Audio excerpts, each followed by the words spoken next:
Welcome,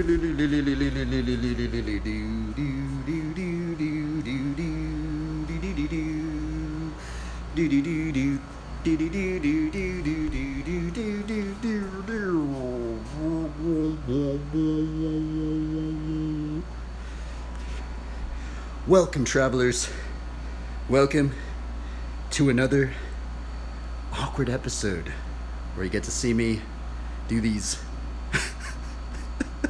strange Bible study devotionals, and where we can learn some flatland BMX and also learning the patience of it, because some of these tricks are taking forever to learn and they're really gnarly to learn for some reason.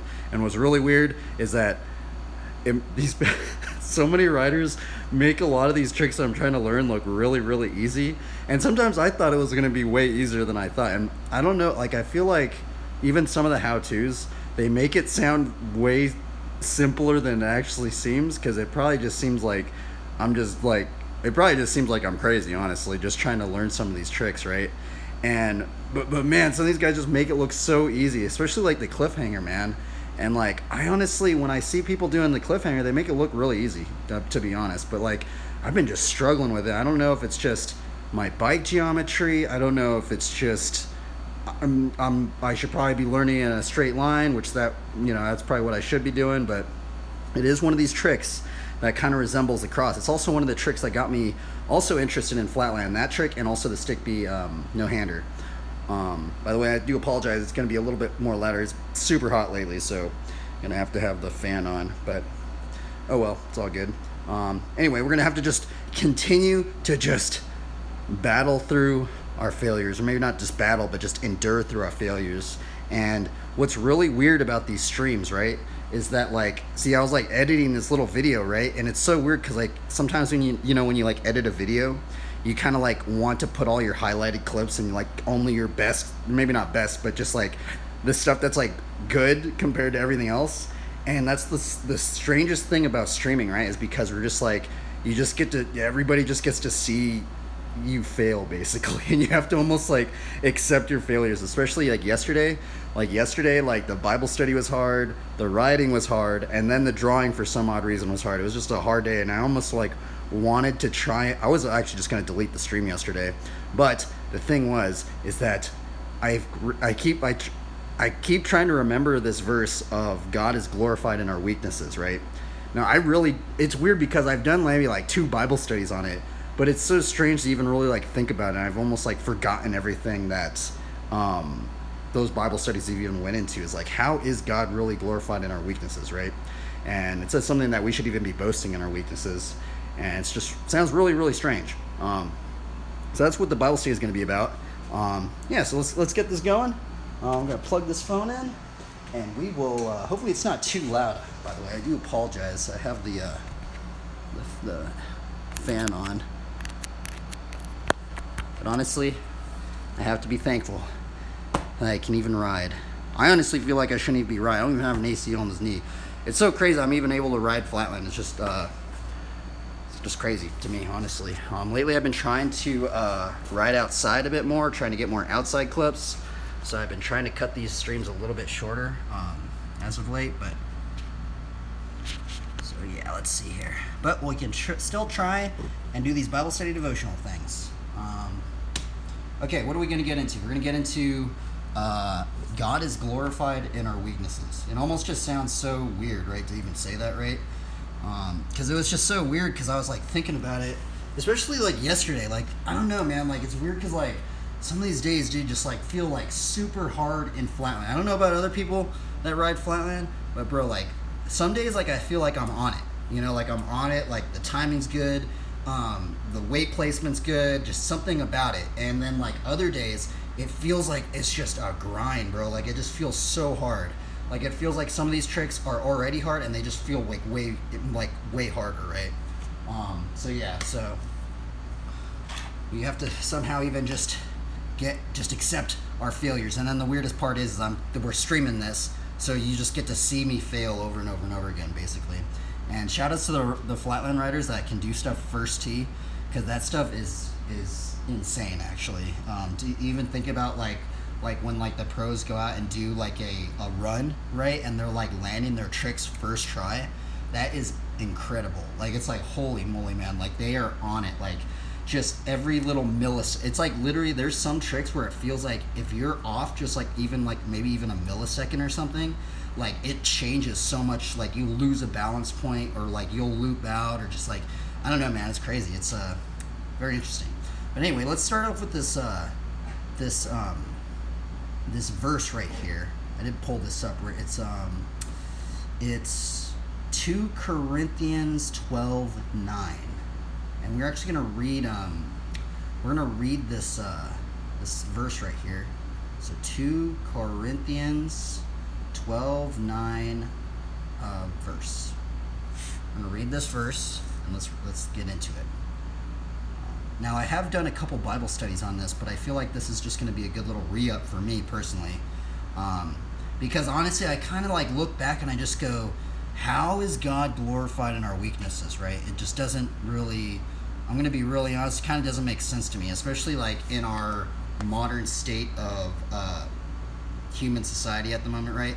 Because at many times, like, we want to put our best foot forward. We don't want to show people our weaknesses. We don't want to, we kind of want to just show people our best work and our best traits and stuff like that, and our highlights and stuff. But it's a little weird especially when we start streaming, and it's just like, you can't edit things out. You just like, you get what you get, man. It's like, it's just really weird, and it's like, it's so strange. I feel like this verse right here, if you're questioning getting into streaming, I feel like this verse might help you out, just like trying to keep you going. But let's read it. He said, this is the ESV version. Let's read the KJV version. He said, and he said unto me, my grace is sufficient for thee, for my for my strength is made perfect in weakness. Most gladly, therefore, I rather glory in my infirmities, that the power of Christ may rest upon me. Now the ESV version says, but he said to me, my grace is sufficient for you, for my power is made perfect in weakness. Therefore I will boast all the more gladly of my weaknesses, so that the power of Christ may rest upon me. Now see, that's what's strange, is the ESV version says, I will boast all the more gladly of my weaknesses, right?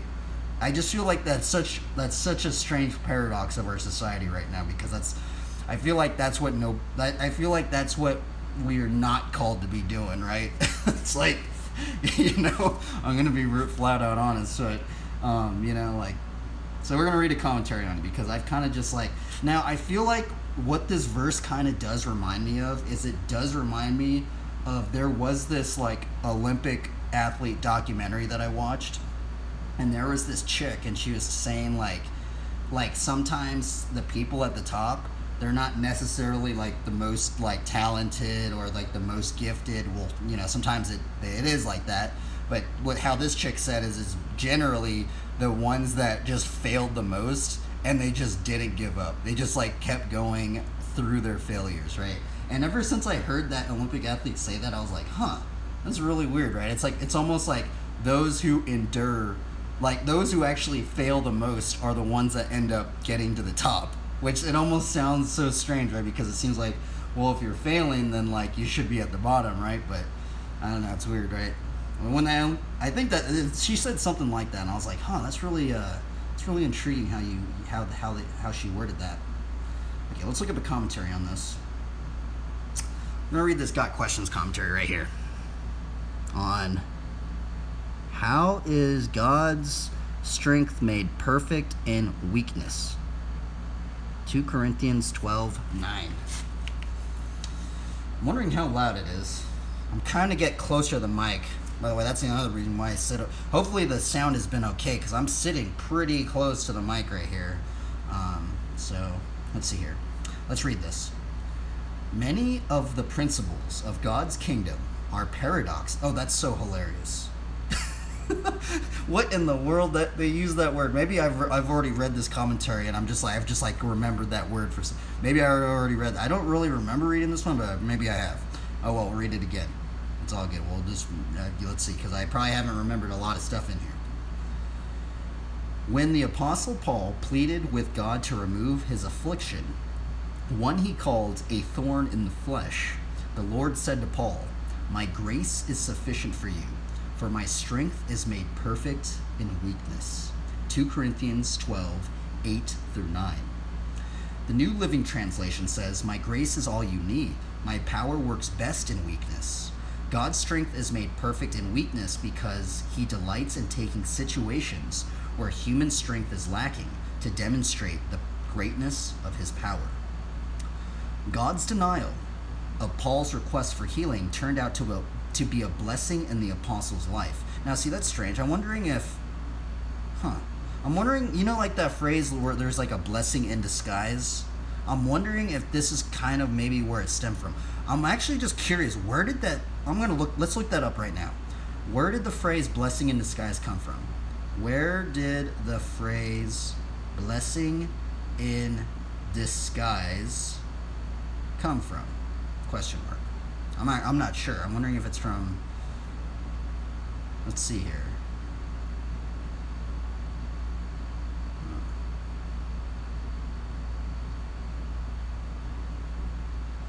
I guess it stemmed from a 1746 book called "Since All the Downward Tracks of Time." Well, that's weird.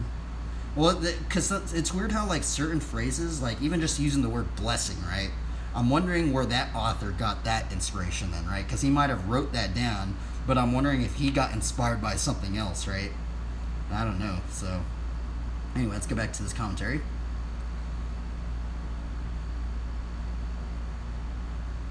Okay, let's see here. One commentary explains that the thorn kept Paul from imagining himself as a spiritual Superman and revealed to him the reality of his human morality and weakness despite his extraordinary revelations. The thorn also kept Paul pinned close to the Lord in trust and confidence. Paul stopped protesting his situation and began to boast and even take pleasure in his weakness so that the power of Christ could work through it. That is why, for Christ's sake, I delight in weaknesses, in insults, in hardships, in persecutions, in difficulties. For when I am weak, then I am strong. Man, that is a very interesting verse too, right? Man. It's so weird that like even Paul was saying he's delighting in his weaknesses, right? It's such a strange thing to do that, right? Even in insults, in hardships, in persecutions, in difficulties, right? It's like, how do you delight in something like that, right? It's almost like that is a paradox right there, because in most cases I feel like it would be very interesting to see that. It'd be so interesting. Imagine if we could have a relay effect of people that were meditating on these words of 2 Corinthians 12:10 right there about delighting in those hard things. And it would be so weird to see people meditating on those. Or what if we had like 7,000 people, right? And we split that in half, right? And half of these people meditated on these words, and then the other half didn't. And it would be so weird to see like the psychological impacts of both sides if we just started laying down like weaknesses, insults, hardships, and persecutions and all this stuff onto, it'd be very interesting to see like the psychological impacts of even just what these words would do, right? It's so strange to really think about just delighting in that. It makes me think about James, right? How he says we should be rejoicing in trials and tribulations, right? Very odd. Let's see here. Paul expressed the paradox of his condition, that in his frailty he was strong because his strength came from Christ. The words made perfect in 2 Corinthians 12:9 mean fully or entirely accomplished or made complete. Christ's power is made complete. It is able to fully accomplish its purpose when his people are weak and depend on him for strength. When we, like Paul, stop resisting and complaining and let the power of Christ rest on us, we make room to receive countless unexpected blessings from the Lord. By allowing God's strength to be made perfect in our weakness, we have the opportunity to display God's glory flawlessly. But see, that's the other weird thing, right? Because there is another commentary that went into this same verse of 2 Corinthians 12:9, right? And it brought up failures, right? And sometimes in our modern society, our weaknesses can be failures. But then that still kind of doesn't really make sense to me, because then it's like, Well, if God is glorified in our weaknesses, how can God be glorified in our failures? Right? It's just like, I don't really, does that not make sense? Like, I guess that's why it's a paradox, right? And maybe why it is maybe like something like what that Olympic athlete said, right? So maybe it's like, because at times people that didn't give up and they just kept failing and kept failing and kept failing, that maybe there's some sort of, I don't know, maybe there's something like that, right? And maybe that's what maybe God is maybe speaking to certain people about this verse, is like, maybe even if we are in our weaknesses, or if we are failing, if we just keep enduring, right, and just not give up, maybe it's better to try than to not try at all, you know? Like, to try and fail than to not try at all, right? Because I know there's that whole like psychological thing about like the fear of failure, right? Now the fear of failure gets a lot of people to not even want to do things, right? So it's kind of strange, right? I'm wondering, it's like weird, and it's so weird how these verses, like, they're like just, there's like barely any words, right? It's like 3 sentences long, right? And it's so crazy, like you can think all this crazy, this very interesting stuff about all this stuff. I think so, anyway. Okay. The grace and power of God interlock with human lives at the point of mortal weakness. Over and over, the Bible gives examples of God's strength manifesting when his people are weak. Moses, the great leader of Israel, was deeply aware of his human shortcomings. Exodus 4:10. When the Lord called him called him to go to Pharaoh, Moses cried, "I am not adequate. Please send someone else." God replied, "Go anyway, Moses, because I will be with you." Exodus 4:12-15. Gideon's story proves that God can accomplish great things through people who forget about their human weaknesses. Trust in God's strength and obey his guidance. Judges 6:14-16. And of course, our most so now they're going to bring up somebody else, but also what's weird about the story of Gideon, right, is that there is this strange story of Gideon where, like, I think he picks like 300 men out of like thousands and thousands, right? And it almost seemed like this impossible thing, this impossible feat of like, how can so least of these people just like, become, I don't know, it's weird. We're gonna have to do a study on Gideon, because I actually don't really remember too much. I think Gideon was some sort of judge or something, like a judge warrior or something like that. Okay, let's see here. Let's continue. And of course, our most notable biblical figure, Jesus Christ, was crucified in weakness, but now lives by the power of God. 2 Corinthians 13:4. Crucified in weakness. Very strange, huh?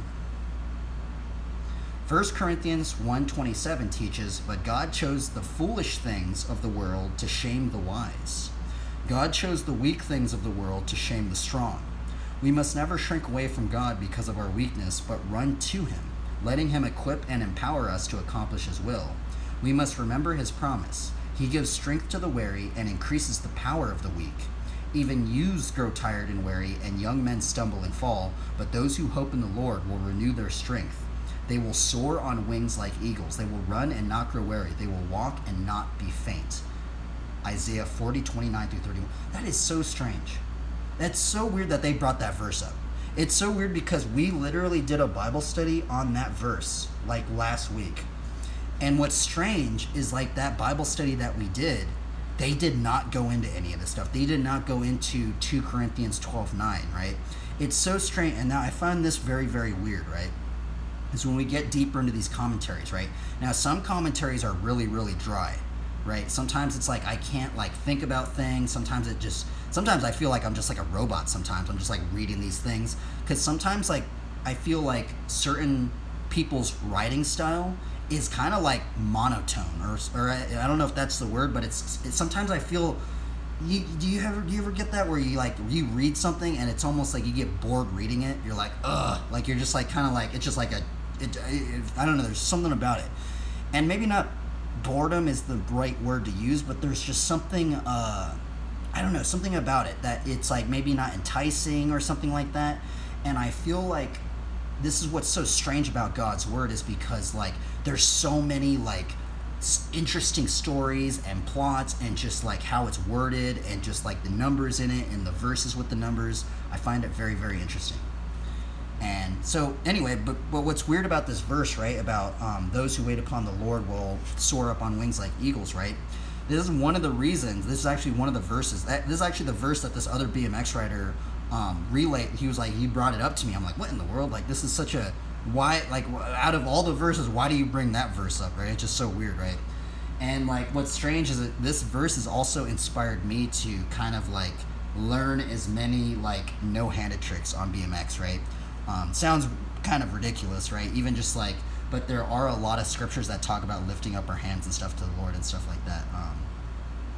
But yeah, for some reason, for you guys out there, if I don't even know if any BMX riders even listen to this far in, but you guys that do the cliffhanger, you guys are crazy, bro. I don't know if like I just struggle with this trick, but this trick is hard for some reason. I do not know why. It's like they make it look easy, but it's.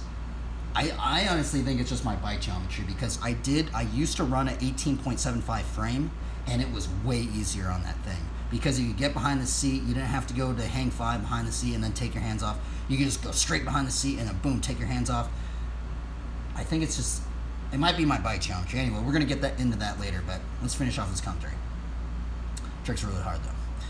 When we are in the position of need, it allows us to see how much we need God. 2 Corinthians 1:9, 3:5, and 13:4. The more aware we are of weakness, the more God can reveal his power through us. See, that's so strange. It's like, that's so weird that, it's so weird to even think about that. The more aware we are of weakness, the more God can reveal his power through us. What does that really mean? The more aware we are, so we have to be aware of our weaknesses? Let's see here. We now have this light shining in our hearts, but we ourselves are like fragile clay jars containing this great treasure. This makes it clear that our great power is from God, not from ourselves. God's strength is made perfect in weakness. When we put our faith and trust in him, the Lord's presence is all we need at times of weakness. His great power and sufficiency rests on us as we find strength in him, and he is glorified. We can say with the psalmist, my flesh and my heart may fail, but God is the strength of my heart and portion forever. Psalms 73:26. Interesting. See, now I'm curious. Let's look up like a commentary on like failure. Let's type that in there. Let's type in failure Bible study. Failure Bible study. Let's see what we can find up in here. Let's kind of just briefly go into this one. I don't know if we're going to read all of it, but we'll briefly go into it. It says, what is this one from? This one's from Bible.org. Mark number 17, the wisdom to deal with failure. Let's read it. I'll read a little bit of it. Let's actually chug some coffee real quick. Cheers.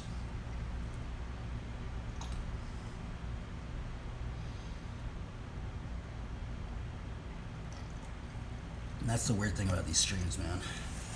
We just have to. I wonder what other people think about that, right?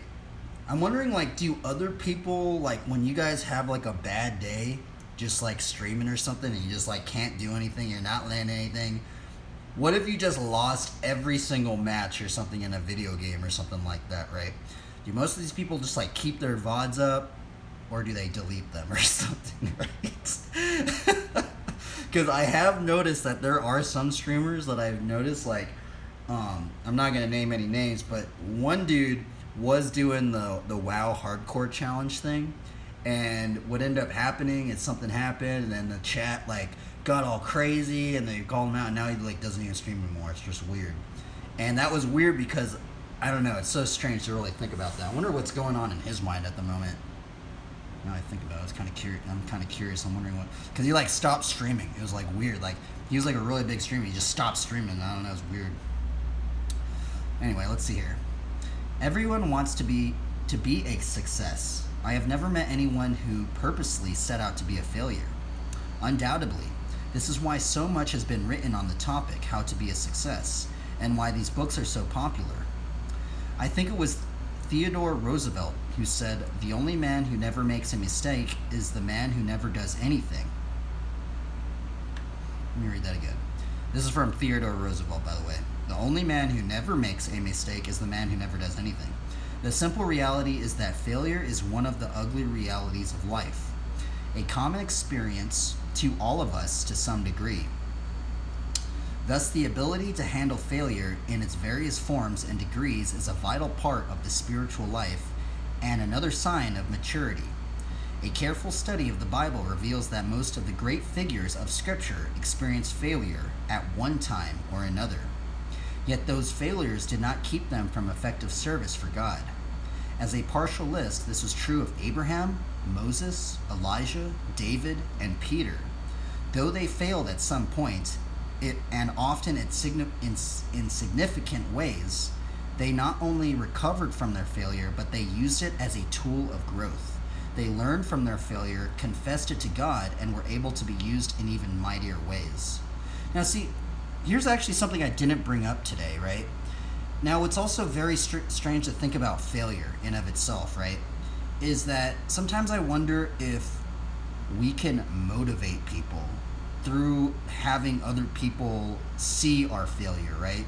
Because I'm wondering if there's this sense of maybe humility, right? Of just maybe becoming low and just maybe showing people our weaknesses and showing people our failures. And maybe, I'm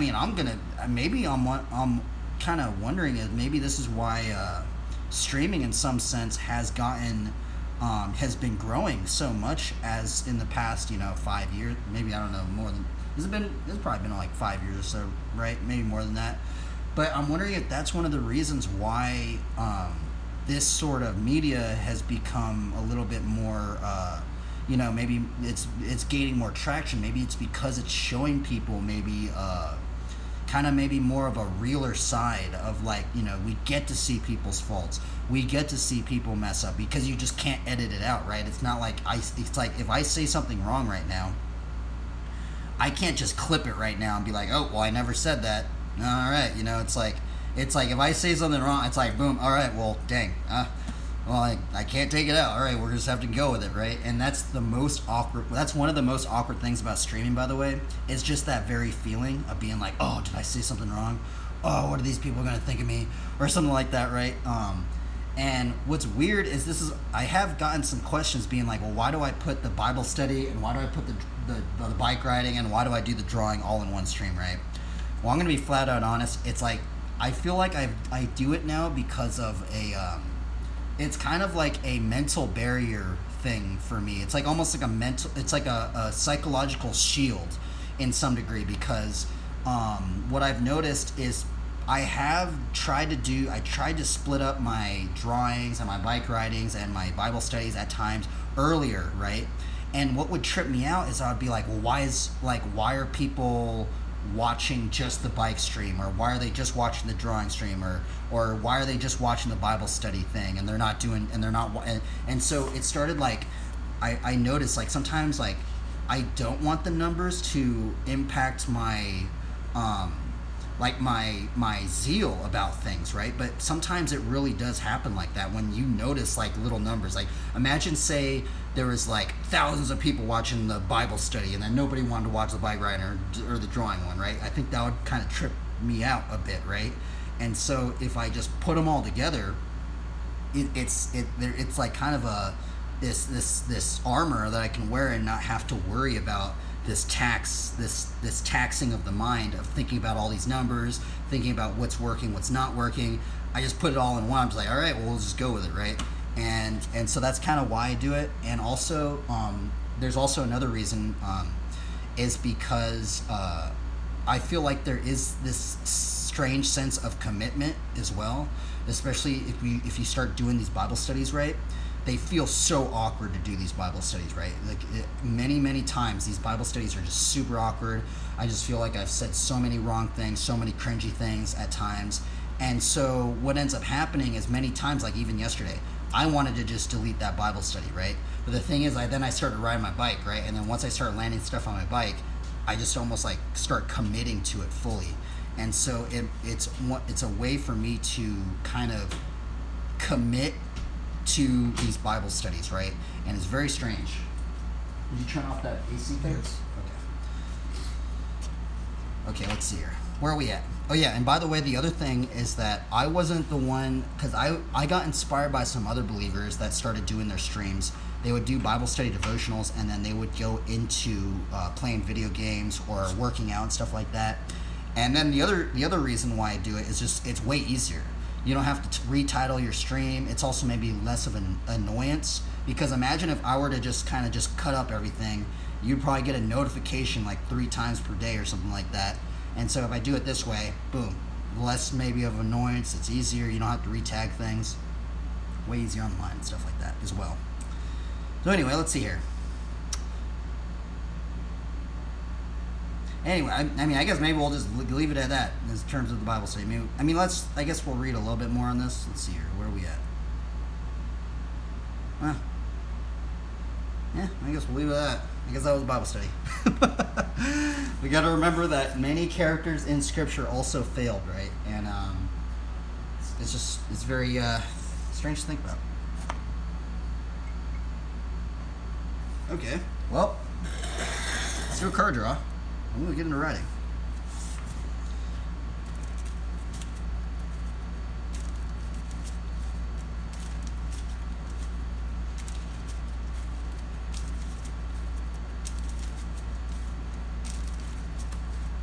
Yeah, it's honestly really crazy for me to watch like Flatlanders now. I don't know about anybody else, but for some odd reason, man, like, dude, Flatland's hard, bro. Like, it's like, I don't know, man. Like, it's weird because, like, I think what's so weird about Flatland is because, like, there's so much different geometries in terms of bike mechanic stuff that it's like, it's so weird. And it's like, sometimes I feel like I'm in this weird mode of, I keep thinking it's my bike geometry, right? And I'm just like, oh, well, maybe if I just had this part, I would be able to do that trick, right? I'm actually in that mindset a lot now, and I'm just like, oh. And honestly, I feel like many times it's just like you just have to like grind out the muscle memory to just to learn the balance point and stuff like that, and just really, really weird. And it's really hard for some reason. Maybe other people find it really easy, but like, I've been struggling, bro. I've been struggling with these tricks, man. Like, I wish I could learn them. I wish I could make them look as easy as some of these people make them look, but... And that's, I think, why they make it look so easy sometimes, is because they're just doing it so, like, they know everything about it, right? They know exactly, like, all the mechanics about some of these tricks. And if you guys are out there, I think we need more Flatland how-tos. Oops, these things got dropped. More Flatland how-tos, that'd be cool.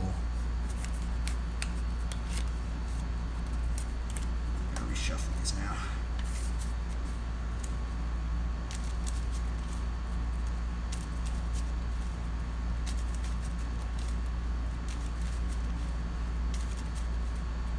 Okay, I think we're good.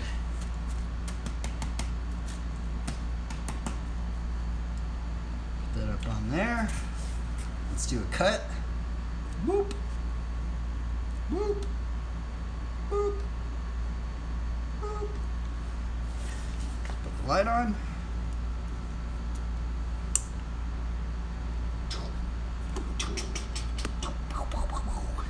Now let's see some artwork. First card of the day. We have Hero of Bladehold. It's so weird. Every time I draw this card, I know exactly when I started drawing this card a lot. I was in Long Beach, and there's like this gnarly chick, bro. There's this gnarly chick, and she would ride her big bike and do these gnarly like wheelies. And yeah, this chick was gnarly, dude. Like, I just remember every time I drew this card, I would like end up like seeing this chick. I'm like, what in the world? And the strange thing was I was living out in my car at the time, and then the other weird thing is then she moved to Australia, and then she was living in her car, just living by the beaches. Just living by the beaches, bro. She's living it, bro. Every time I draw this card, I just think about her. It's like, huh.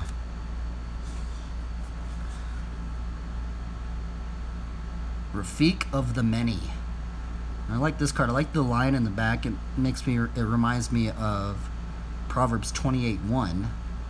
The wicked flee though no one pursue, but the righteous are as bold as a lion.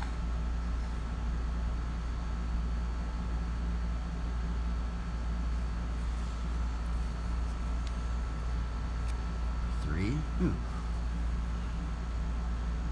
Brilliant Halo.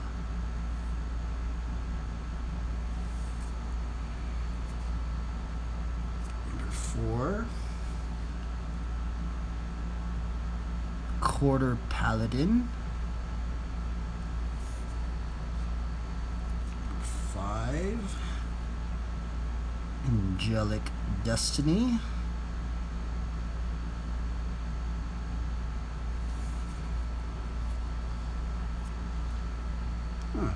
Oh, interesting. Oh, we got this card. Got this card from the Apocrypha section of the Bible. The Apocrypha section of the 1611 King James Version of the Bible. This card is called Revelation. It's so strange they even put an apocryphal text on a card like this, right? It's kind of what's actually very strange. This actually kind of reminds me of something on the Bible study we did today. But this is the Bible verse they put on it. It says, or I guess this is from the Apocrypha. I know some people don't think it's part of the Bible, but it is in the 1611 King James Version of the Bible. So I guess if you like King James Version of the Bible, then maybe you might like the Apocrypha, I guess, or something like that. But I don't know. Let's see here. It says, "Many are in high place and of renown, but mysteries are revealed unto the meek." Ecclesiasticus 3:19. And it kind of does remind me of the Bible study we did today. Mysteries are revealed unto the meek, right? What does meek even mean? Let's look that up. What is meek definition in the Bible? Is that just like being lowly, humility? Meek Bible definition. Meekness is essentially an attitude or quality of heart whereby a person is willing to accept resistance to the will and desire of someone else. In the case Christians, this is God. To be humble, gentle, and mild. The underlying work is for meek. I'm actually curious on reading something on Ecclesiasticus 3:19. Ecclesiasticus 3:19 commentary. I'm wondering if the commentary will come up. Oh, interesting. Oh, something didn't come up. That's weird. Did I misspell it?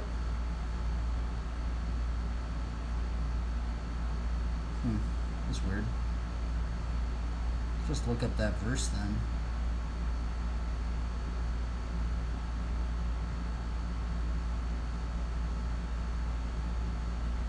Wait up, I need to spell it right. ECCLESIASTICUS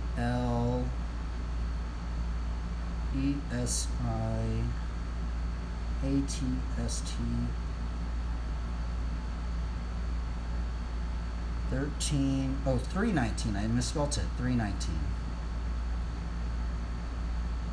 Well, that's weird. It's like, okay, yeah. So this isn't the KJV. It's in the 1611 King James Version Bible, right?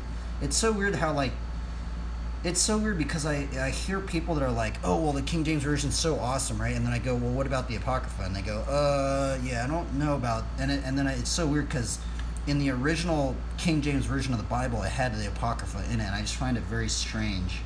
I don't know, it's weird, right? So please take my words with a grain of salt, by the way. You can look it up, too. It's just really weird to me, right? The whole Apocrypha part.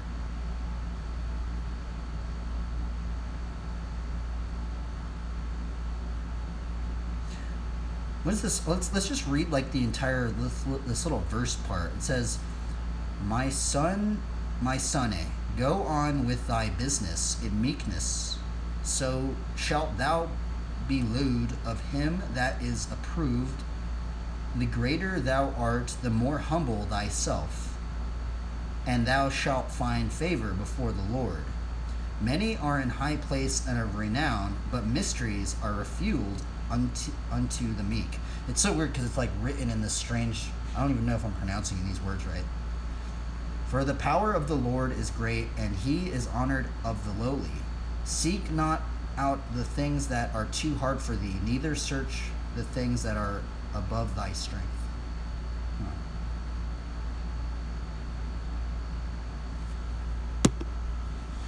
Where are we at? 1, 2, 3. Last card. Staff of the Wild Magus. This card reminds me of Aaron's staff that budded. Anyway, I'm going to go check some coffee, and we will begin the bike riding stream. 1 to 10.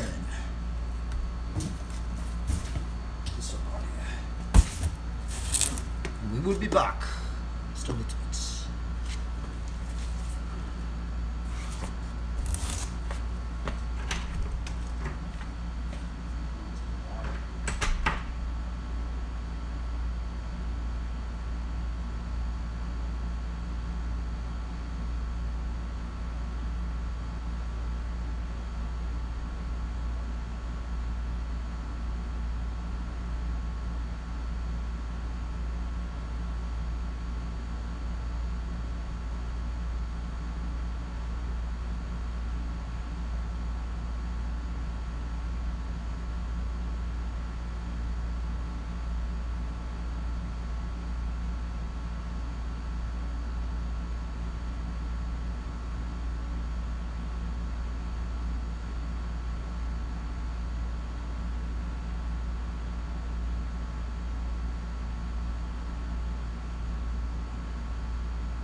This guy just made a new documentary.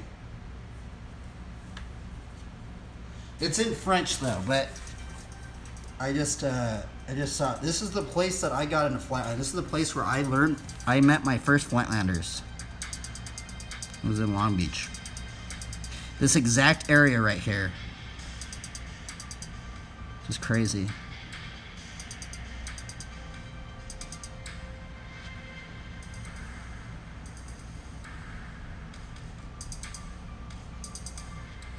This dude was just living in his van.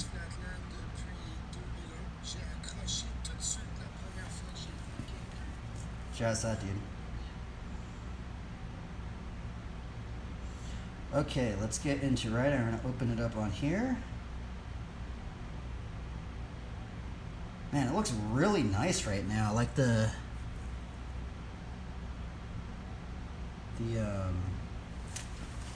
resolution looks really good.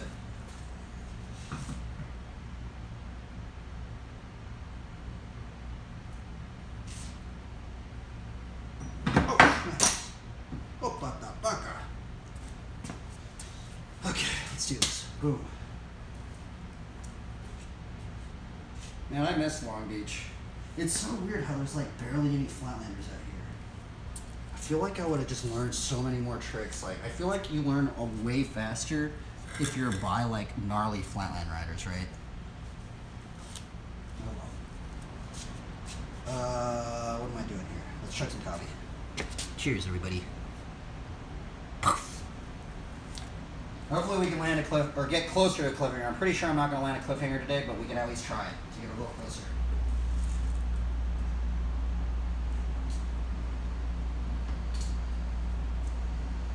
Let's check our PSI. I'm wondering, like, if I should, like, put more PSI in my tire, or maybe I should take some out. Because I'm running 110. Now, I have heard some riders go up all the way to 145, so... kind of crazy, huh? I'm wondering, am I running like lower PSI? But I feel like 110 is like super high.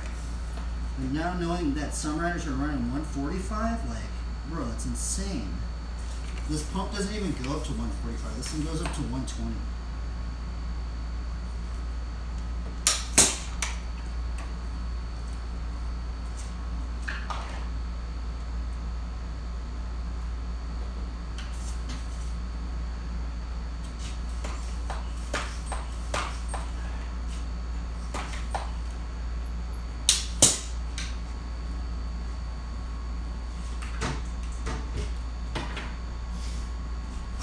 Do some knee exercises so we don't have an ACL.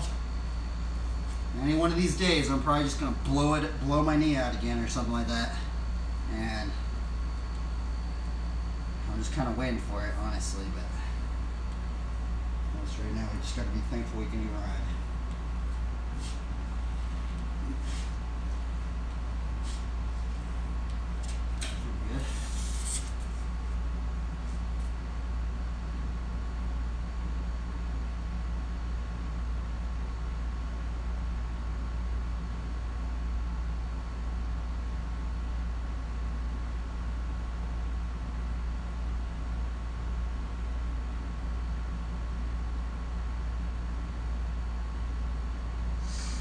Oh yeah, I forgot to have that white thing.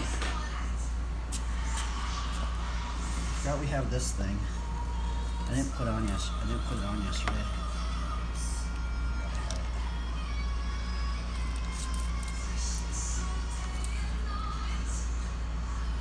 Cloud lasers.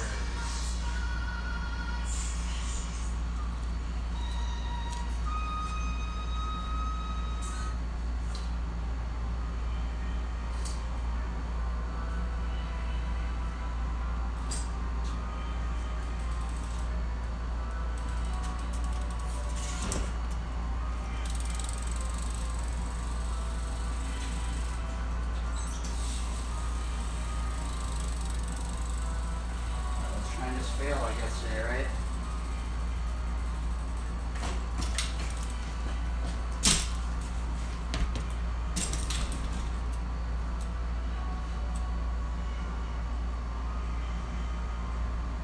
I need to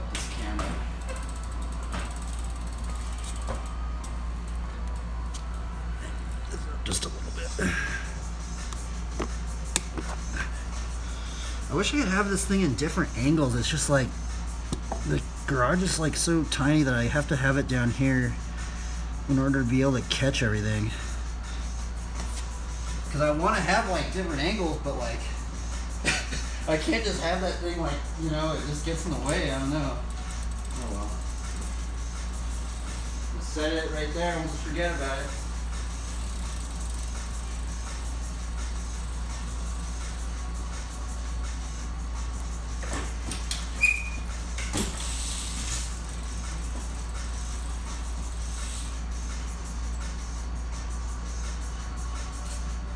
Let's try some, should I just get right in the cliffhanger?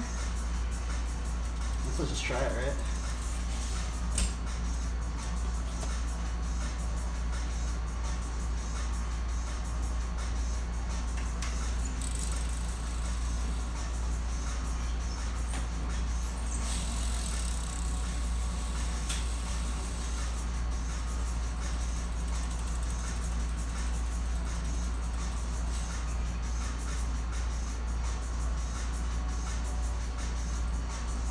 I think that's what I'm gonna do. I need to learn how to just hang 5 behind the seat.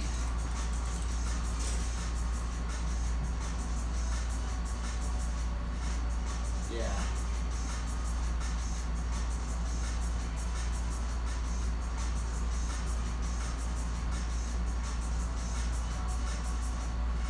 Yeah, we need to just like, I think I just need to get good at that. Because I feel like that's where I'm messing up a lot. Is I get behind the seat and I'm not comfortable at the balance point, so I keep losing it. And it's like wasting kind of like some time or something like that. So let's just do hang 5 behind the seat practice.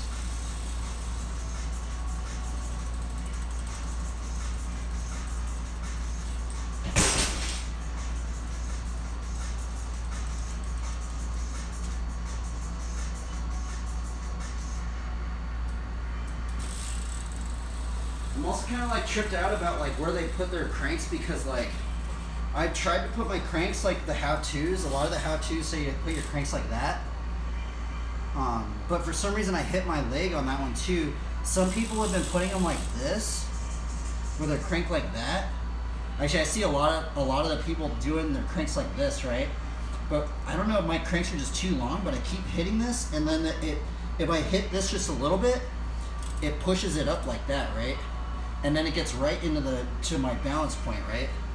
So where I've been finding, like, I've been liking this kind of, it's like almost like down here where some of them are doing it, but I feel like sometimes I hit that one too, and that one kind of pushes it up in my leg right there. So like I've been trying like this crank position, because I feel like if I hit it just a little bit, it gives me a little bit more leeway room.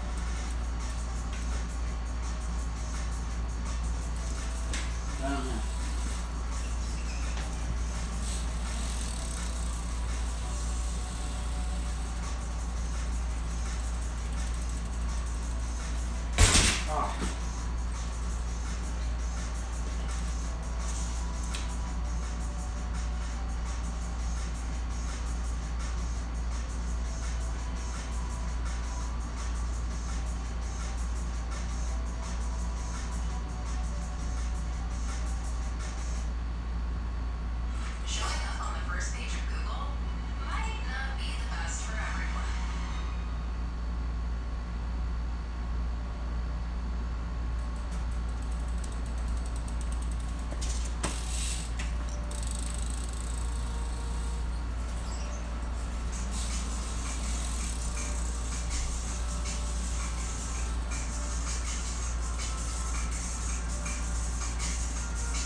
I'm trying to smell the lights.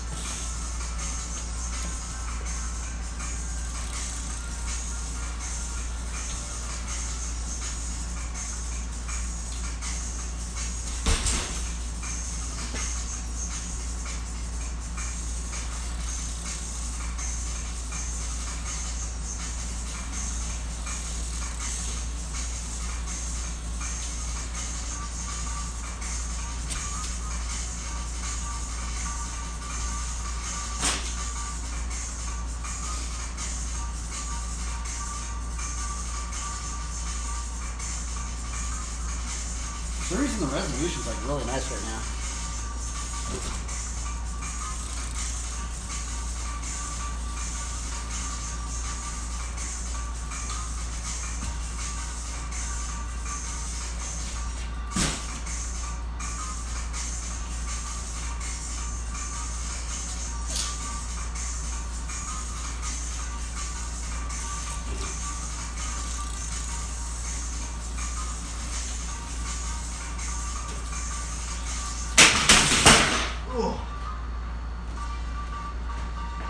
Trick's like still hard for me.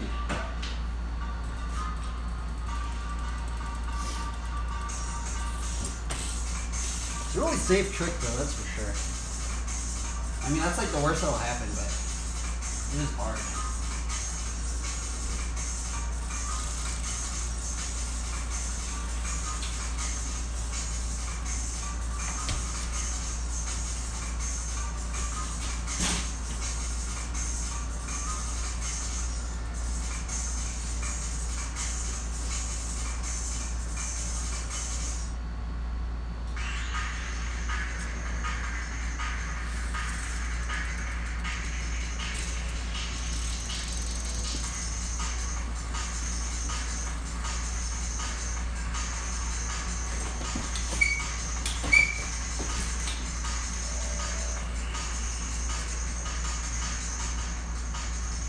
I need to spend my energy on cliffhangers. Alright, let's try and just go for one. And just get the first flip over out of the way.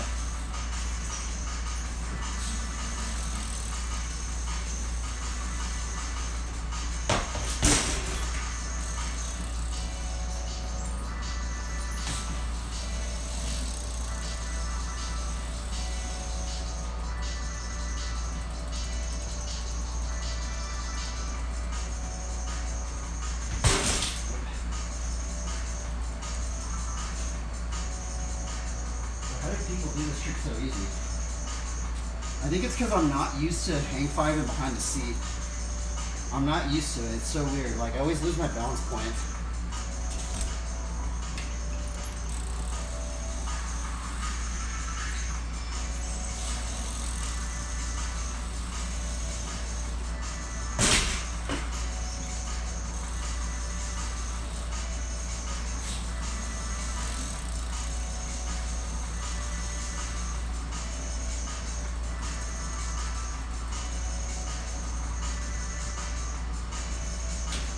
Oh, I almost did it right there. I think.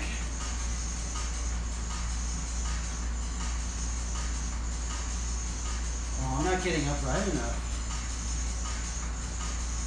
Okay, at least we tried it.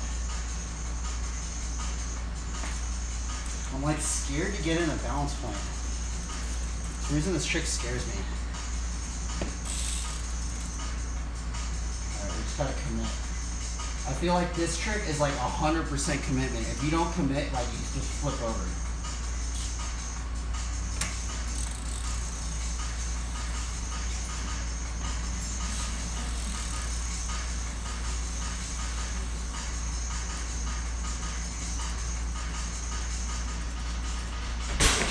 See, I lose my balance point a lot. Just getting behind the seat, I lose my balance point like probably like 80% of the time now. I lose the balance point when I get behind the seat, so I feel like I need to master hang fighting behind the seat. Oh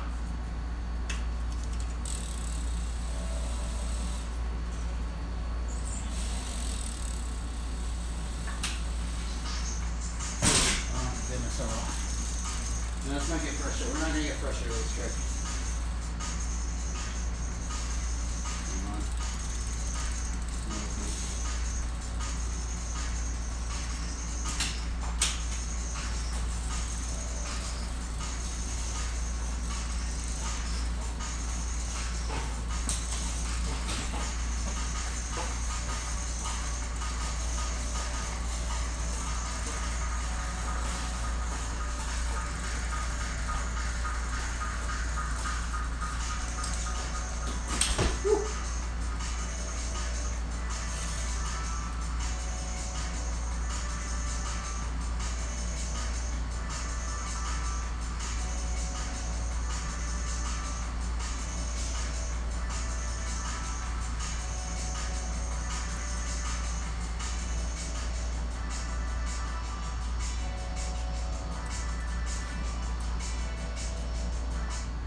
Is copyright free? That's copyright.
I think I need to get into the, I need to put the seat in like right over here. So I go, have a little bit of time and then take my hands off of that green little point right there.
Trick is challenging. Why am I so bad at it? It's like you have to learn like 2 tricks to get into this trick.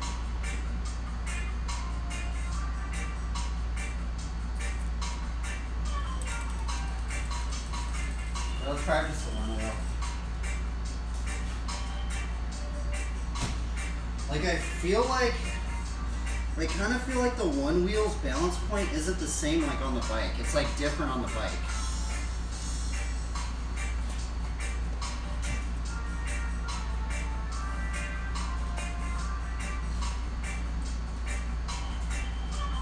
Like way different.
hard on this thing.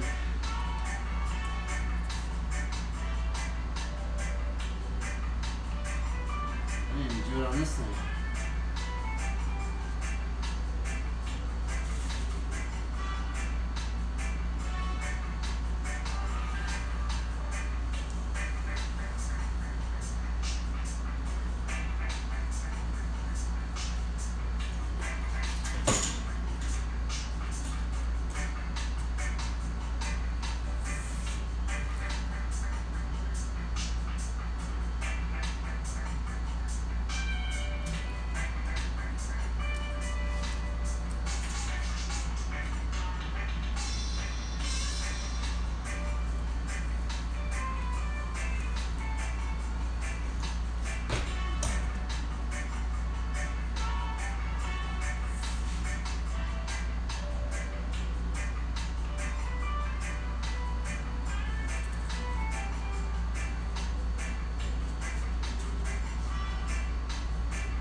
Maybe I don't have a good PSI in here. Let's try with the no PSI.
Let's try more PSI.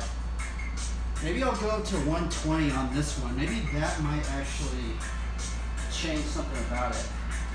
Because that would give me like more rolling.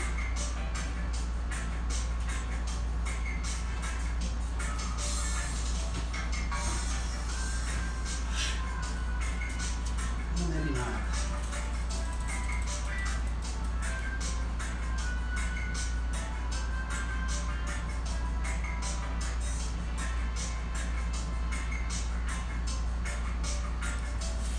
I'm wondering like how much like the weight of the bike itself is changing the PSI.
Maybe I need more PSI in my bike.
I do that a lot. I don't know what am I think that's maybe I think I'm not putting enough weight on the peg or something.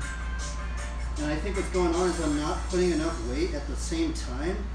And it's like,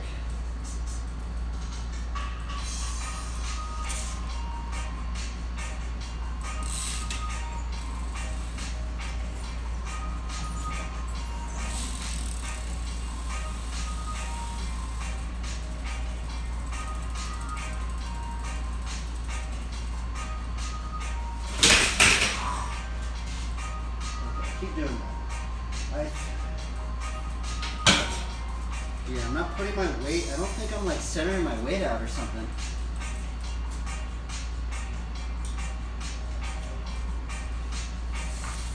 I think I might be trying to lift my hands up too high, or too fast. Maybe I need to like put my foot down and wait like just a couple milliseconds more, get my weight situated, and then take my hands off.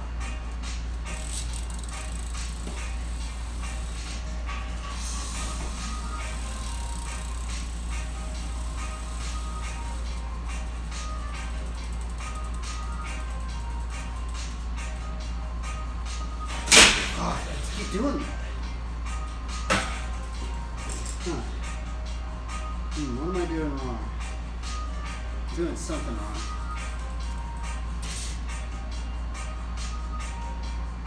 Let's do the one wheel again. What am I doing on the one wheel? And why is it so much easier on this thing? This thing's like 100 times easier. The bike's weird, man. Like there's something with the bike that doesn't feel like the one wheel. Maybe that's why they didn't say this on the how-to, right? Because like the one wheel is like way different actually.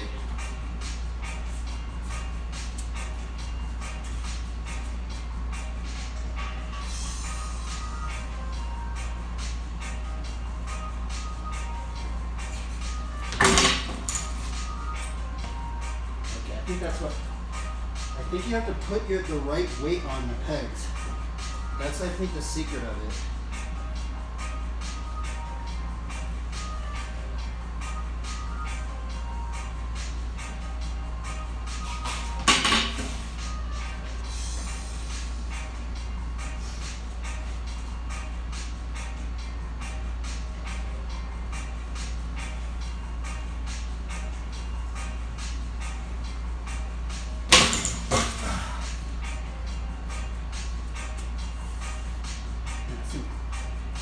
It's like weird, it's like hard on this and it's hard on the bike. I am just not good at this trick.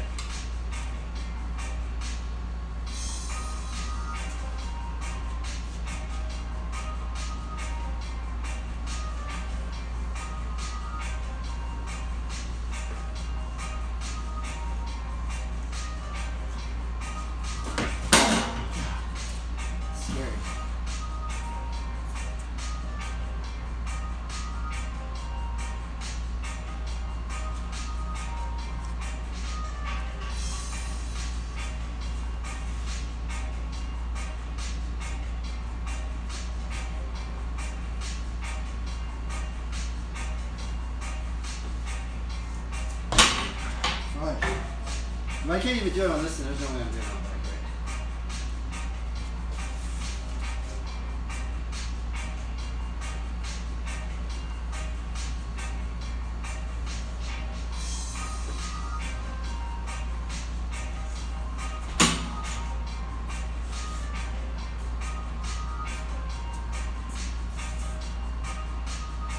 Let's try it on the bike. The balance point's way different though. There's nothing more powerful than you. Making your thing happen. Really going for it. Doing business on your terms. Giving it your all.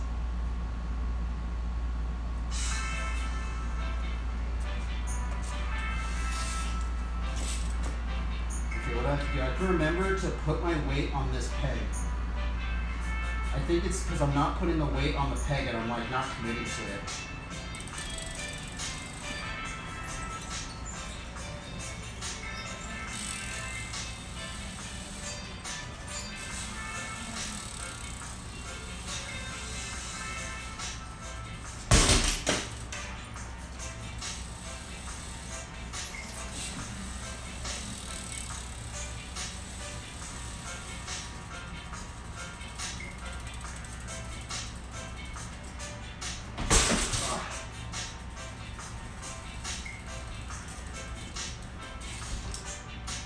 Man, this trick has been taking me a long time.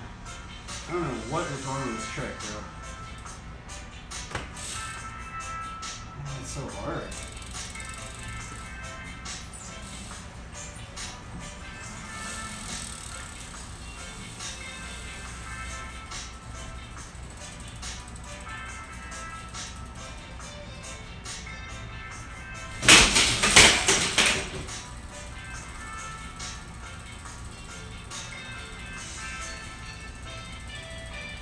Oh, I'm not getting upright. I have to like, it's so scary, man. Like once you put your weight on the peg, you literally have to like, just let go. It's so weird. It's like such a strange feeling, like to do that.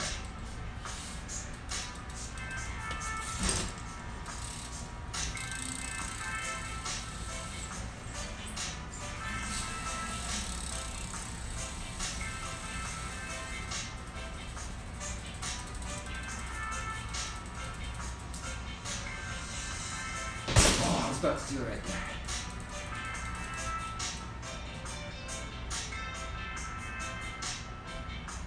Dude, this trick is so gnarly. Oh well. I'm trying not to get frustrated with it. Once I get frustrated with something, it's like I just get worse and worse at it. But let's try some back air no-handers.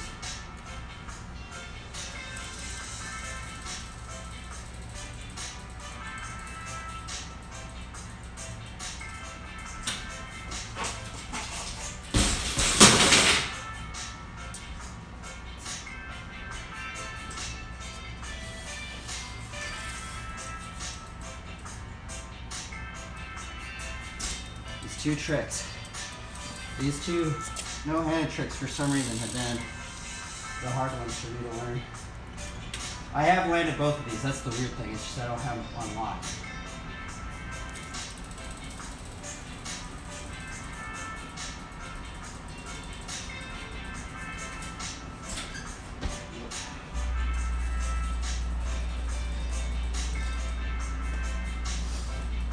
Maybe we could try some elbow glides too.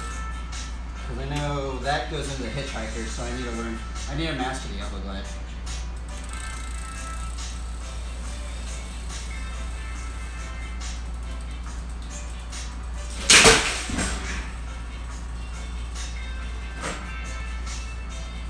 Man, why are all these tricks hard?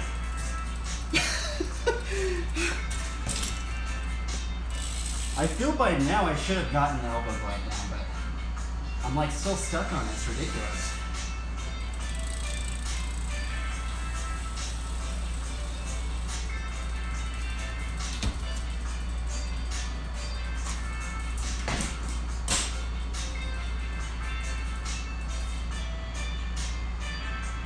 That's just straight up ridiculous, bro. think it might be my bike geometry. I think it's because I have such a long frame. I don't know if that's messing me up with everything. Maybe it is. I don't know if it is or it isn't. I just know that when I have my 18.75, everything is easier.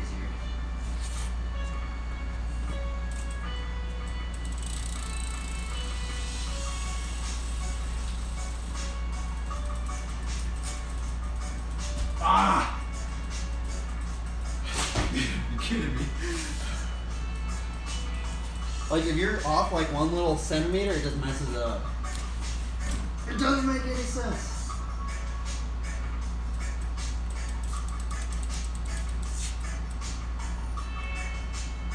That's why we have chill music so we don't get frustrated. Maybe that's why maybe that's why so many people listen to reggae that ride flatland. You just have to be totally chill, otherwise you're just gonna get frustrated.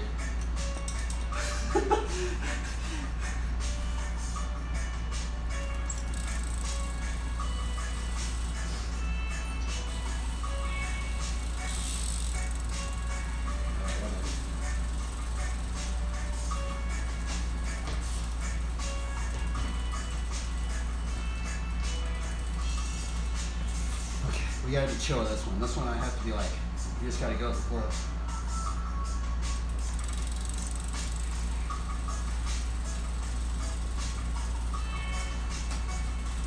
Oh, come on. This one, man, it's like, every time I do it, I feel like I do it a little bit different. It like looks so easy, but there's so many little variables in it.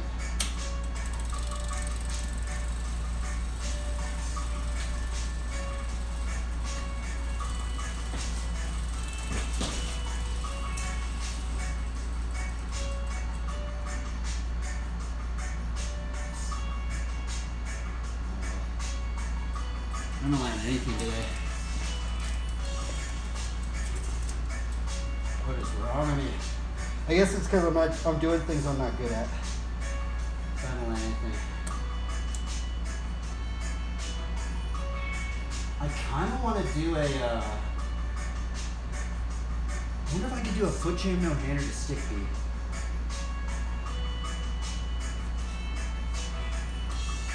I haven't done that combo before. Oh! There's actually another new-handed combo I've been doing. The freak sweep to Jerry or no-hander.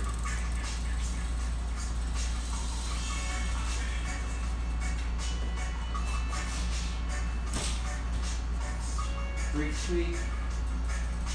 sweep, no-hander.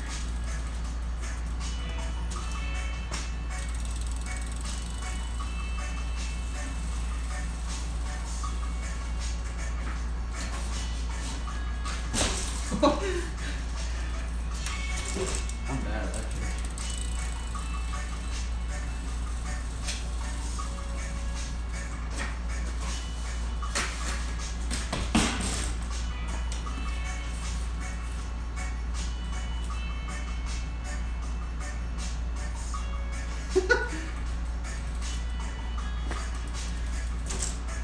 Oh my goodness. It is freaking hot in here.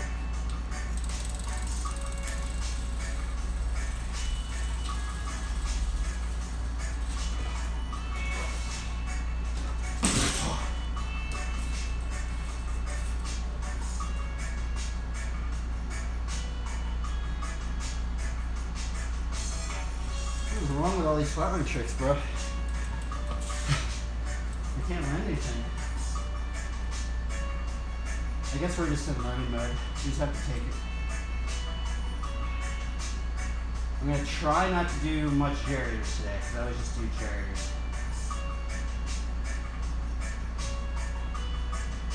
Oh, we could try the locomotive. I almost landed a locomotive yesterday.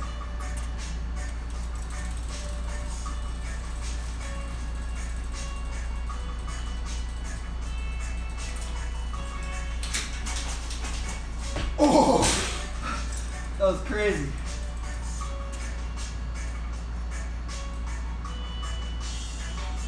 Okay, maybe today's locomotive day.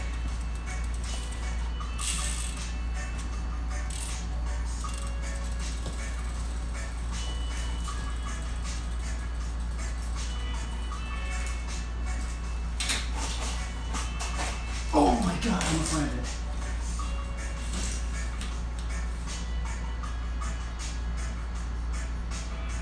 Jeebo, oh my goodness. Oh, dude, today actually might be the day I land a locomotive.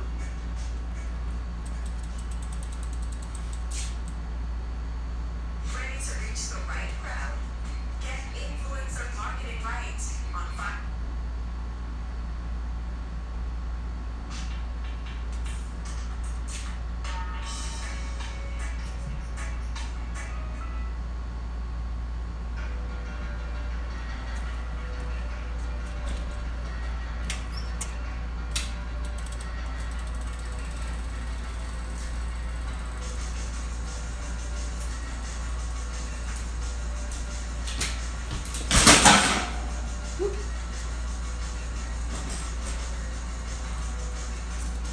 I might have hit the diminishing returns. I know when I keep trying this trick, I kind of don't do it.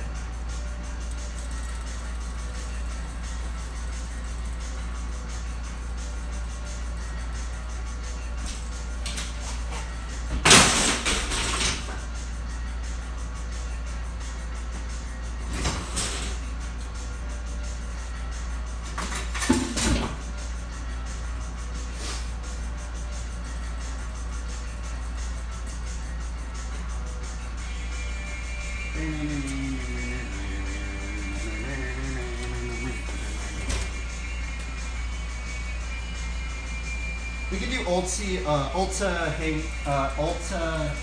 no handle combo.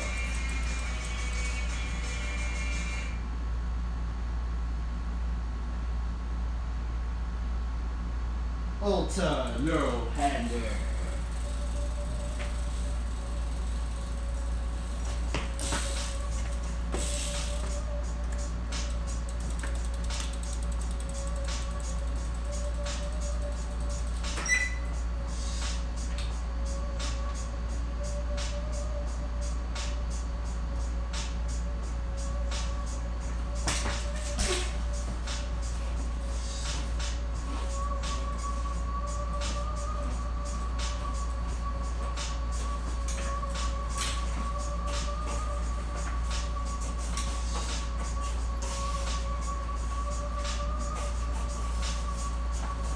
No! I almost did it.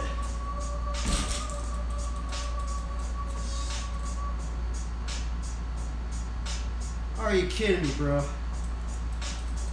I got past the hard part, almost landed right there. I just messed up. It got caught on my shirt. You gotta be kidding me. Oh, I'm not gonna be able to do it again. Watch.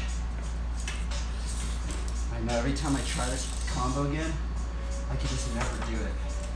It's like I have a one-time shot at it for the day and I just get worse at it.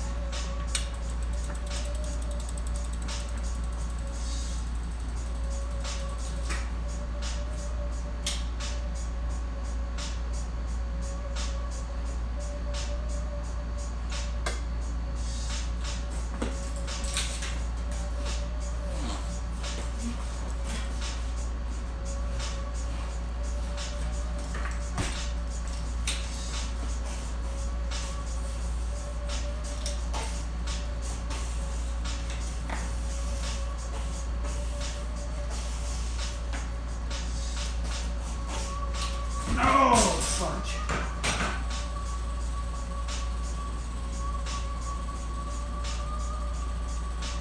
Oh, darn. Oh, well. I have landed on one already, so. That one has already been done by me. That one's already been done.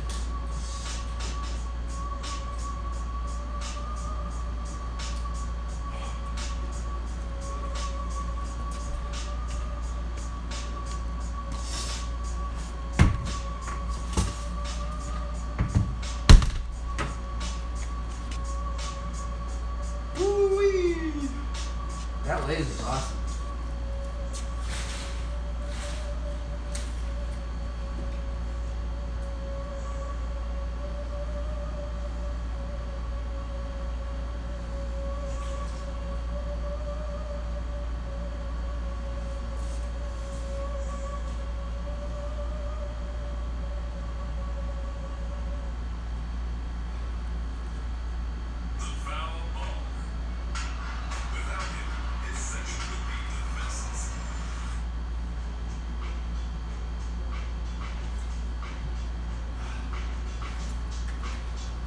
What other no-handed tricks?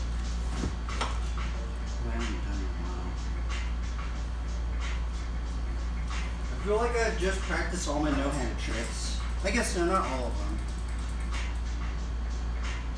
What other no-handed trick did I? Oh, there is the 360 chainsaw, 360 tail tap chainsaw, foot jam tail, or foot jam no-hander. Try that one. Cause I think I landed it, but I landed it sketchy.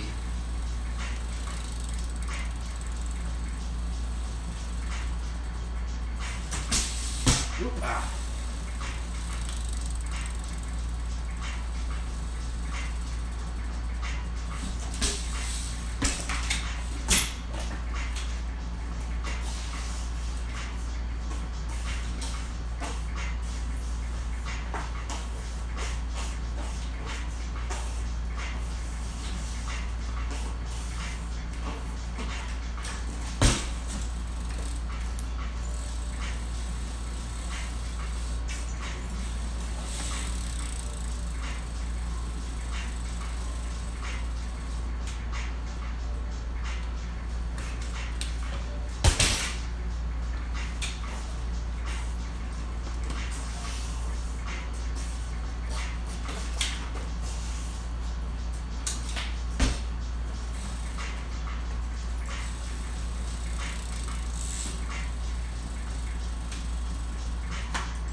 Pedal flip.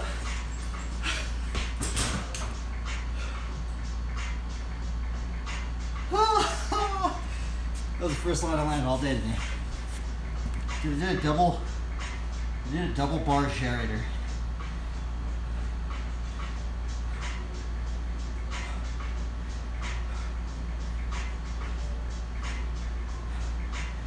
Man, that's nice. I was just messing around. I was like, oh, I'm gonna do a double bar one. And I landed it.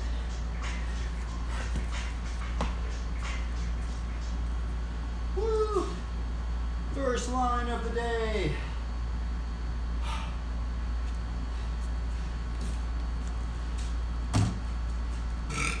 Excuse me.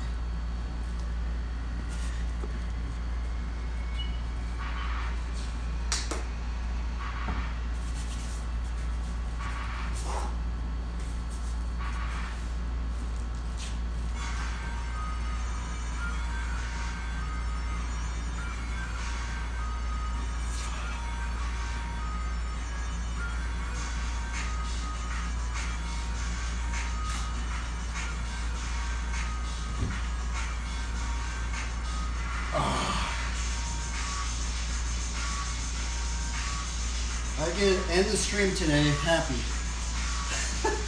I don't care what else I do today. I landed that line, I'm stoked.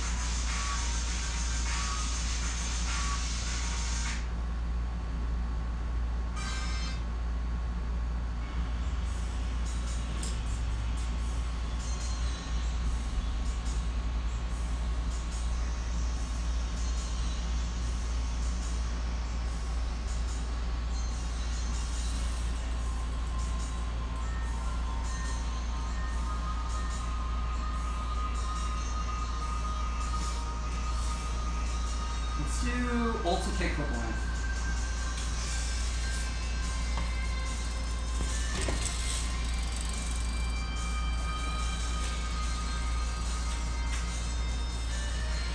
We're gonna actually add something in here. We're gonna do something on that thing too.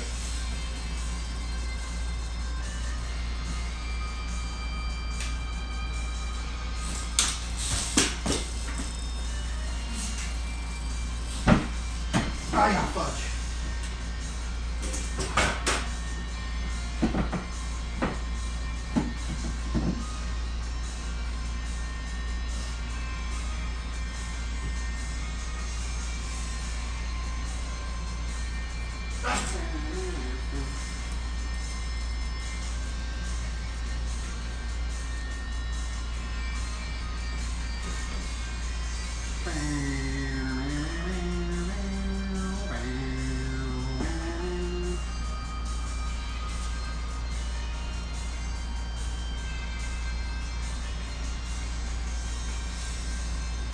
Actually, I don't know if I am going to do that part.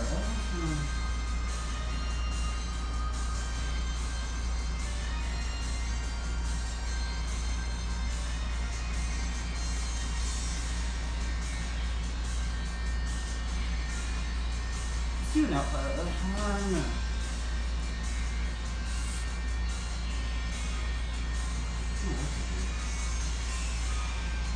Let's actually just do like a. No, I already did a Jerry line. Let's do a hang 5 line.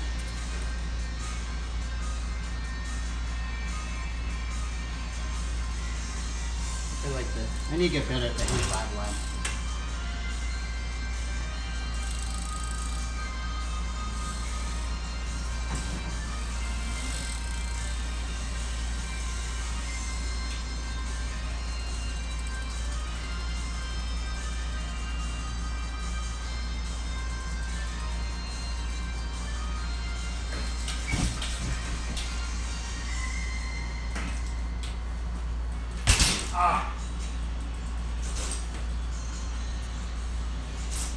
No cigar.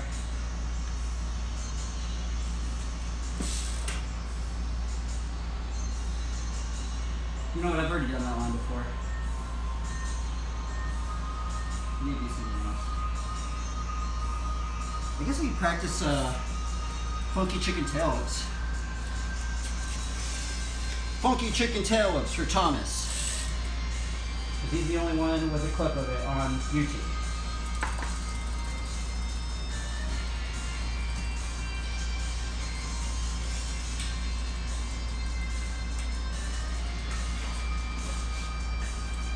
Oh!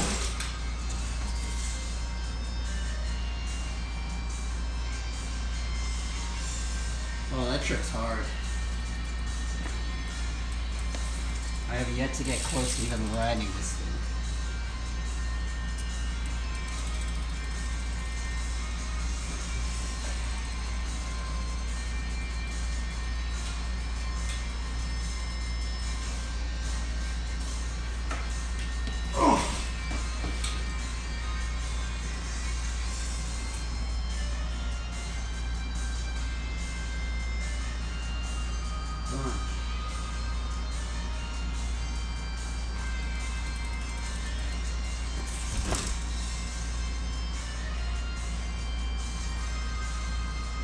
What else can we try?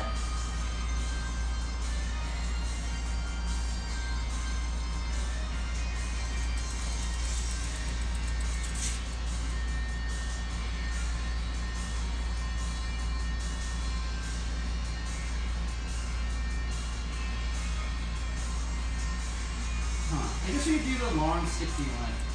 Let's try that one. Long sticky line, maybe with a peace sign in it. I guess not enough peace sign.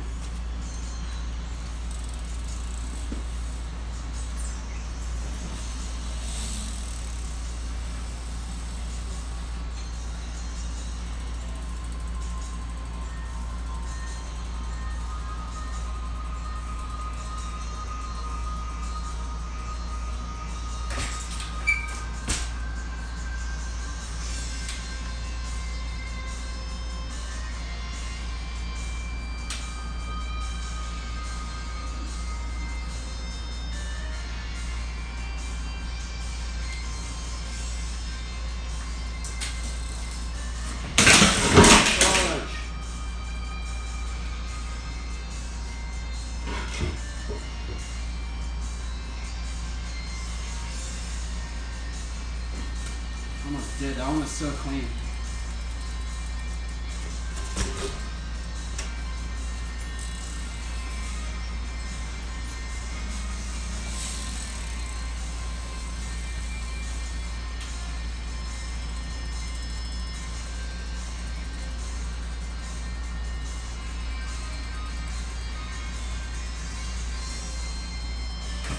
Oh, fudge.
elbow glide.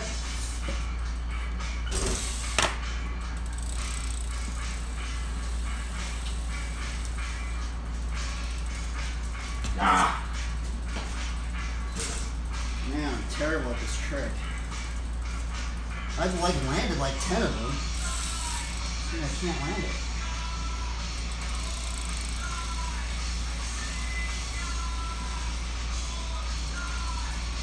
Are you kidding me?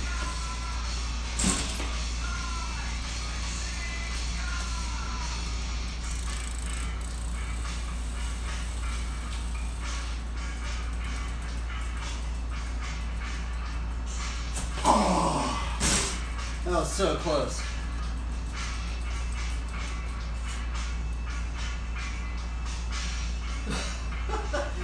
Oh man, that was so close, man.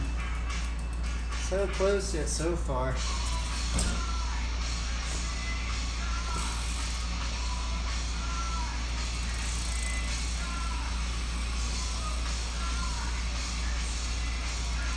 Oh, fuck.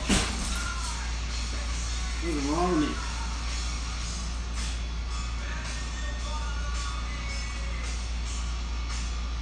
This trick is ridiculous. I feel like I should have mastered this already.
Yeah, I'm playing right now.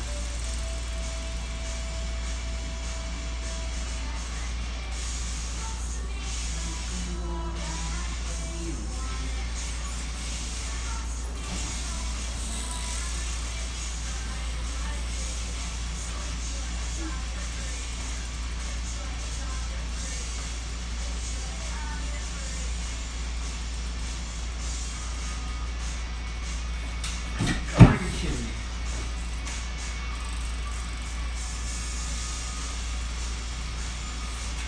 Double, double.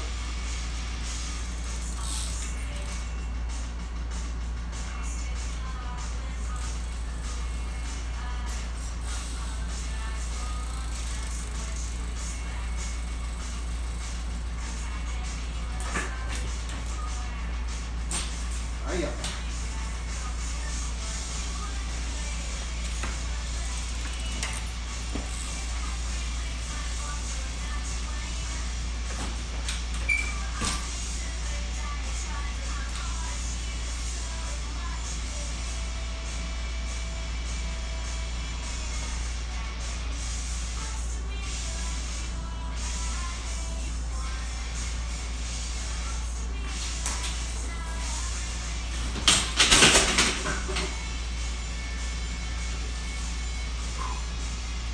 I like lost that combo.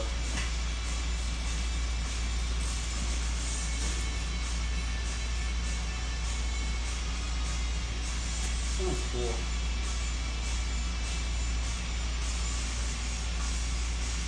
It's not on copyright.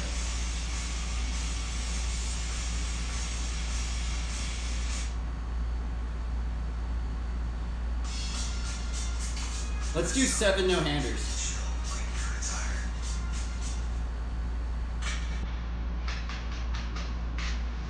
7 no-handed stick beat.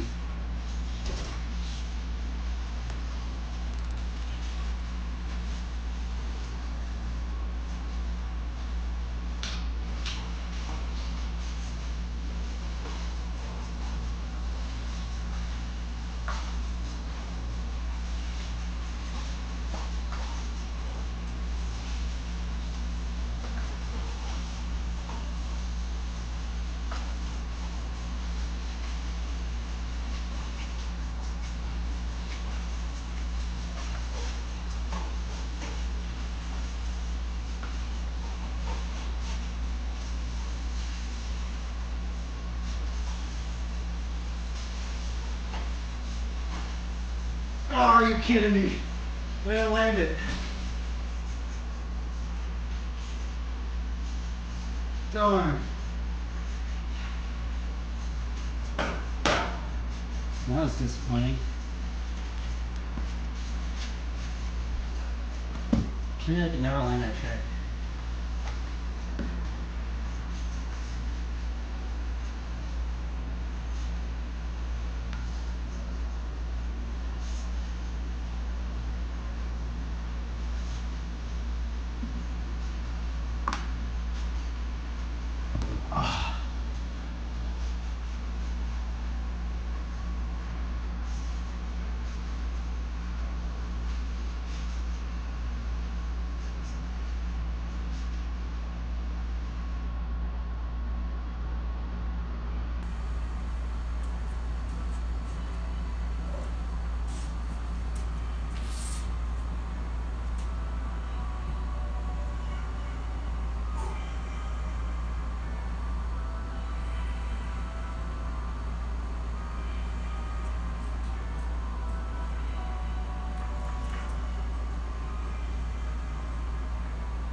That's why my brakes were messed up. Oh my goodness. That's probably why I didn't land the trick. It's not even in the cable holder.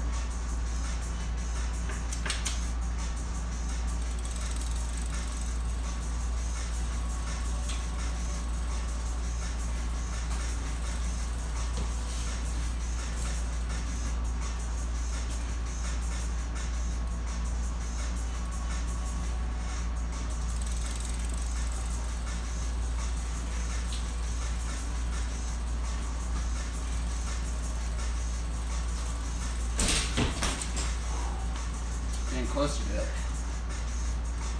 I think I keep like leaning. I keep putting my weight on the peg side too much.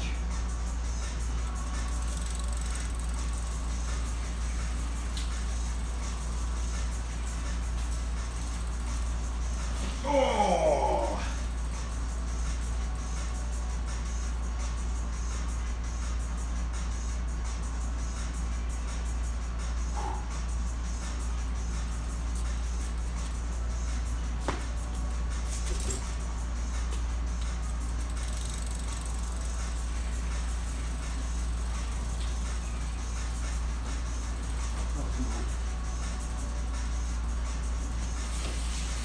This trick's hard. I think it's hard. I don't know. I don't understand why it's so like challenging.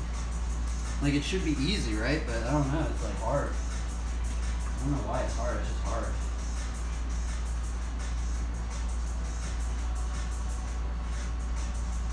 So let's try funky chicken. The multi-hand funky chicken thing.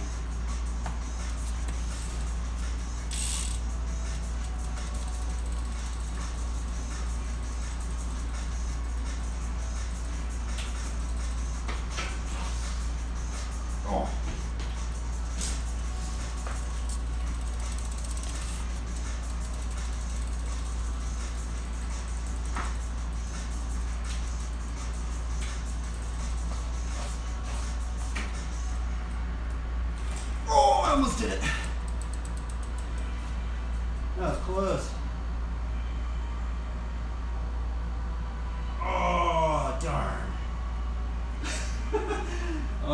this one, you're like right there.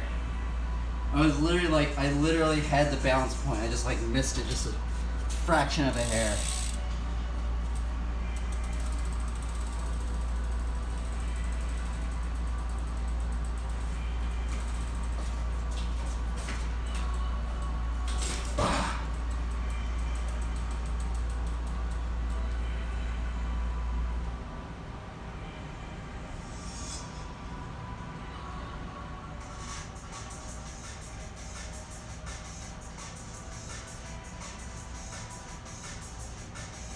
Let's keep trying cliffhangers.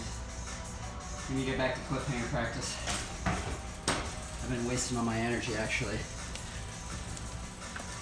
Today was supposed to be cliffhanger learning day.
Trying the bike, which feels like, no, it doesn't even feel like the bike compared to this thing doesn't even feel the same. It doesn't feel like it's totally easier. This is like 100 times easier than on the bike.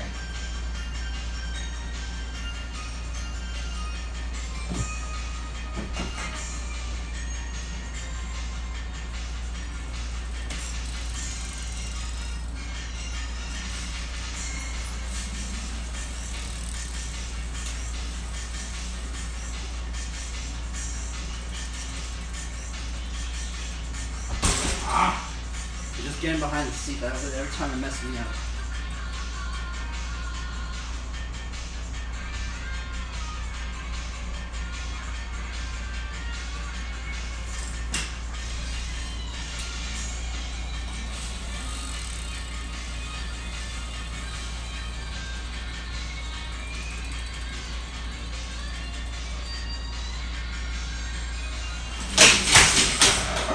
What's wrong with this thing?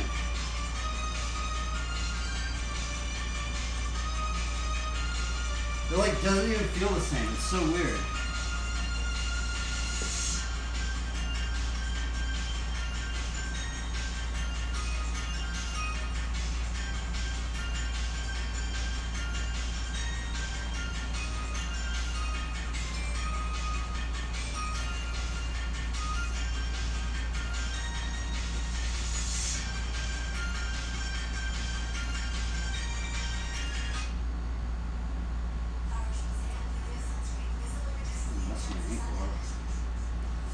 like it flipped over so many times, it's like messing my ankle up.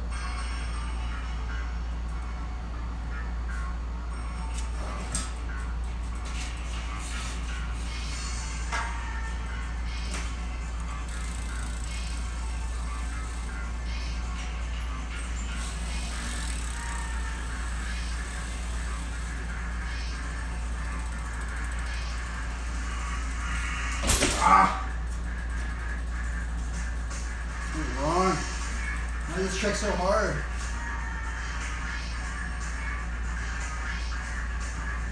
Man, these people make it look so easy.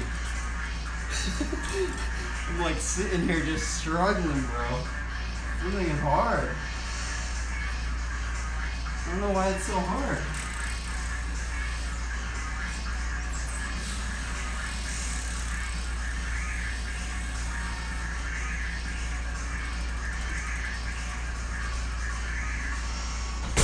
Kidding me, man.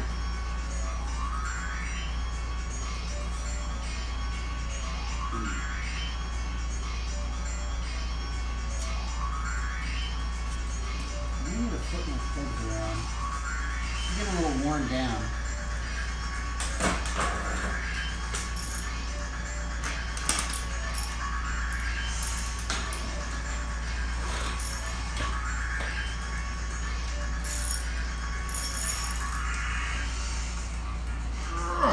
Man, that's pretty crazy. Man, holy moly. This is so tight. Oh my goodness. Jesus.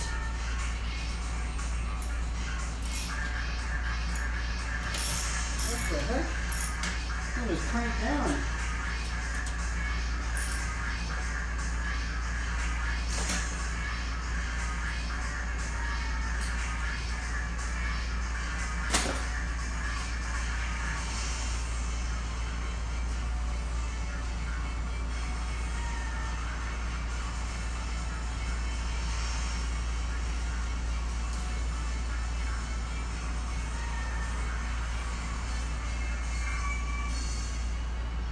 Where's that squirrel song?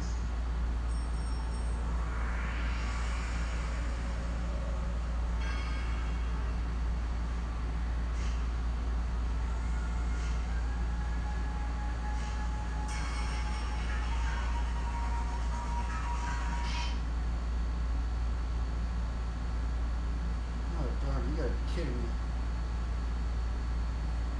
Where is it?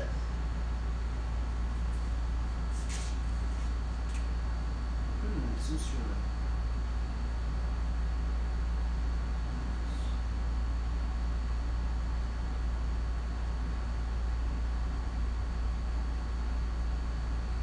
it's definitely a very rare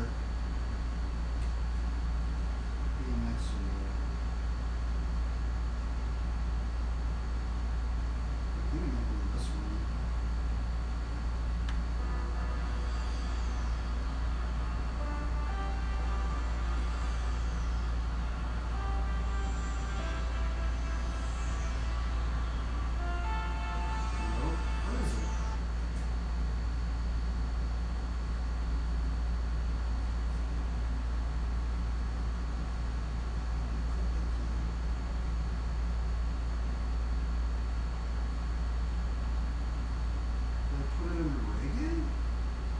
Oh no, I must have put it under Zeal.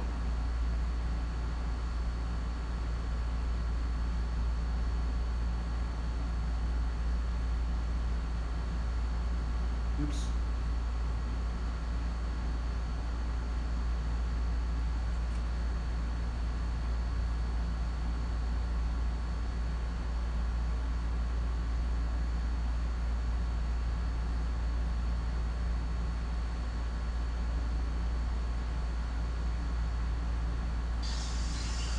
No, I don't put it in wild.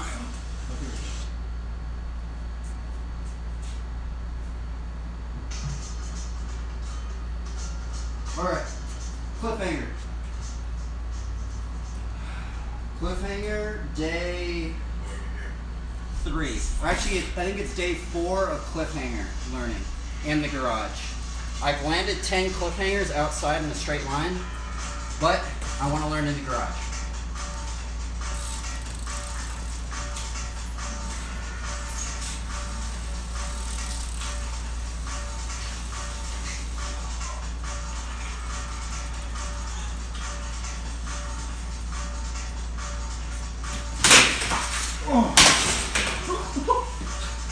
did it.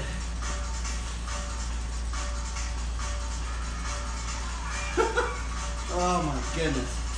That trick is scary.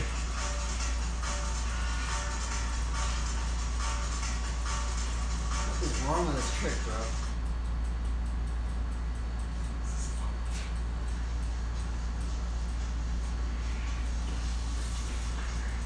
I need to be careful. Actually, I need to... I don't want to flip into that thing.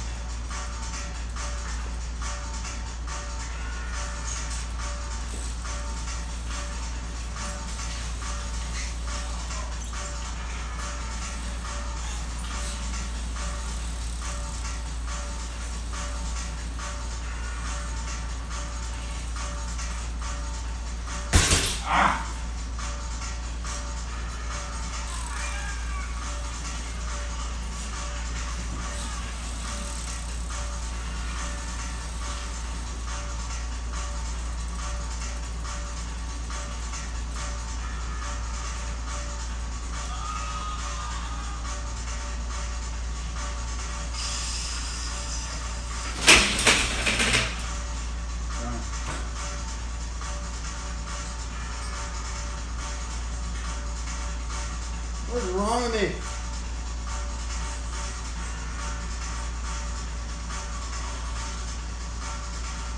This video is so gnarly.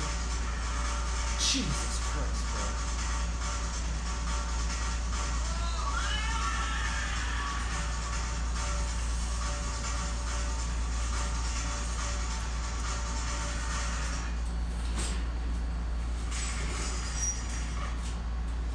Why can't I do this trick, man? What am I feel like I'm just not committing to it. I keep telling myself that.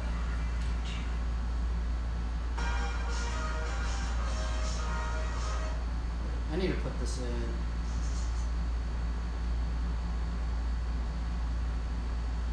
Oh, I do have it in Zeal.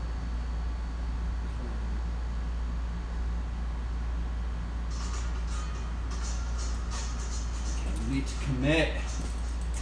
Commit. I need to just get upright, man. I need to get upright and not just, I just gotta get upright.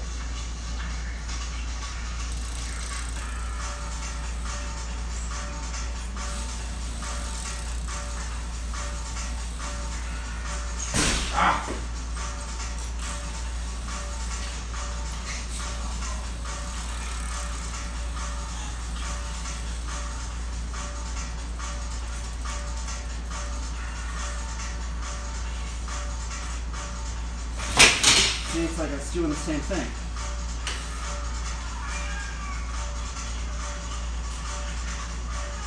What is it doing?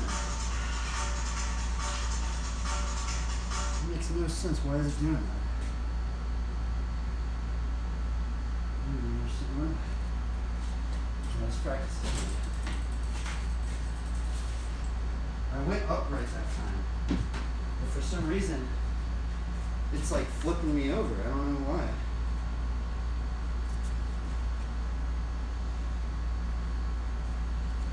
Let's just do it a couple times on here.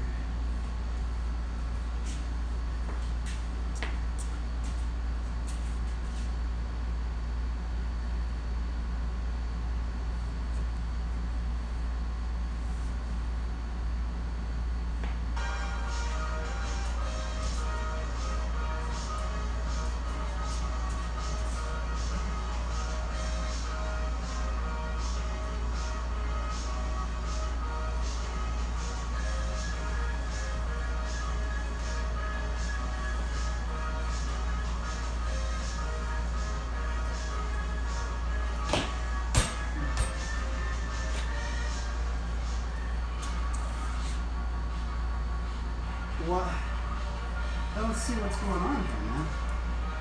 What am I doing wrong?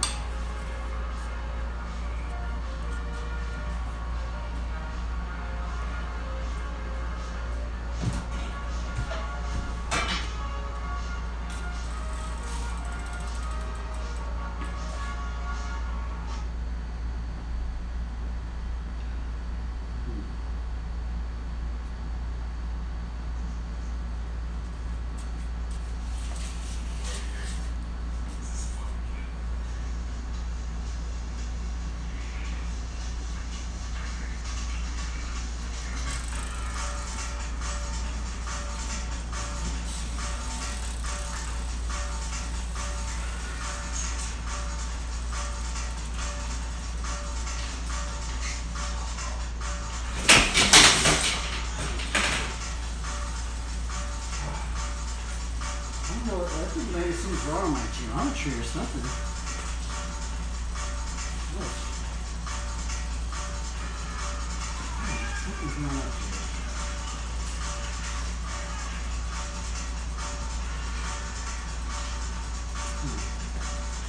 I think I'm like messing up the weight. Something, I don't know what's going on.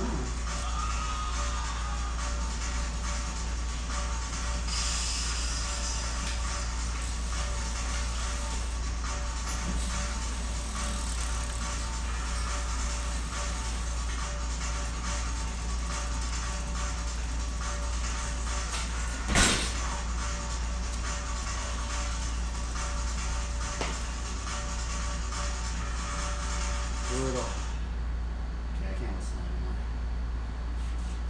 You know, let's do it about 10 times before we get burnt out of it.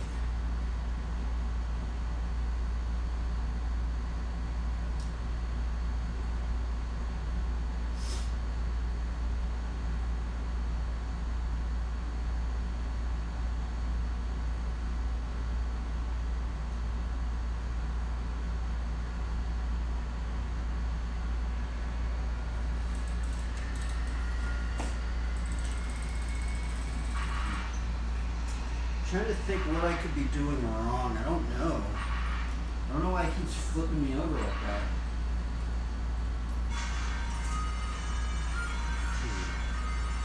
Maybe I'm just not getting into the balance point.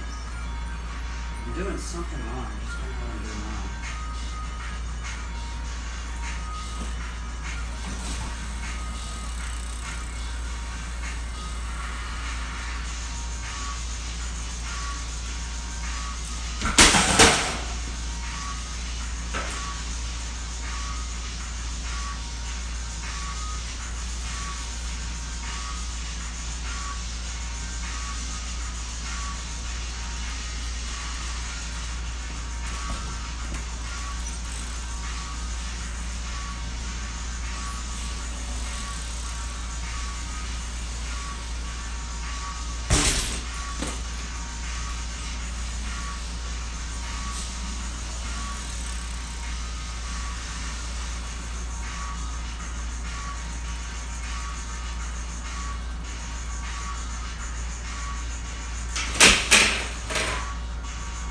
So let me look at what I'm doing.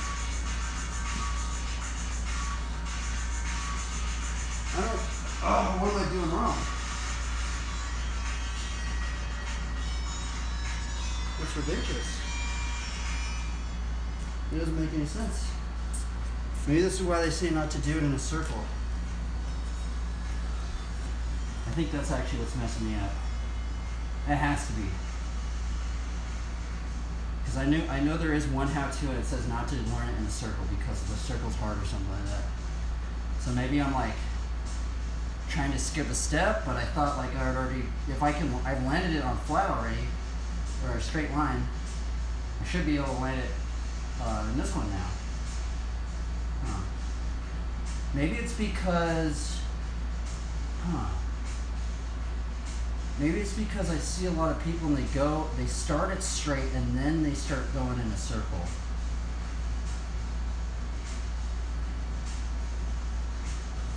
I don't know what I'm doing wrong.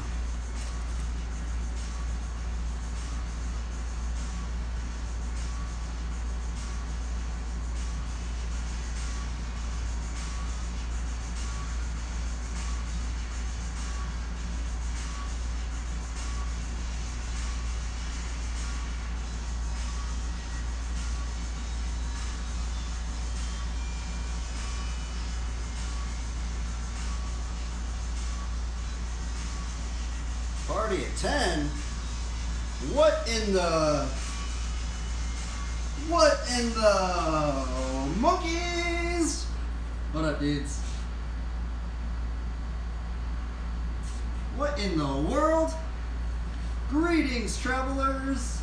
Welcome to bike riding.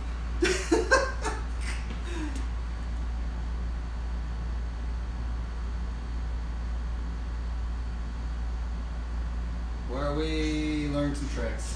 I guess we'll do a little, I guess I'll start doing tricks that I know how to do then. You're free to test your limits. see if we do some upside down whips.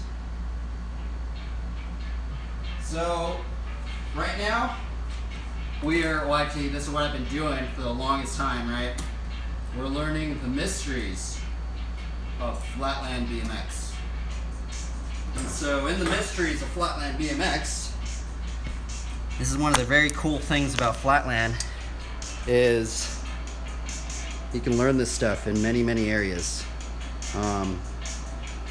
So we're riding in a 15 by 15 square foot area, and even some riders have even ridden in smaller areas. That's actually why I have this little outline square right here that's 5 by 7. But yeah, some pros ride in really small areas, and so yeah, so that's what's really cool about flatland. You can learn it in many, many areas. You don't need a skate park, you don't need street spot, you don't need dirt jumps. You just need some flat ground, man. It's one of the big strengths of flatland, I think, personally.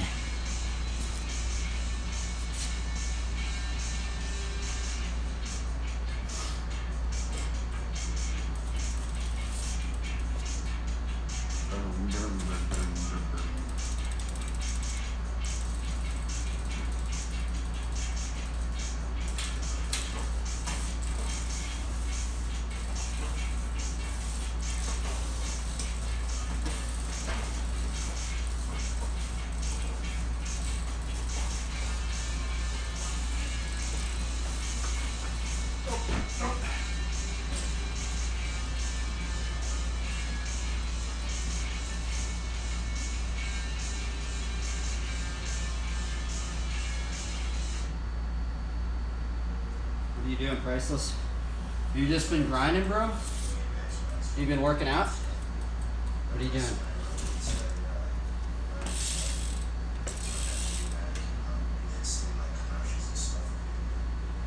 See, we could try and do some like cheesier tricks here. More show mode tricks.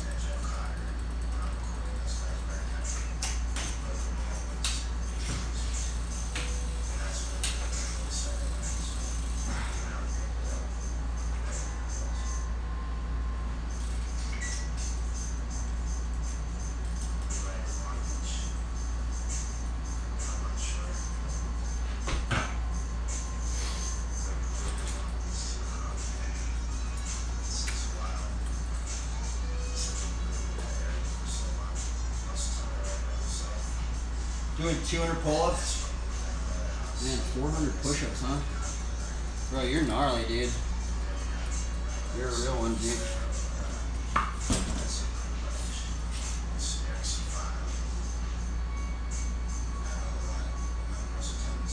Dude, I bet you love, like, Venice Beach, man. There's so many people just always just working out at Venice Beach, man. It's gnarly.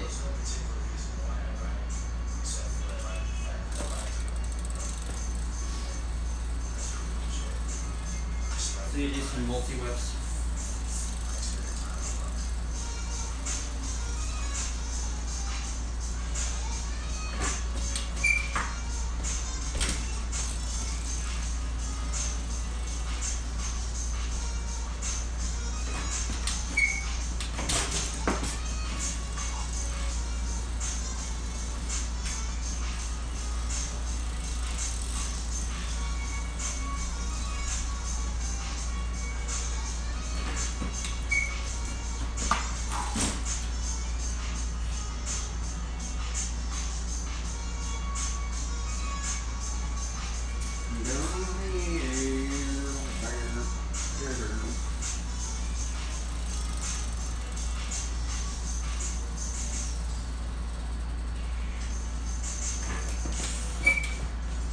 And I've like lost this trick.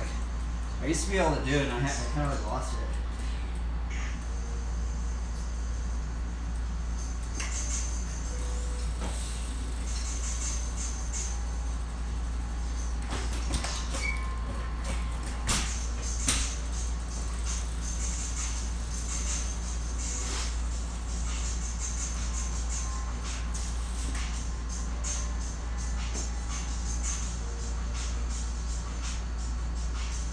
It's kind of strange. There's really not that many people that are on the health and fitness section.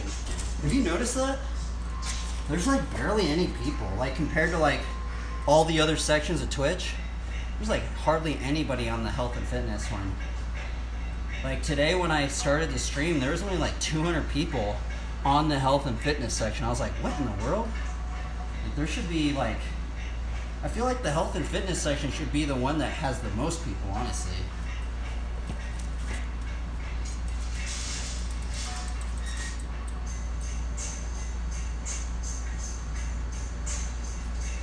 Yeah, I'm just chatting. It's actually probably good that you're doing like those push-ups and you're doing like calisthenics, right? Because like body weight calisthenics, because I bet like that inspires like other people because they're like, oh, well, I don't need a machine. I don't need like gnarly weights. I don't need like machinery, you know?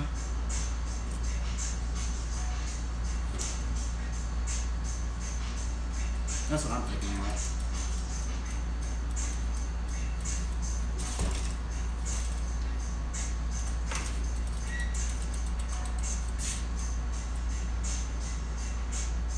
I know, on the health, yeah, for sure, especially with the chick channels.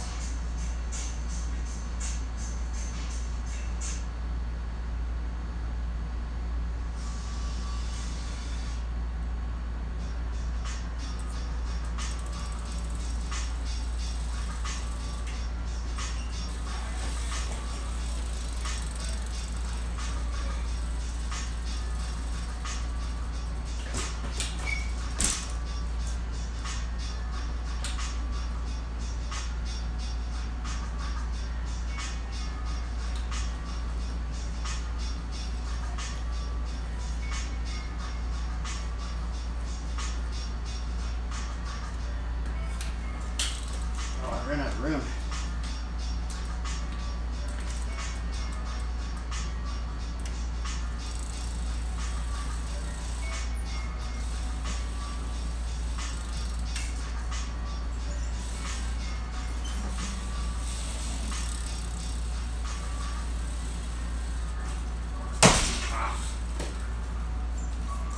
I kind of been riding already for like an hour or two, so I'm a little taxed out.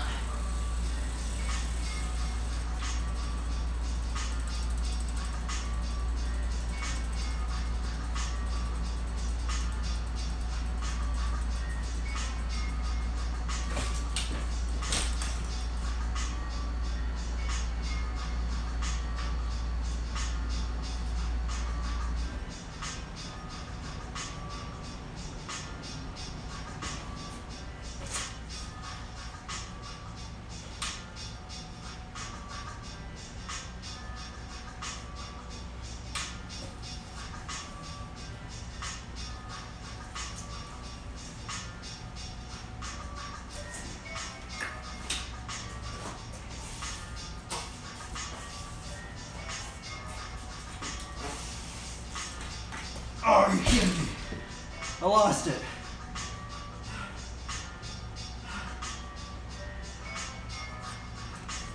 And it sucks like when you do like a whole line and I was about to land and I just mess up the end. This one there.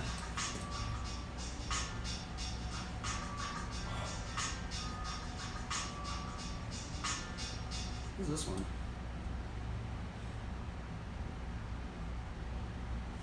This is free copyright. There's another like like handstand trick. I don't know about this one. You look back on this day, you might remember the evening when the strawberry shortcake slush flow crunchy sugar crystals. Let's see if we can do one of these ones. I want to see what it looks like. I want to see like if I can get a good angle of it.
I've never done that line before. That was funny.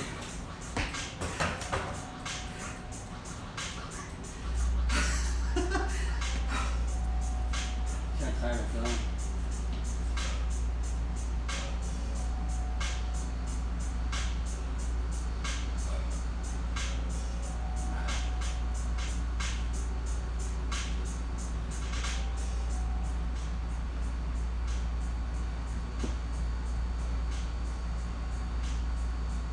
We got 2 lines today.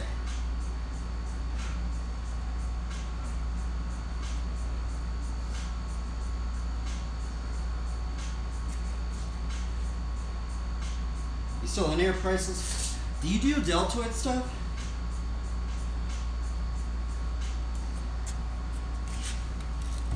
Do you do deltoid workouts if you're still in here? Yeah. Because one of my friends said, like working out your delts is really good. You can get like broader shoulders, you know. Like he said, just to do like a bunch of lateral raises. Like one of my friends is like, he used to be like a bodybuilder dude, and he basically just said like, you just like get the cable machines where you just get like 7-pound, 8-pound weights, and basically just do this. You know, you just do so many of them like that. And then I think like, oh yeah, I think like this. And then like you go down for like your back of your delts. And then when you're up like this and you do that, that's like straight side delt. And then I think like that is your front delt, because I know there's like 3.3 parts to your deltoid. I would do more lateral raises, yeah.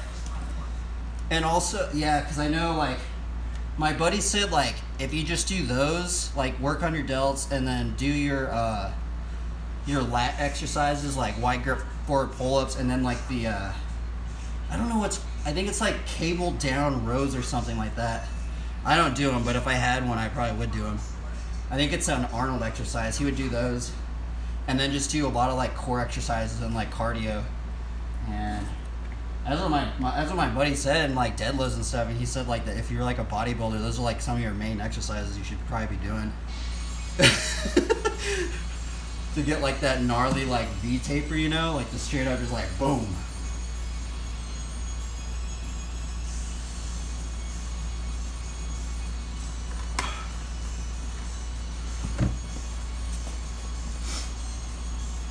And I should get my buddy to start streaming.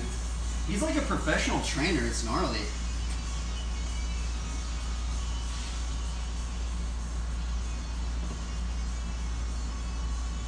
I remember he was really into like the band exercises.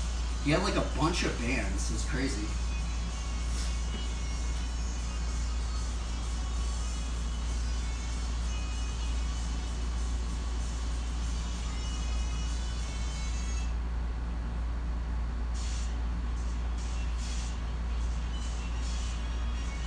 Man, that was actually such a trip to meet that dude.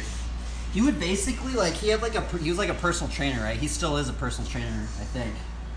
And basically he would just like drive around, and he had like all these like clients and stuff, right? And they just work out at the beach. Like he literally got paid to just work out at the beach.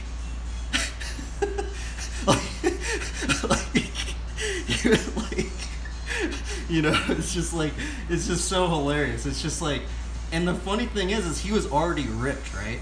So like he was already ripped, and so like he's just giving exercise tips to other people, and people are just paying him to do it at the beach. It's just hilarious. Like I'm just like, bro, like that's so funny that people are just paying you to do this.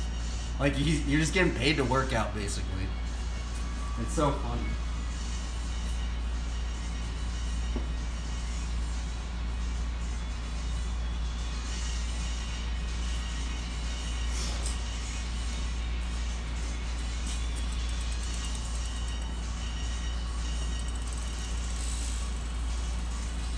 Oh wait, let's try and do the, I'm gonna try and do the funky chicken.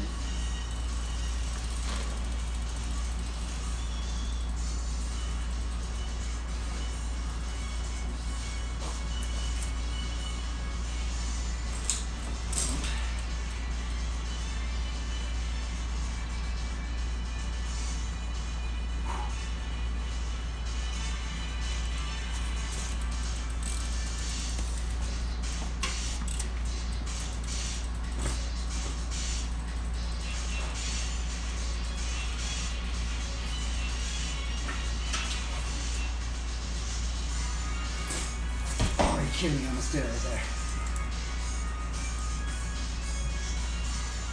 Oh, for sure, man.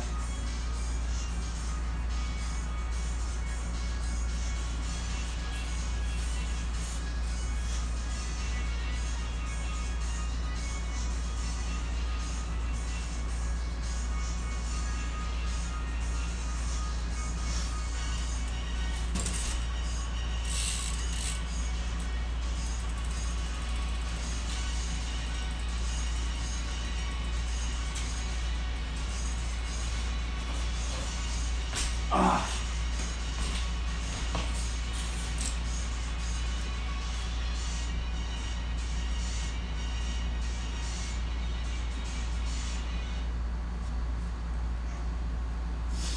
Pandora is under attack again. And I have a choice.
She landed that. I haven't landed one of those in a while.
Wow, that's insane.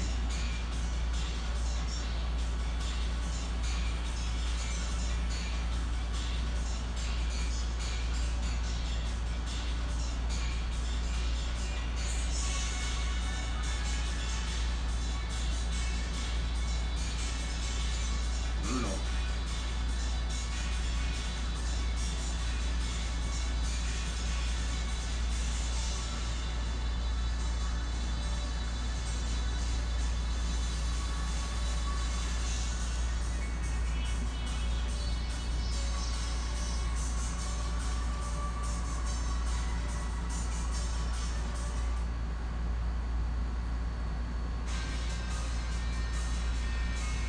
See if we do 5 fireworks.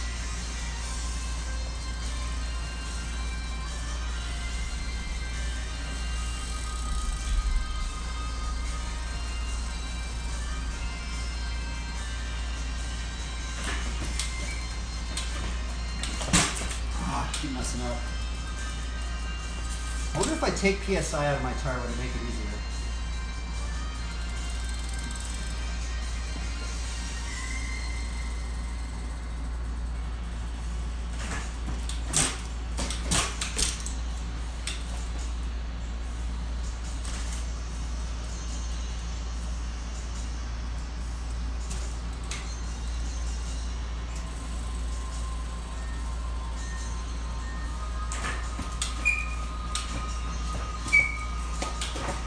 Kidding me.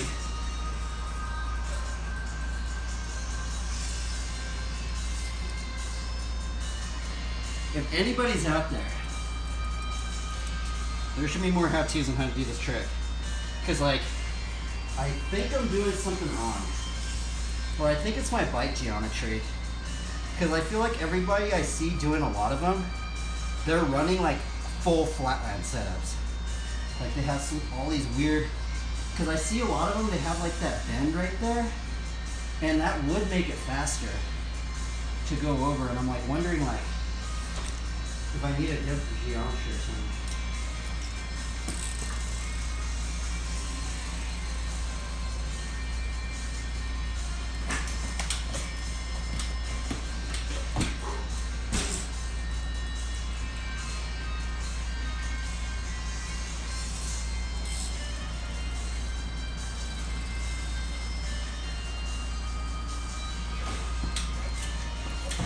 Dude, I'm messing up heavy.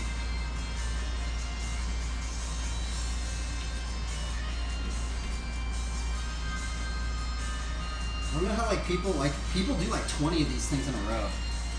And it's weird because I was kind of doing it and then I kind of like lost it again.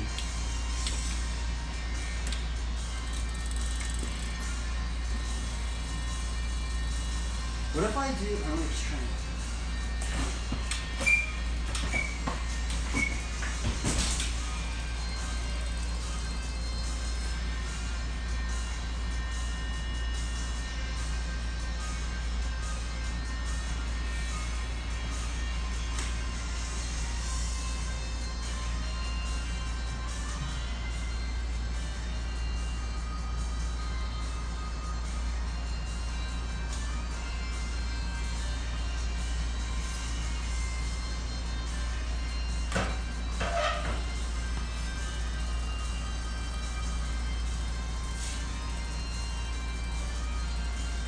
I need like the right song.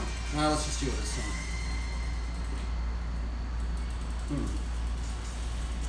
I don't understand. What am I doing wrong? I think I might have to... I'm going to start hitting the back brake to stop the momentum from my back wheel. I'm going like super slow like Michael. Michael doesn't slow.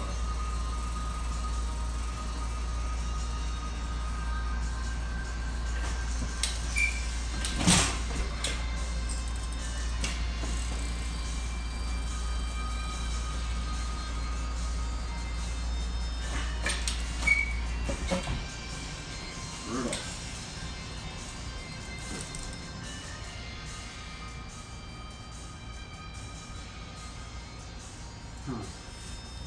What could I be doing wrong? Maybe it's my brakes. Maybe I have to adjust them. What if I like have them more like sensitive? Nah, I don't like it like that though. I don't know what they're doing.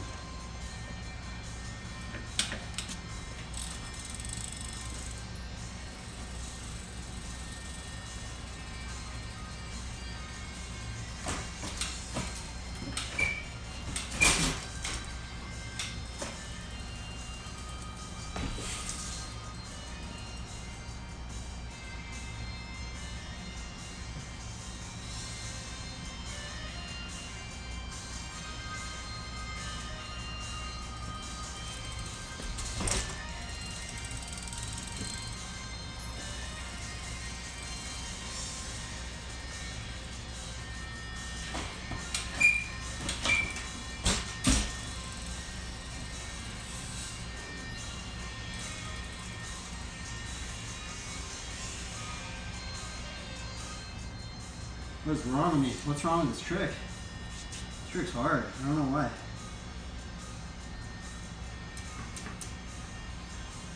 Did you think it would have gotten easier by now?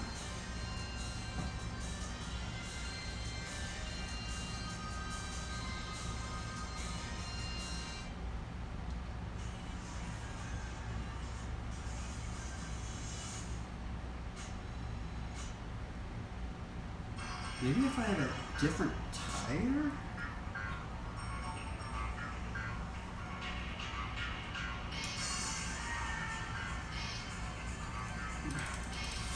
Maybe actually I need to put a marker right here.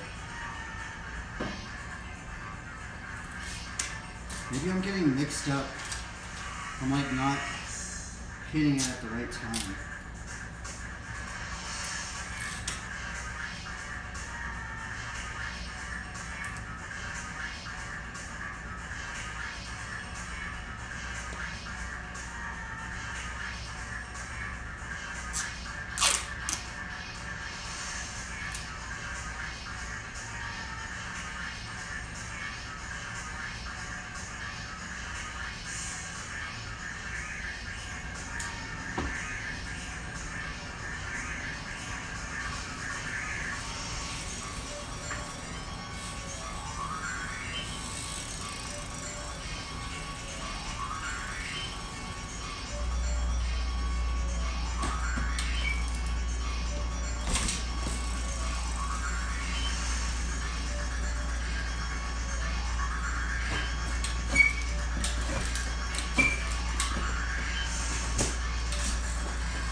Did it. I think that actually helped.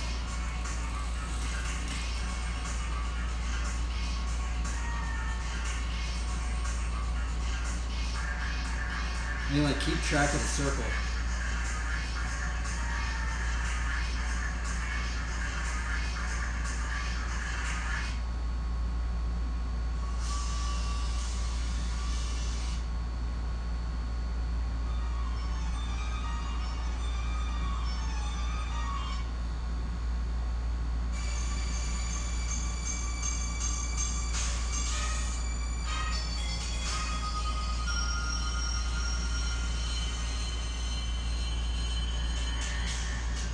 It looks like copyright.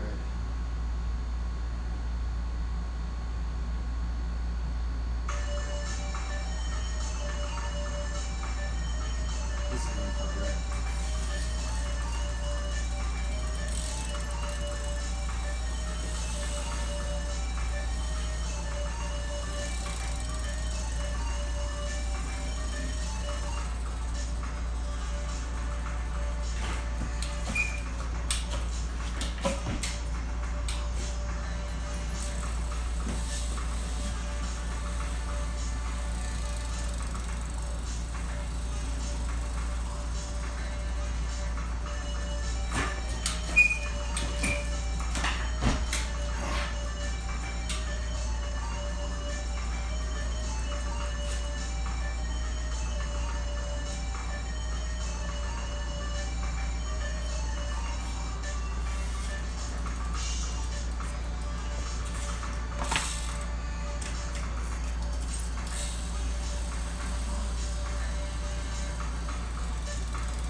Sounds cool.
is hard.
Sounds awesome.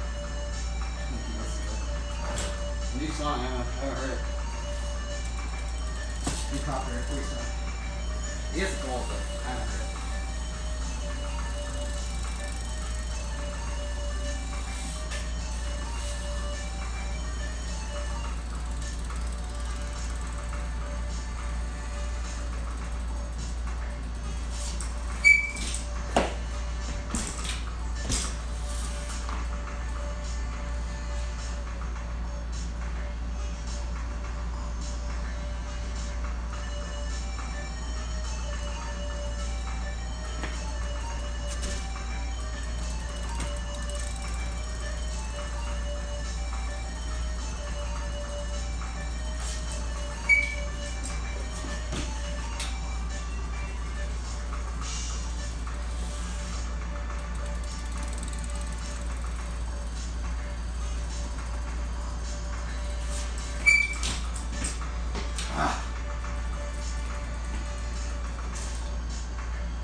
What's wrong with what's wrong with all these flatland tricks, bro?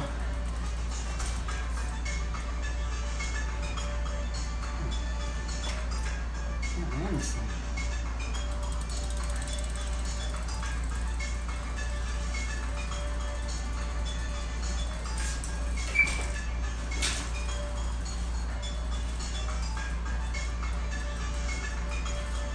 Oh, are you kidding me? I almost landed right there. Dude, what is wrong with me?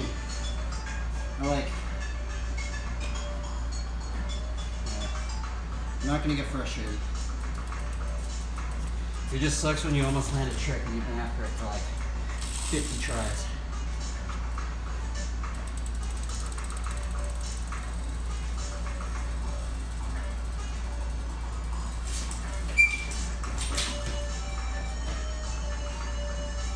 Man, so you gotta be like, you have to like, you know, get the right angle. I mean, that's with everything, right? But this one, I feel like if you mess up the angle, like your weight like shifts to one side or the other and like messes you up. You have to like get that right angle and then snap into that next one.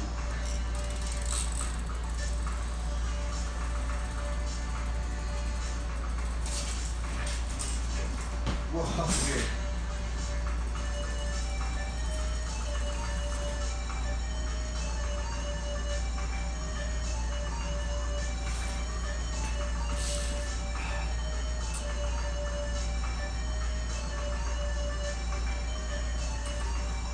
Okay, let's save this song.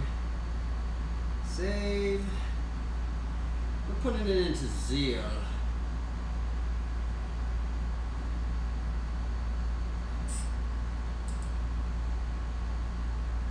Zeal and hip hop beats.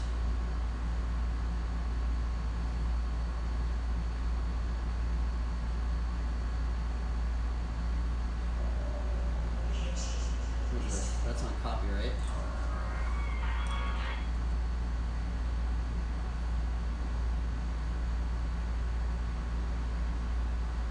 What is this one? That's on copyright. Got this one. You want copyright? All these songs are on copyright.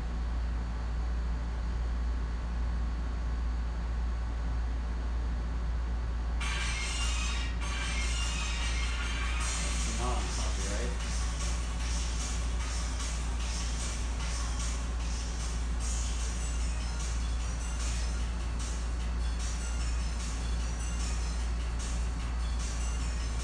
I guess we could try a new one.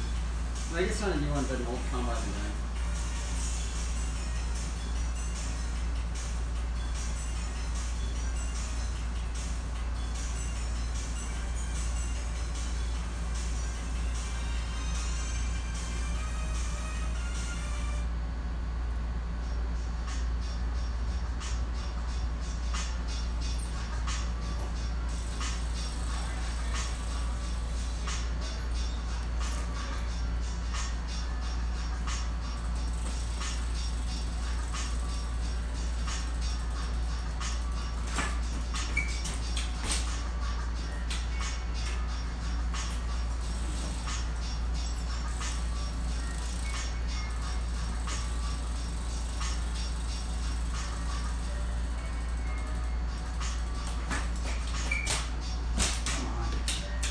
Blister? Blister already.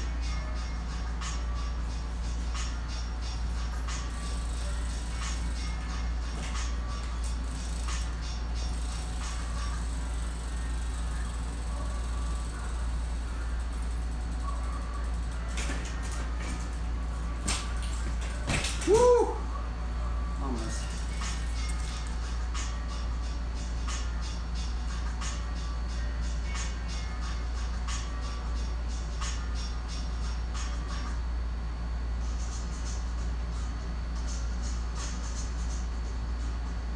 Oh, I'm tired. We gotta take a little break. Oh.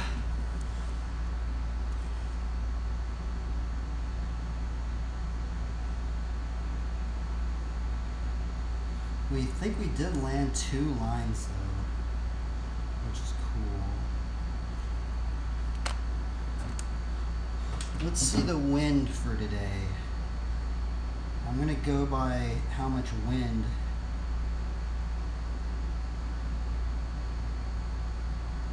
Let's see. Wind 22 miles an hour, huh? Yeah, that's pretty high. Looks like we're gonna do a longer stream inside then.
We've been riding for a good amount today.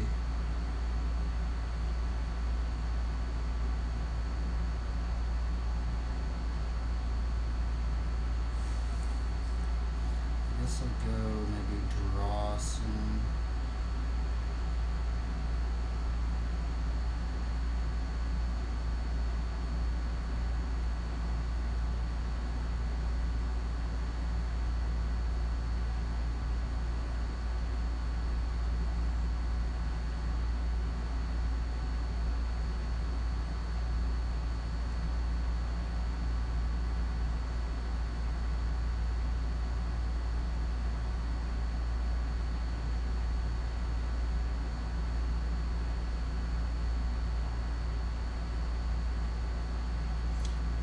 Well, dude, this dude is still playing WoW? Bro, you have been playing WoW. How in the world do you play this game like 14 hours a day? That's insane. I don't see how you don't get burnt out of that.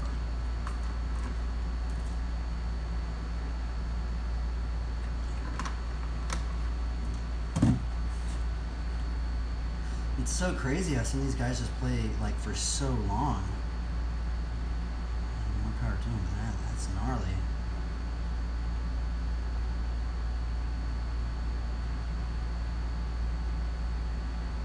That's Narnar, dude. Oh, let's check put a new video out. What in the...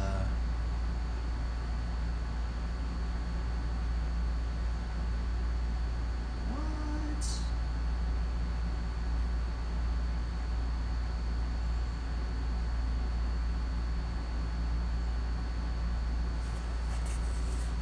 Ooba gaba gooba, ooba gabooba.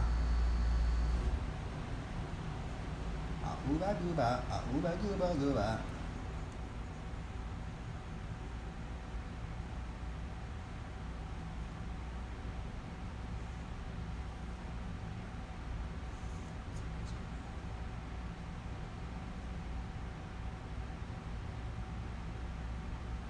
Ooba, ooba gaba.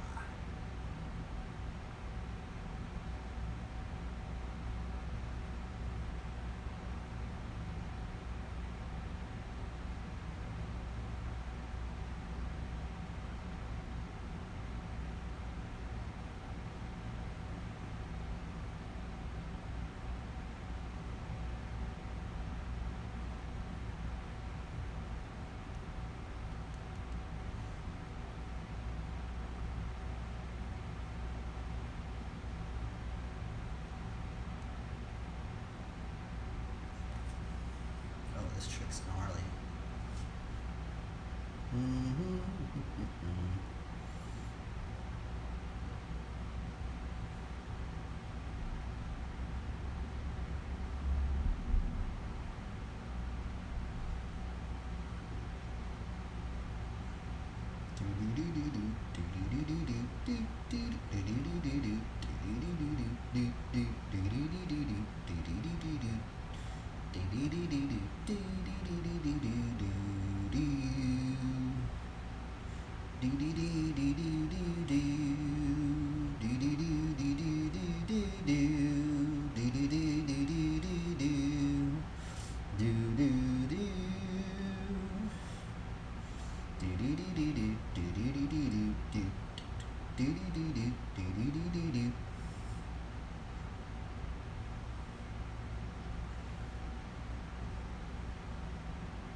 You know what? I actually need to go eat. We need more fuel.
Do, do, do.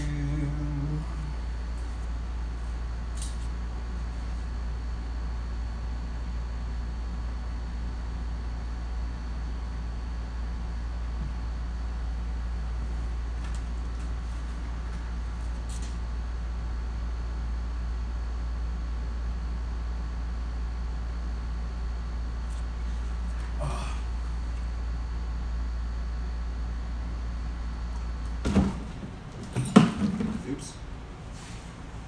Oopsies. Man, I want to do a 5 whip, man. I haven't done one in a while.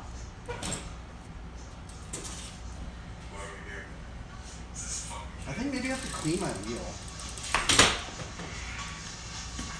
Let's try that. Maybe it's like dusty. Yes.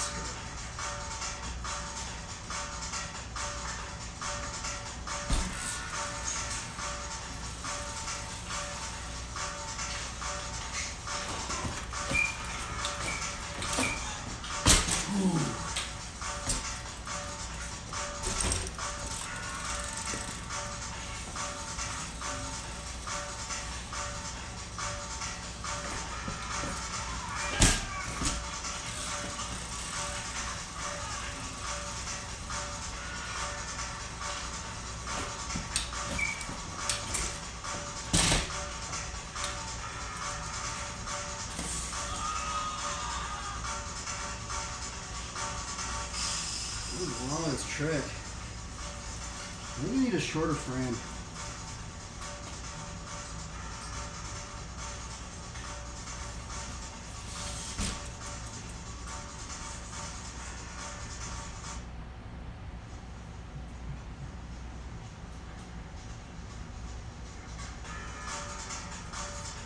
Well, let's get a 5er.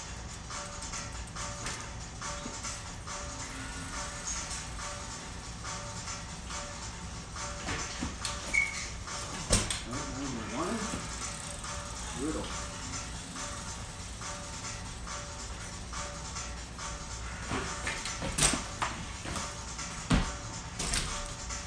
That trick's hard. I don't know what I'm doing wrong. Did it keeps hacking the ground, right? That means I'm not.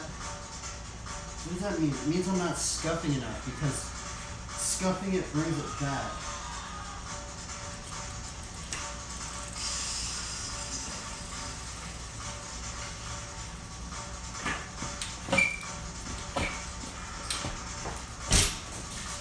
Triple.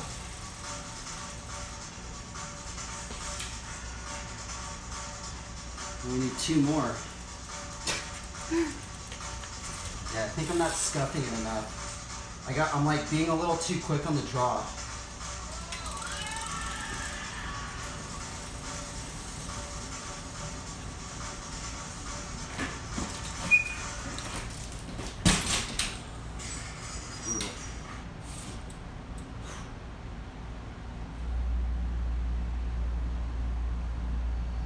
Does anybody know how to do this trick? I need some tips. I've been needing tips on this trick for like 2 years now. There's like barely any how-tos.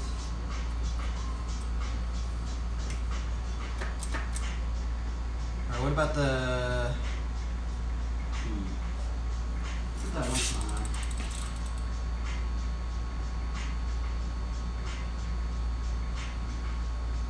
Sorry, I'm trying to get pumped up. We need to do this line!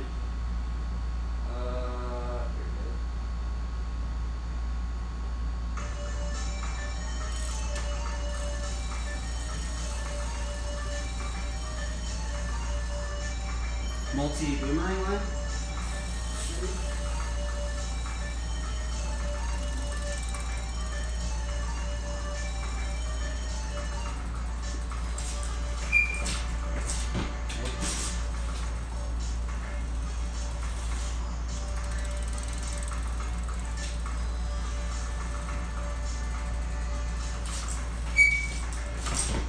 What's wrong with me?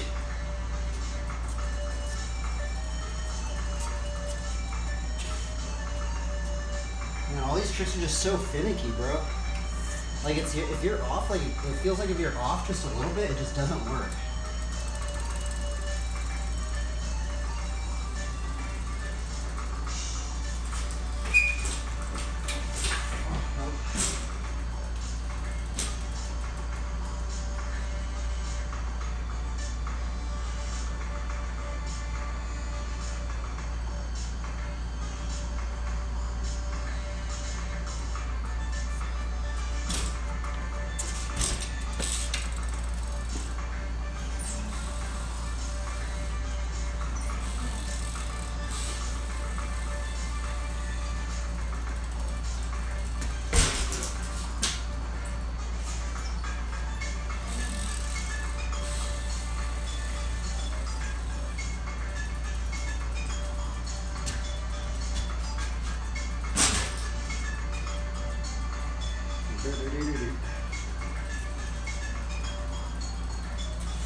Almost did it.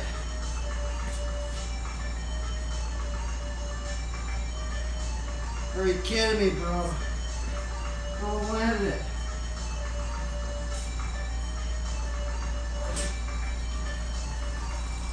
Oh, that's brutal. I don't understand why I'm having such a trouble with the regular fire hydrant decade. Sometimes I can do it on the pedals, but I can't do it on the pegs. Very good. Smooth landed right there. I've been after that line for like 2 months now.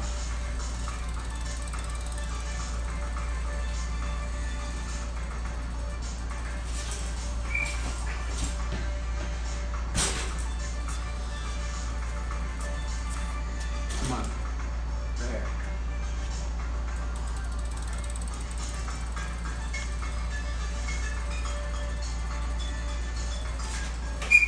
Nope.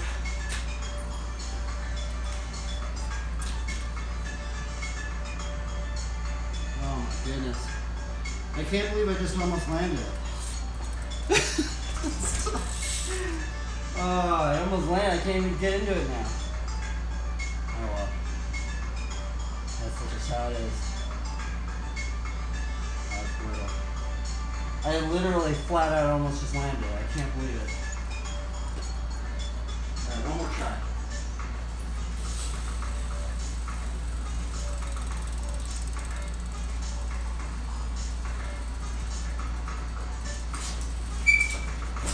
Nope.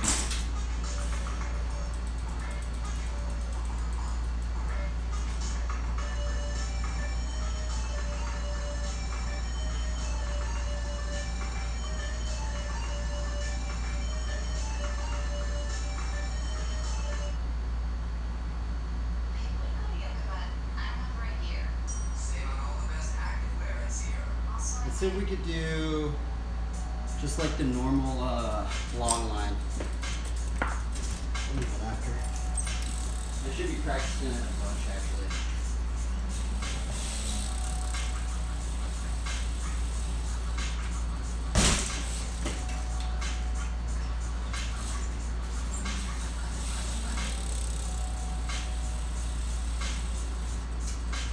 Kidding me.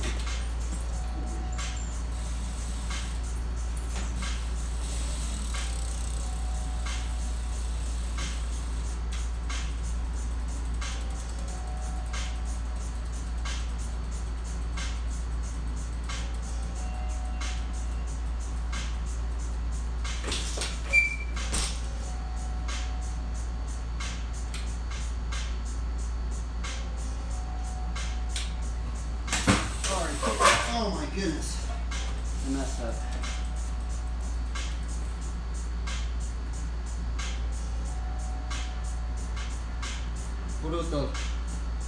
Yeah.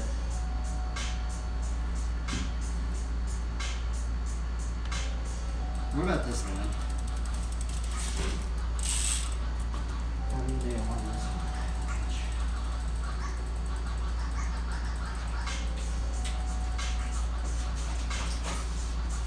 Nope. What's wrong with me? I almost landed earlier today.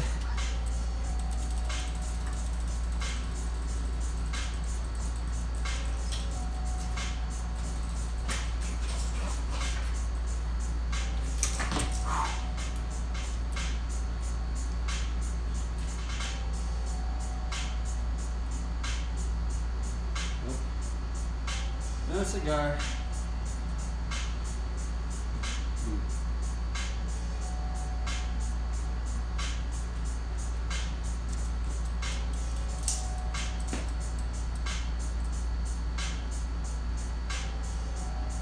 I need the right song. With a double, with a 5 fire whip.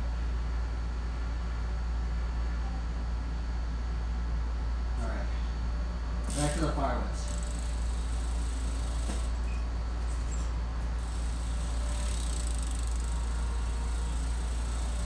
Actually, let's try a backyard no-hander.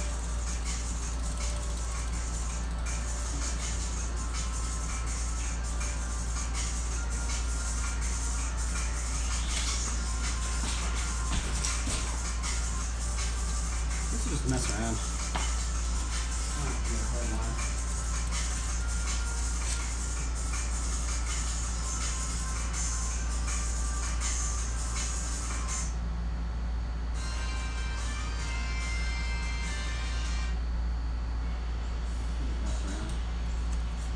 Just practice. I get frustrated. I feel like right when I get frustrated, I can't learn anything.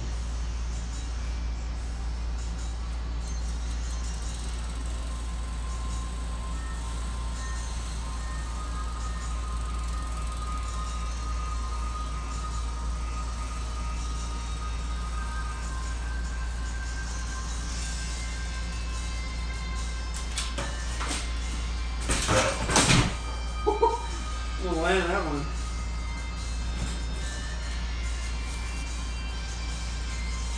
I somehow walked out of that. That was close. No, no.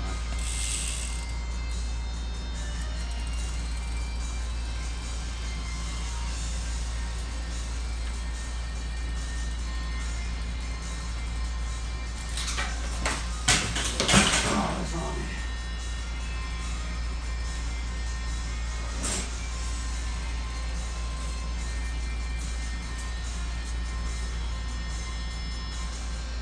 Brutal. Brutality!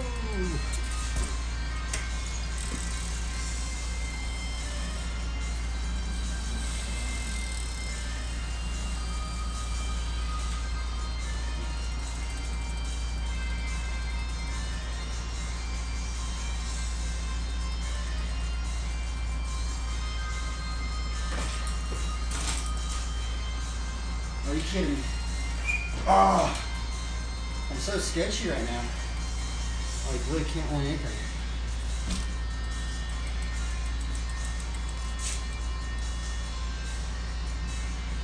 What is wrong with me?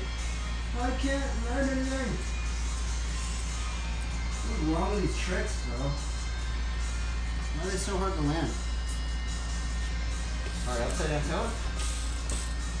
Maybe? Well, let's do tail whip. Let's not do the hang five part. Let's just do the tail whip.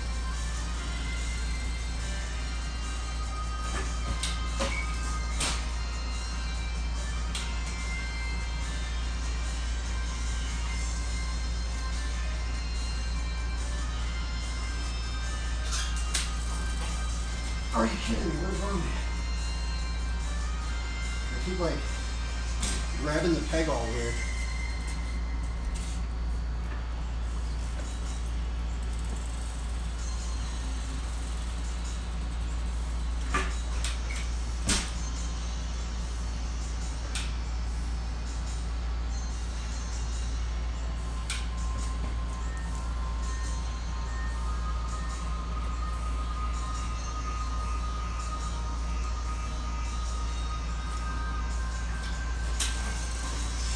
Are you kidding me? What's wrong with me? Fuck.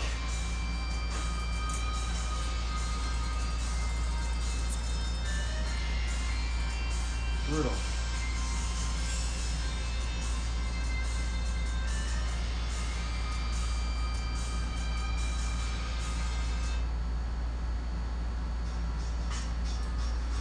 Trying to do an upside down tail. Let's just do long line. It basically just makes me practice all the tricks I kind of know to some degree.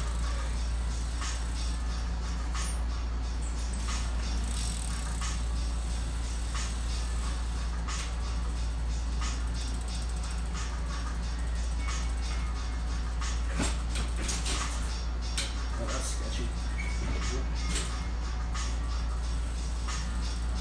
Let's just do it without the tail up. I'm like trying to do the swivel, but the swivel into the sticky is so hard for me.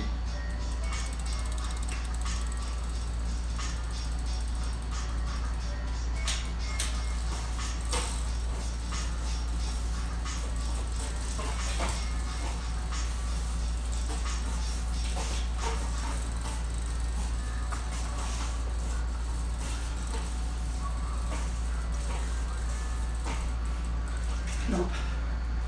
I'm out of it today.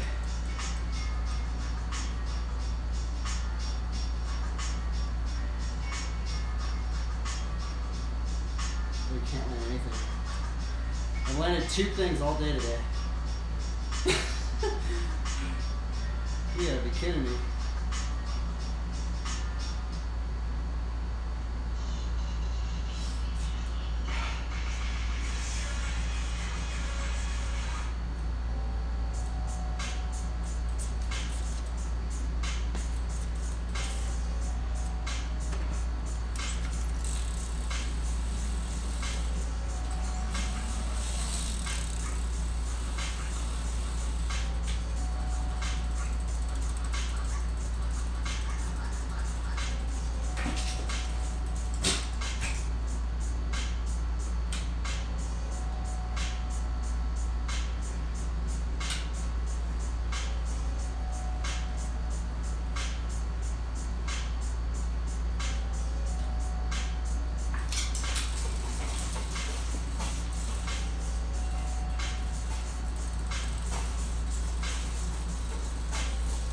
Ah! Almost did it. I messed up. I lost it. I shouldn't have did the bar spin. I was like, I felt like I should have just held it, and I was like, all right, let's just do the bar spin. And I just lost the balance point. The hard part is the swivel and the stick beat, because I feel like I can never get into that point.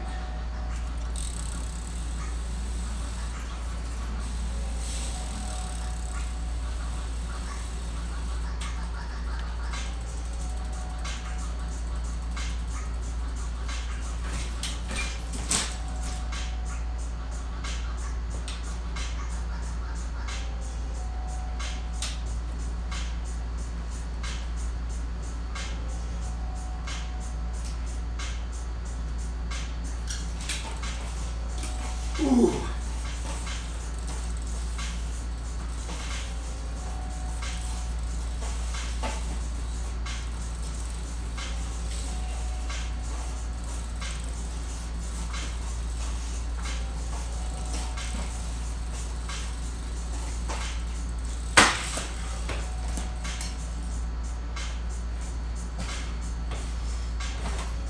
Are you kidding me?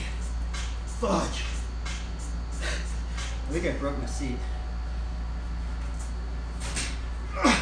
No! I messed up. I think I broke my seat.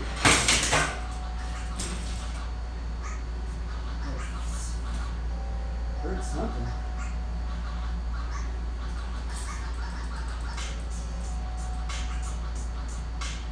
Fudge. That was close. I've only landed that line like one time. The whole thing.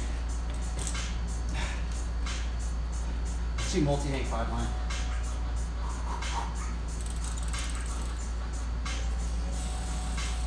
Actually, let's do this one.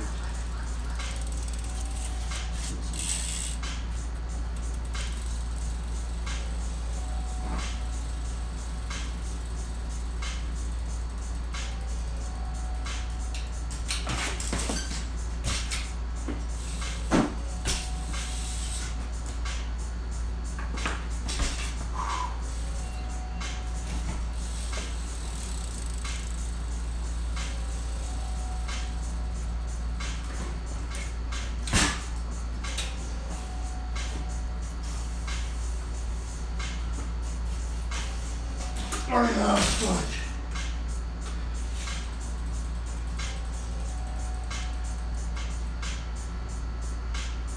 Darn it. I didn't land it. It's like I land one part of the line, but I can't land the other part of the line.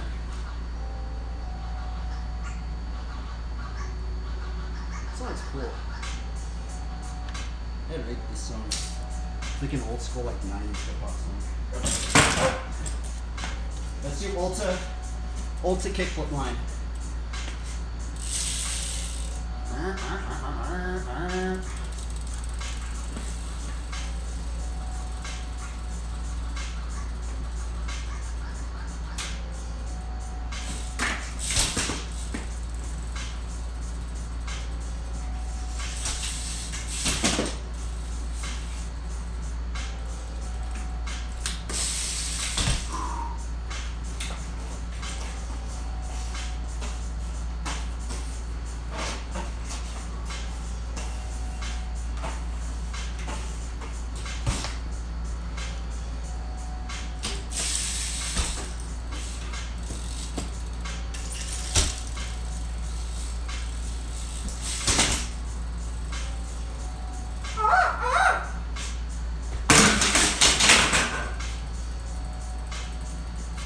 Yo!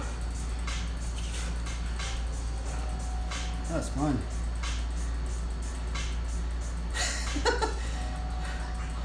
That's probably the cleanest I've ever done it.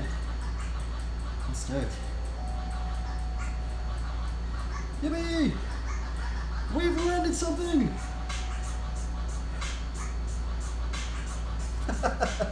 I'm like took me a long time. I landed on the cool side.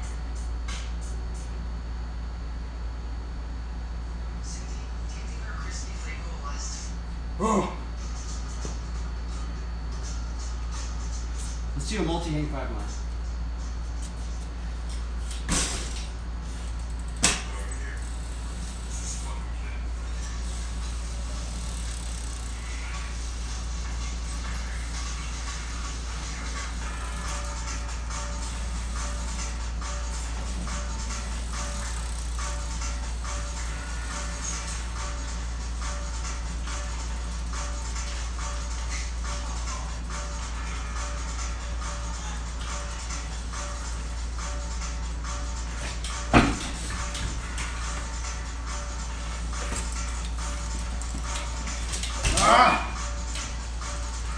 Almost did it.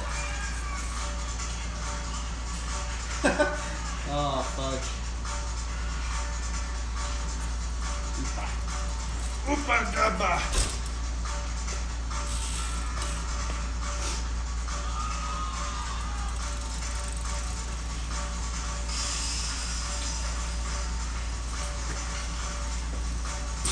Ah. Eat. Ah. Ooh. Ah.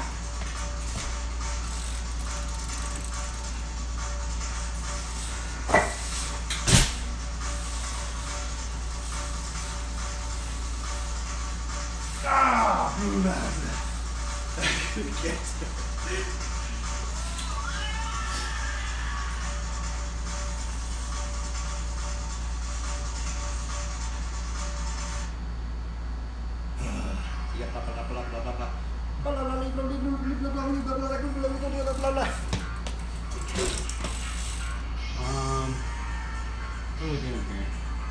Elbow glide? Can I finally land an elbow glide? I actually don't think I've landed an elbow glide all week today. All week this week.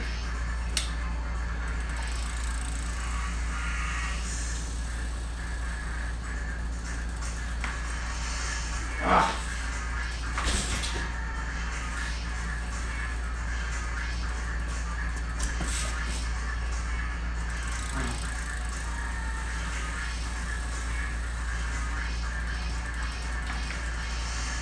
Are you kidding me?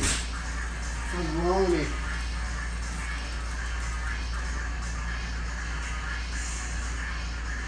It's brutal.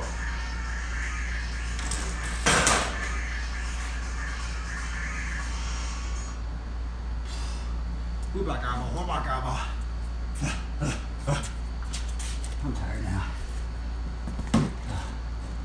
landed 3 good lines today, though.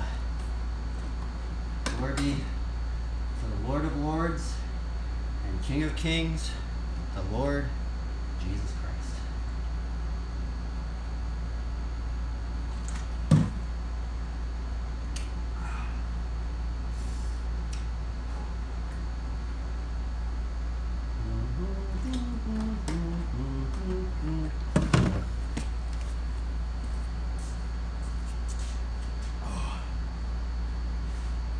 Alright, I think it's time to go draw. Yeah, about time to go draw. About time to go draw a picture. Let's go draw a character. So hopefully glorify the Lord some more. That is the main goal. That should be the highest goal, right? To seek first the kingdom of God.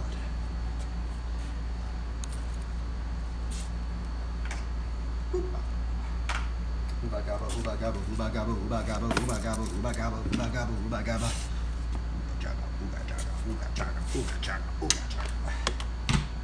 just getting everything ready. And we're gonna go maybe like a right outside, get a clip in the sunset. Catch some tubes by the beach, by the sunset waves, homies. Hang 10, no hander, brothers, for the Lord. Let's learn all the hang 10 tricks.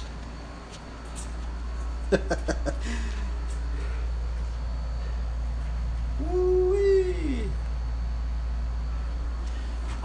Alright, we're gonna do a drawing stream. So if anybody's watching here, you can, I'm gonna do a drawing stream, so I'm not gonna be riding my bike anymore.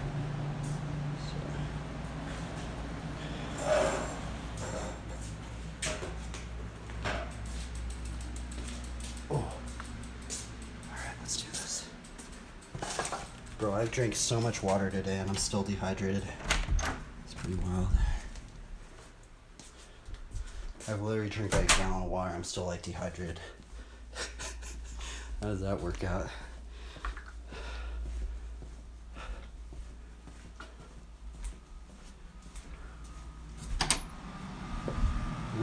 Apagia zubija bobazia bosha. Ia bosha sea fuera.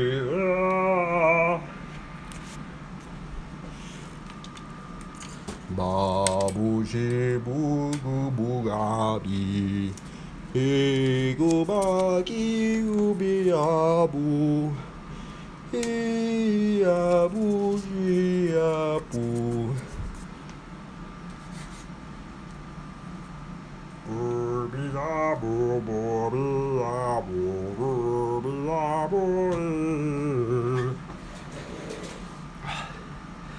Oh, I'm tired. I don't know if I should do a drawing stream. I'm like burnt. Just grab something out. We can do it. Let's just push some pencil around. But it's also thinking.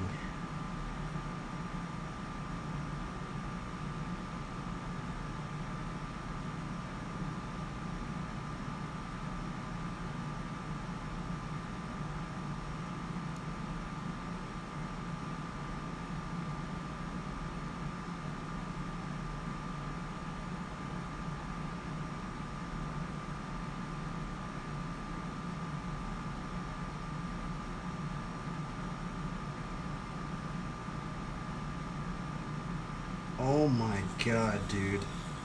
Dude, bikes are so crazy. Look at this. This is a straight... You're witnessing history right here.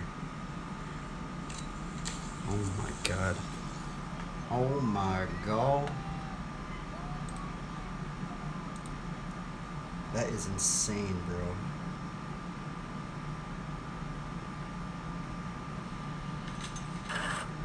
This is Patrick Mahomes.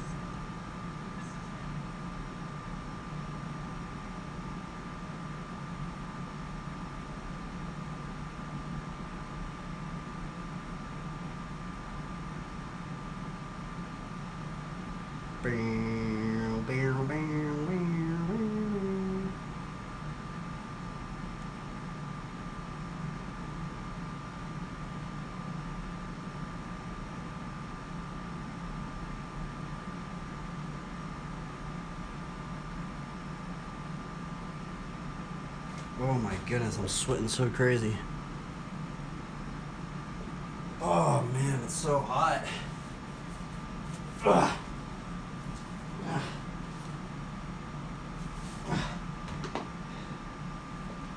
It's so hot.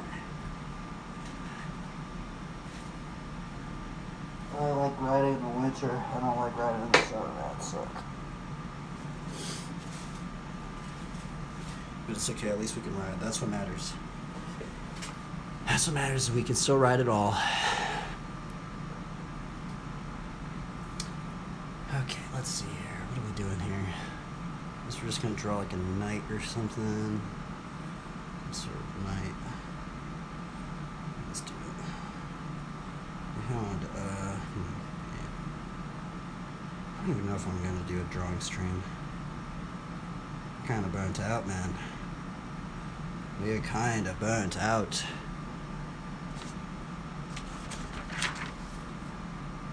Oh, where's my paper at? Okay, here's the paper.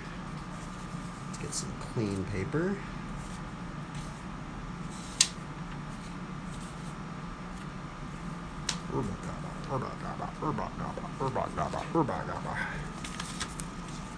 Oops.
Oh yeah, I need to change the settings of the stream.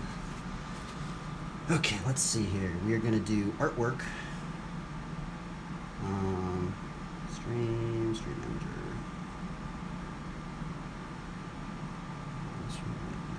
Art. Done. Okey-dokey.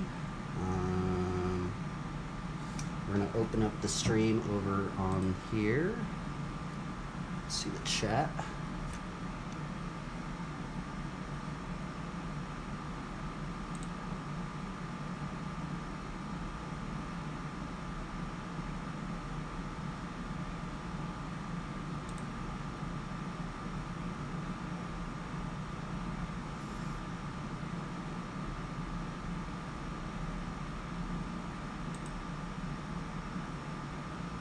Pop out chat. Okay. We have the pop out chat. Pop out chat. Then we're gonna get into this drawing. Okey-dokey. Let's put some music on. I'm just gonna draw a knight today. Another knight. Generally when I don't know what to draw, we draw a knight.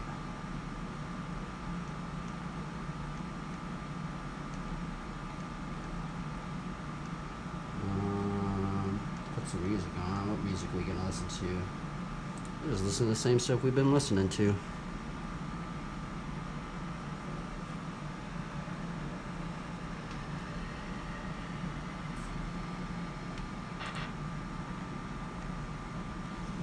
Oops.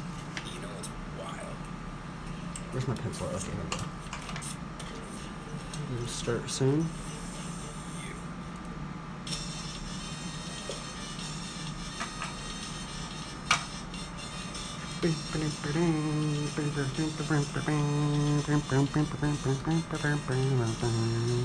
Okay,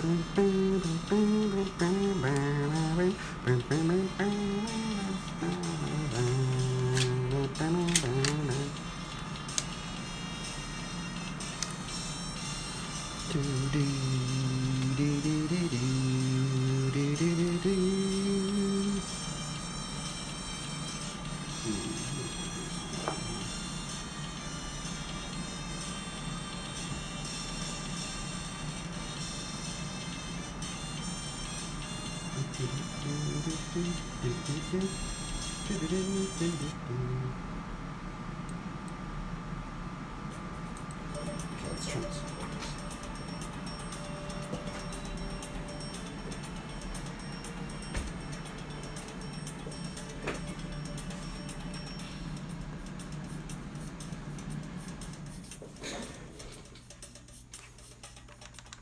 All right, let's draw this.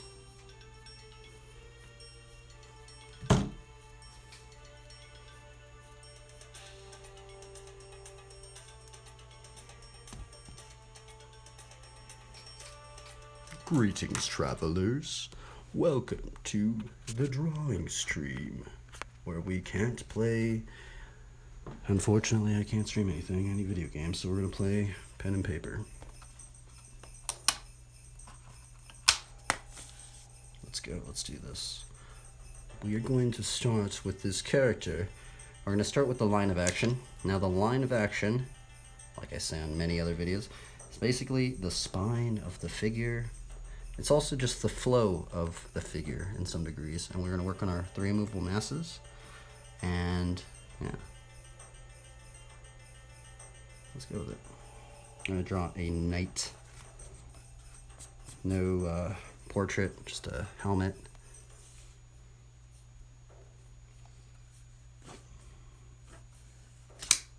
Oops. Oh. Okay, well, this is our line of action. And we're gonna try and build the 3 immovable masses on top of it. Now, the 3 immovable masses are the head, the torso, and the pelvis. Now, these 3 immovable masses can shift in and out of one another, but there's only certain ranges of all of these positions. And then also, these 3 immovable masses is a good indicator of whether it is a male or a female. Now, that's not always the case. The varieties do differ many times, but generally, you know, females have bigger pelvises because they birth children. But that's not. But the thing is that the variables differ greatly, right? It's not like everybody's the same, but you know. Okay, so generally, what like a lot of people, you know, do, they start with the head. So we're gonna start with the head. Actually, kind of. You know what? I actually should have maybe pushed it to the side a little bit more. Well,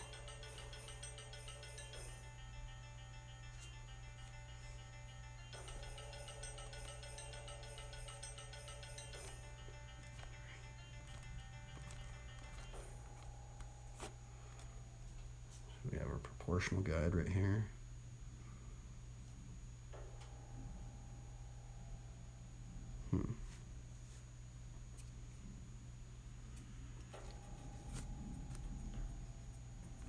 Let's do our torso.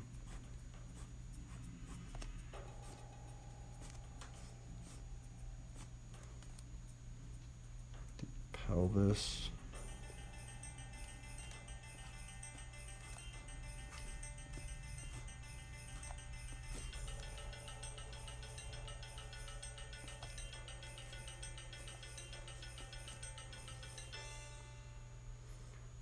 And one thing that Bridgman and Michelangelo, who Bridgman studied, they said something along the lines of building up these first and then building up the legs and then trying to balance the weight on top of it.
I kind of like doing like these nights because it's like you can like put a lot of emphasis into it, right? Like look at this thick line right there. It's kind of fun. But see, like when I'm drawing like chicks, sometimes I have to be like super careful, right? It's like, but it's especially that's why I kind of like drawing like the knights. It's kind of just like you can just kind of like muscle up. So there is this arc we're trying to see what the.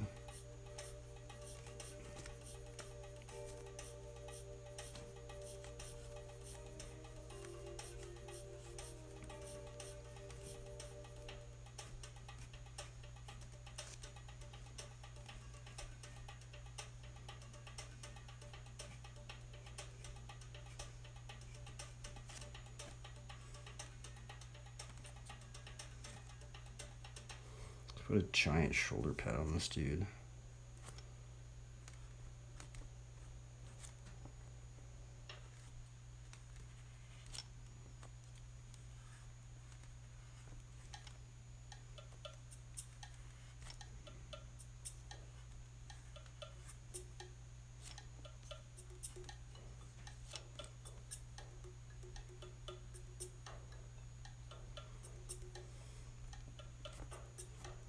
Put a sword on this dude.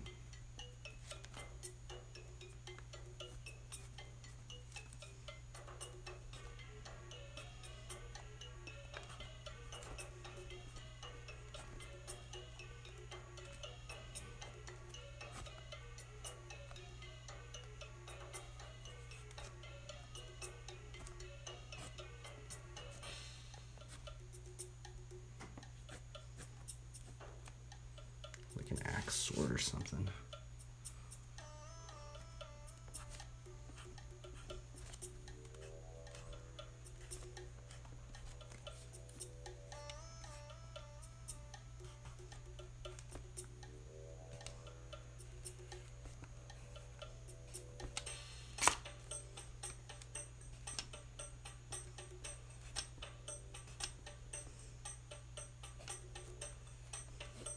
Dude, that sword looks gnarly.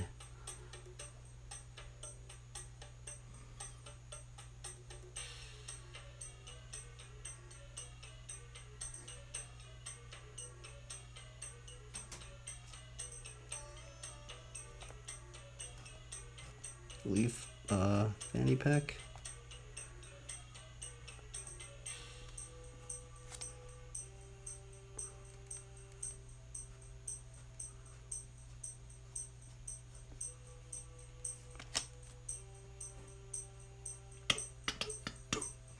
Put a bike on this dude too.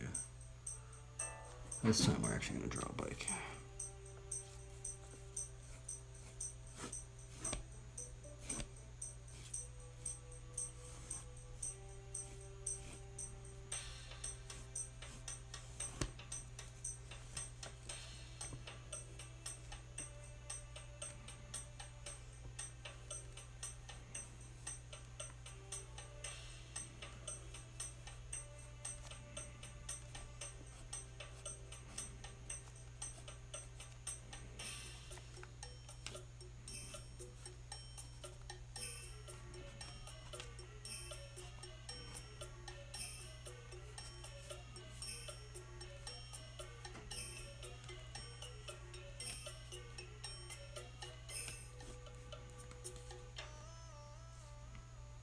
Dude, this character is just ridiculous. I don't know if it's actually gonna work now. I don't know, man.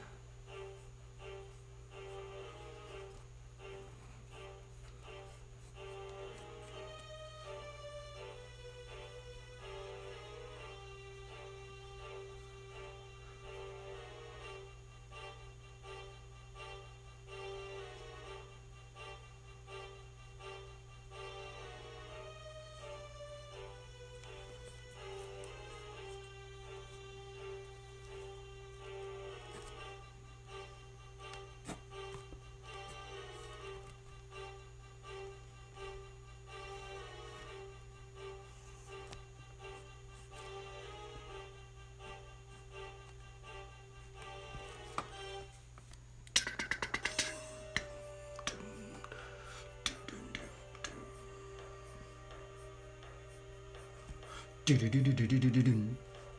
Dum-dum-dum-dum-dum-dum-dum. Do-do-do.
I'll put like a wingsuit on.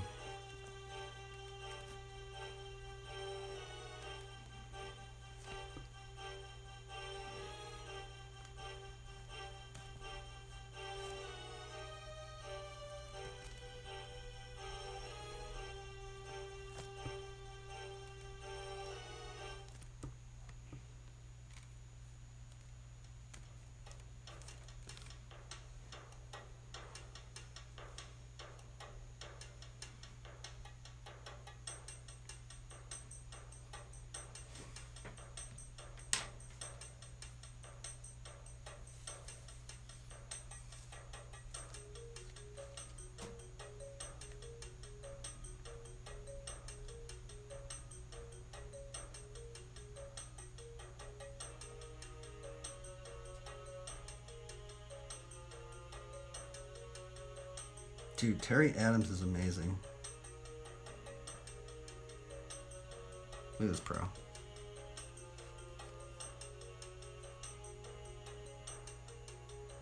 Shout out to Terry Adams. I can't even do a single one of these tricks. That's how gnarly, like, what he's doing. I literally cannot do a single one of these tricks that he's doing. Maybe, yeah, I literally can't do a single one of these tricks. It's ridiculous. He's gnarly.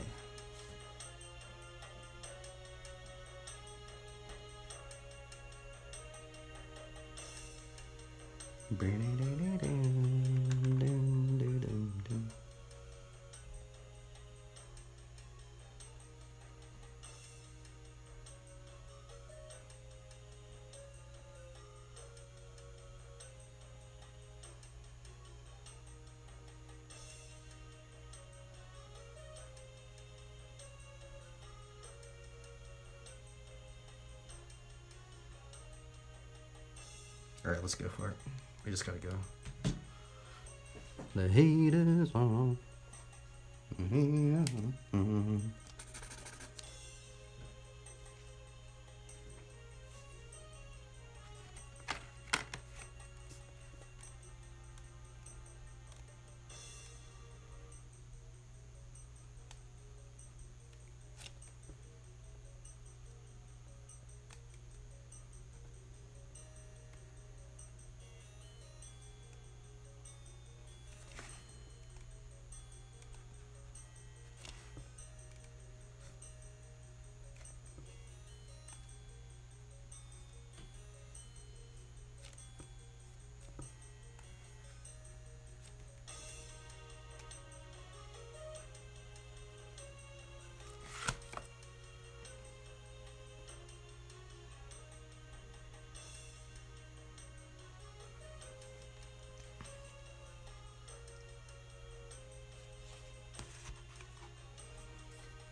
I don't know if I like that one.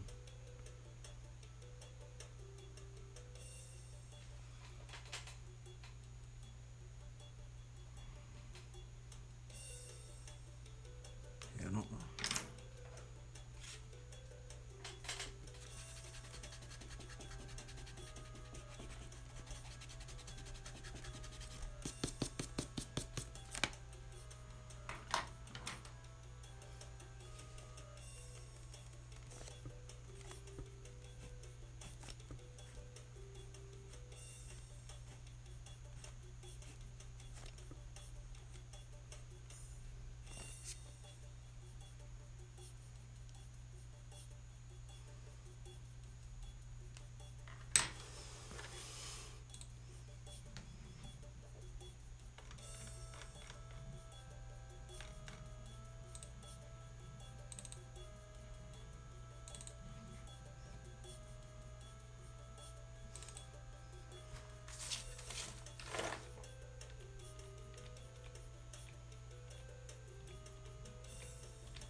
Better helmet.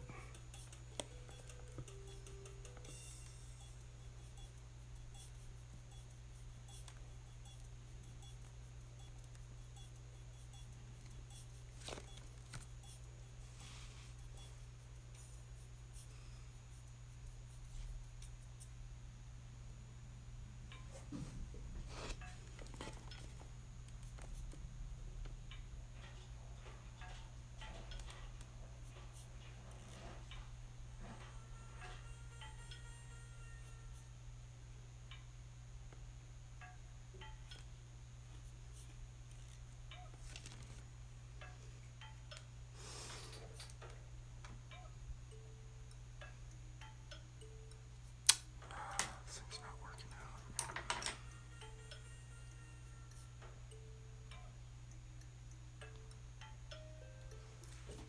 I mean, maybe it will.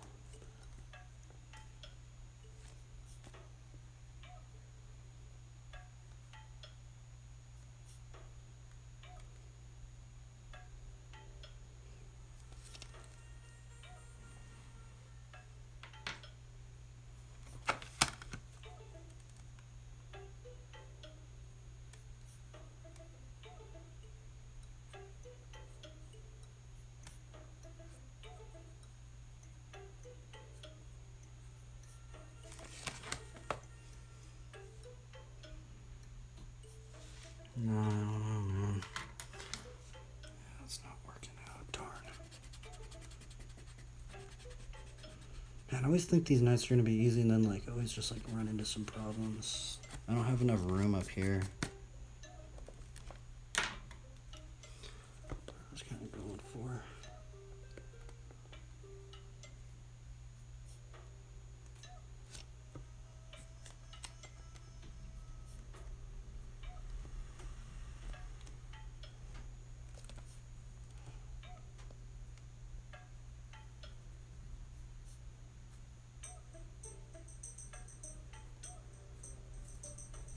Just keep it simple, maybe.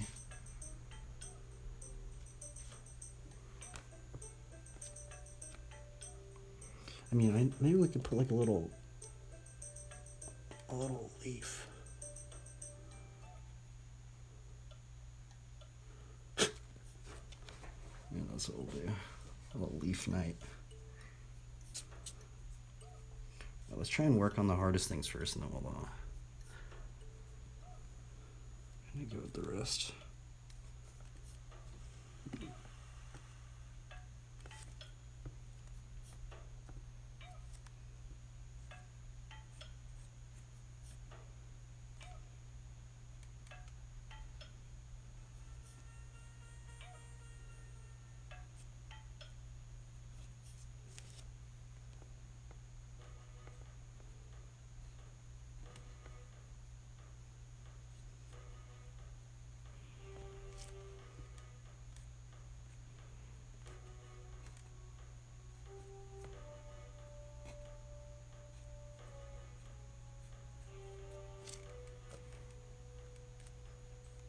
That hand is terrible. We're gonna work on the hardest parts first, and I just totally messed that up. Let's redo it.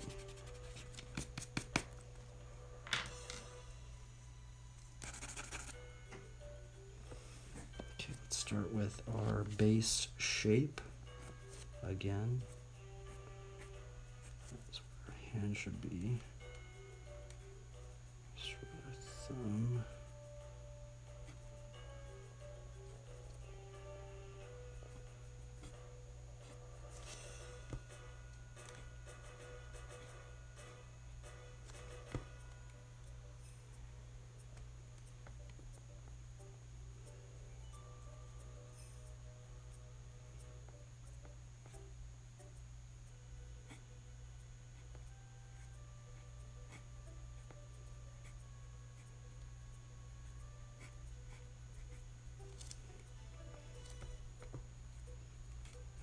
That's good enough.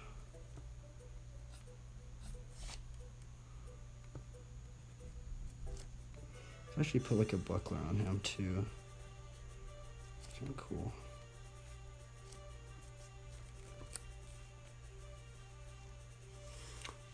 This is a cringy character, man.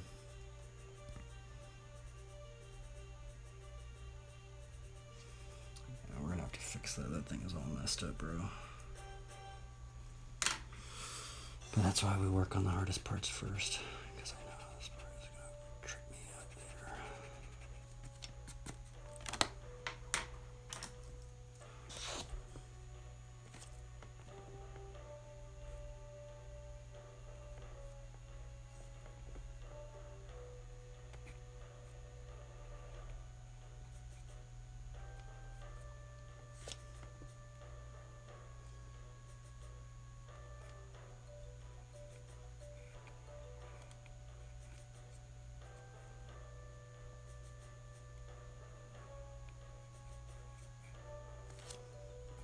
Okay, that might work.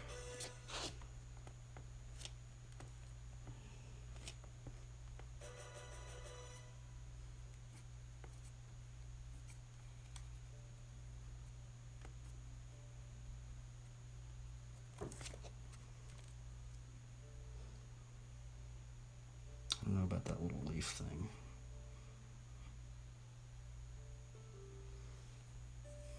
Yeah, I don't like that. Let's change that.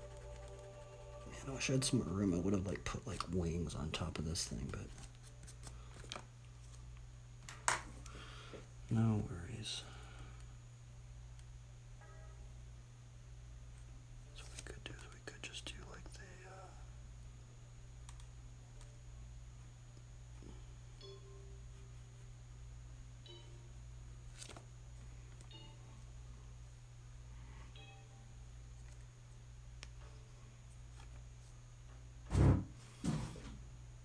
I actually didn't draw that last shoulder pad on that one side of his arm.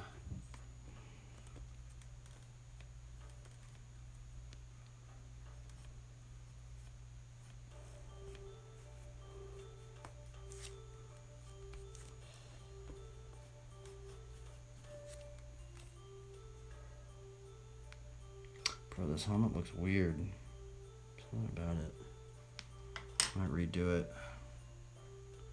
I guess maybe we'll just keep it where this far in. Alright, we're gonna try and maybe we're trying to figure out this shoulder pad and then just move on. And we'll just start inking it right away.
Alrighty, well, I guess let's get this hand down and then we'll just work on the rest, I guess.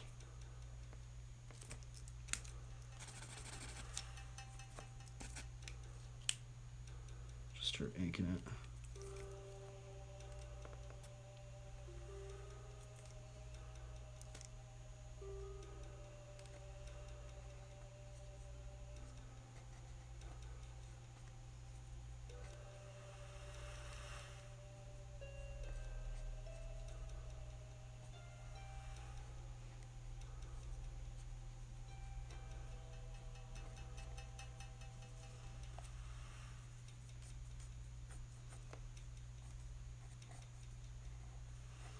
Alright, let's just start inking it. I think that should work.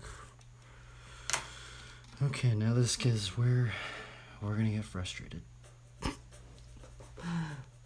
But this is the way I do it way faster. If I just start inking it right away, there ain't no going back. I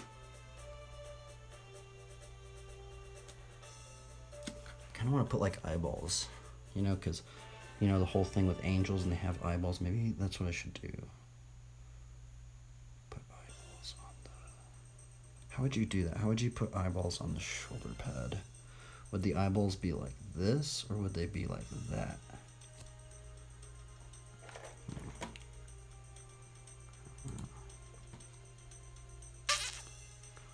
Let's see.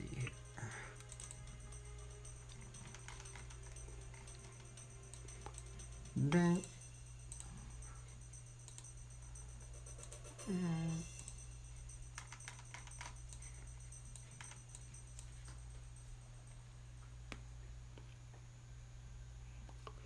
We start inking it. Let's just go for it. This is the scariest part, to start into ink. You just gotta full on just commit to it. Alright, let's just go for it. No going back now. We just gotta get it done now.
goodness, I shouldn't know.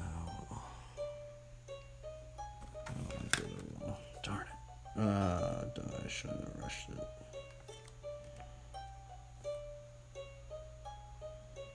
Oh, I'm back now. Let's just get it done.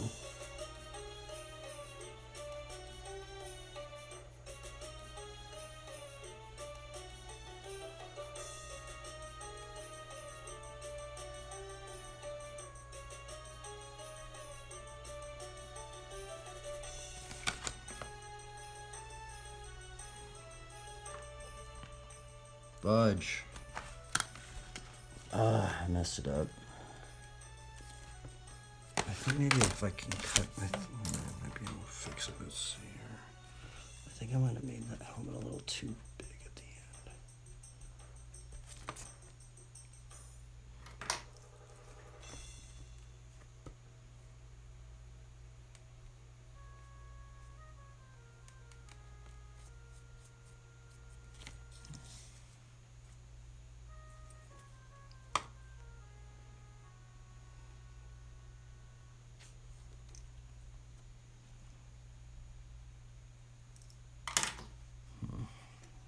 Screw, let's just go for it.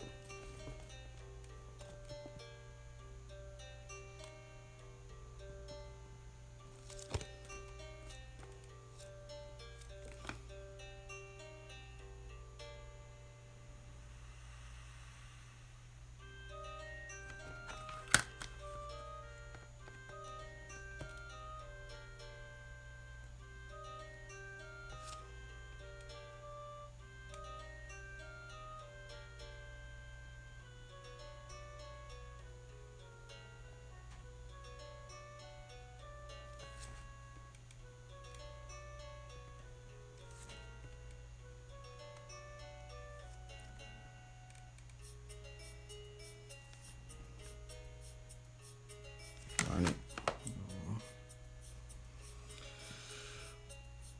For all these drawings, like I always like the gesture of it, and then when I start inking it, I'm just like, oh no, this is not gonna work out.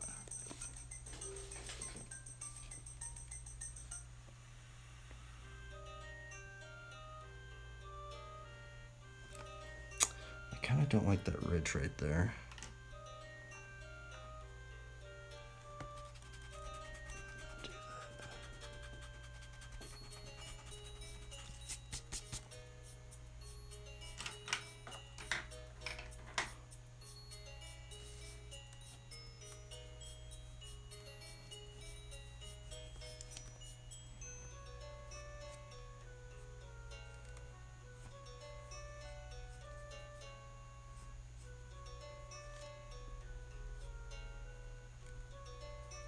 Just put crosses everywhere. Let's just see how many crosses we could put in this thing.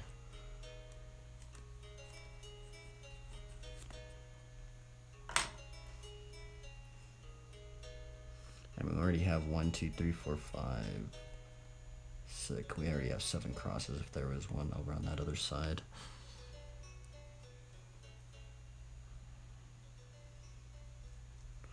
I kind of don't like this thing right here.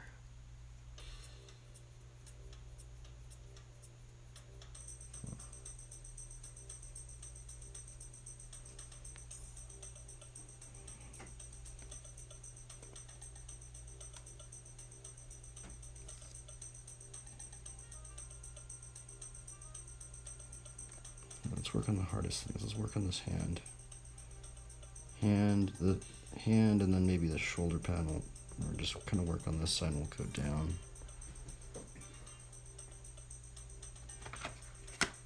Work on the hardest things first.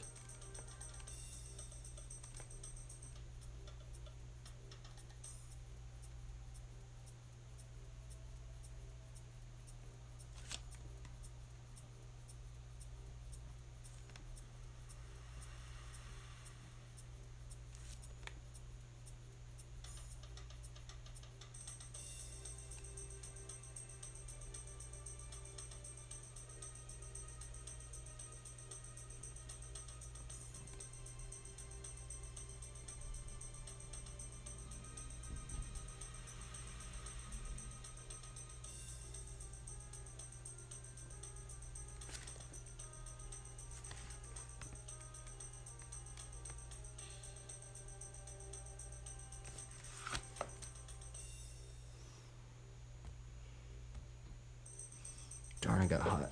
I need to turn this air conditioner on. This light up here is just basket on me. Sorry, it's gonna get a little loud.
Actually, I don't know if I am gonna put that buckler. I don't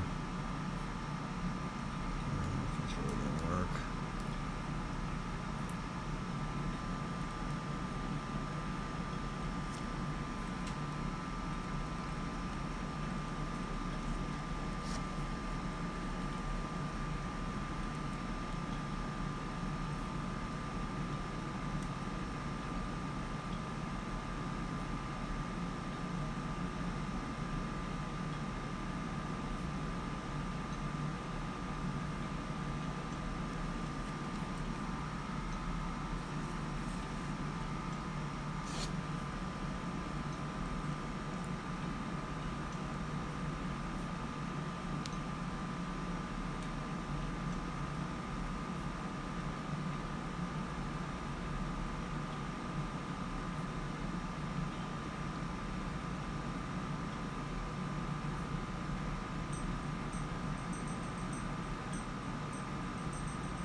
Oh yeah, we're gonna try and... You know what, let's not do that little... Or maybe we should, I don't know. Because I didn't do it to this armor.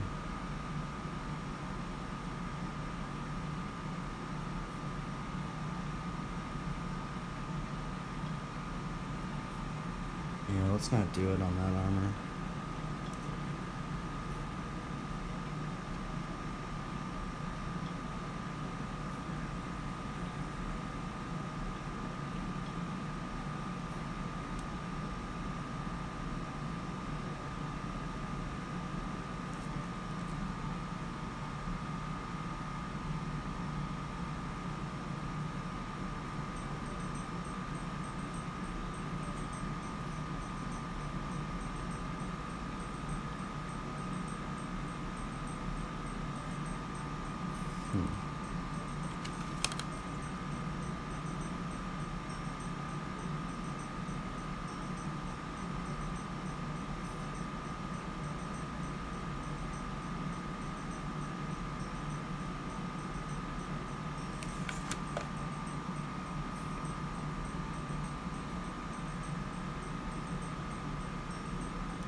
Fudge.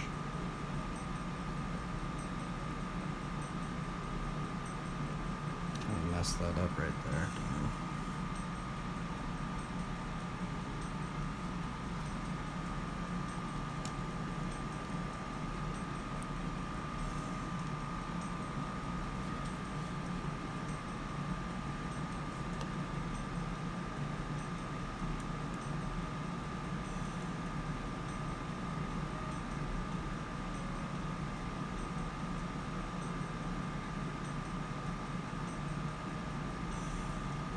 We're not going to do any embellishment.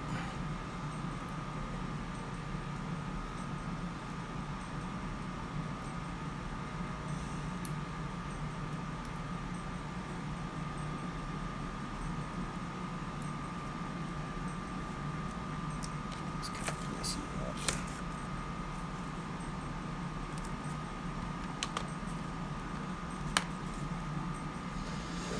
Okay, let's turn this off now a little bit so it'll cool in here.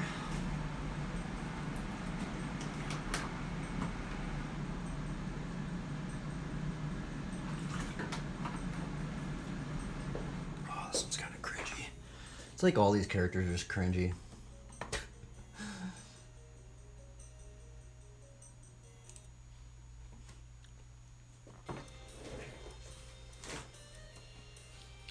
It's like I always like the gesture layer, and then every time I start inking it, I'm just like, nope, this ain't working. And then, but since I just start inking, I'm just like, well, I just gotta get done, right?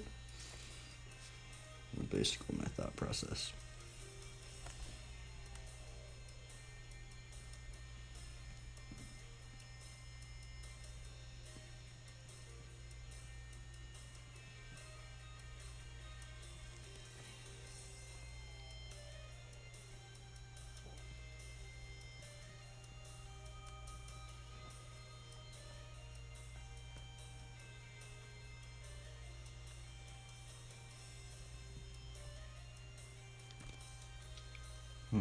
Kind of want to do, I put like some eyes or something in there.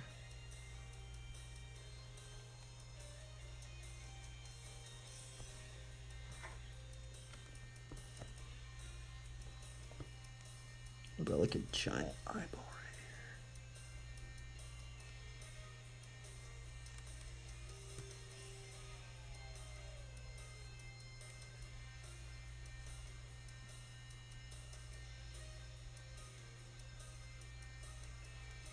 That might be cool.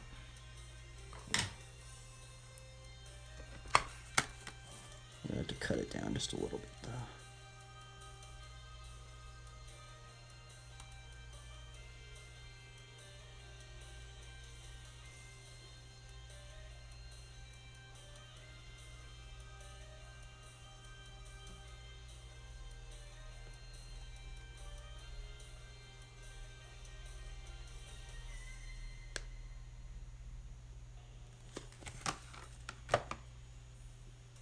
Shoulder pad, eye shoulder pad. like the arrow's gonna try and hit the eyeball. That's actually kind of cool now. Just kind of like that. I've actually never really drawn an eyeball on a shoulder pad before. Kind of weird. Should I put some more eyeballs right here? Let's just do one. Should we put some more eyeballs right here?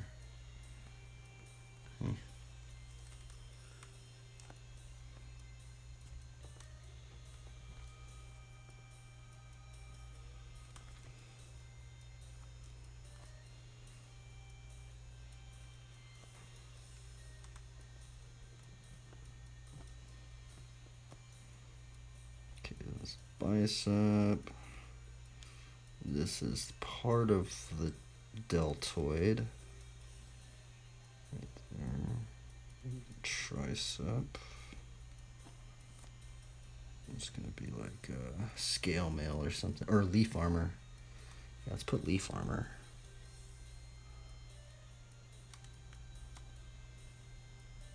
This might be a bad idea.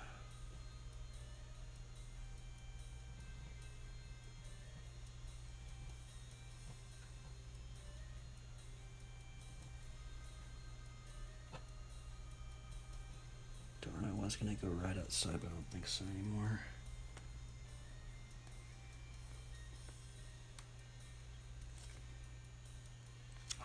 I totally messed it up right there. I know I should have done that. Oh my goodness, see, this is why working in this method is just kind of just frustrating.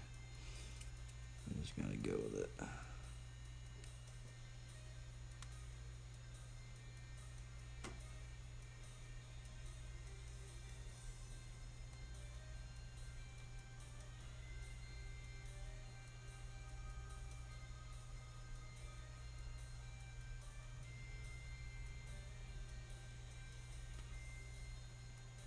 It's like a strap. Doesn't look like a strap though.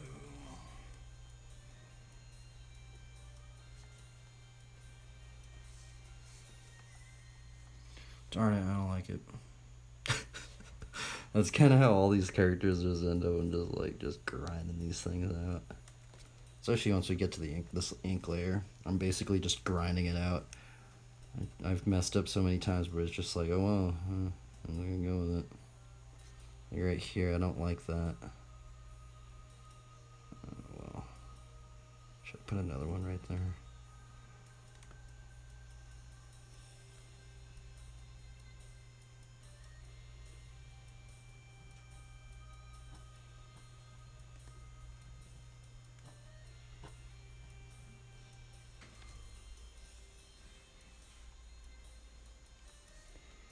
I guess we'll put some leaf armor right here. Kind of balance it out. We're just gonna improv it out.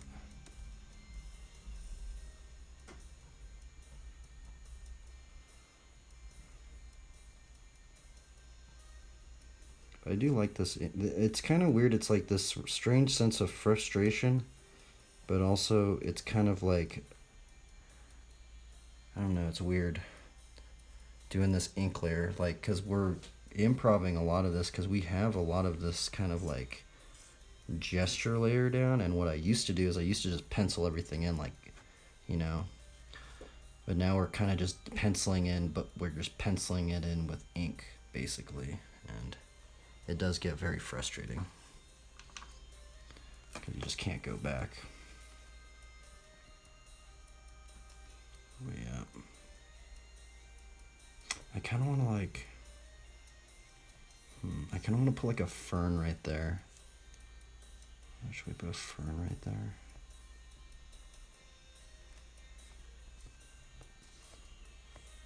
Let's keep going down over here. Let's do this leaf thing.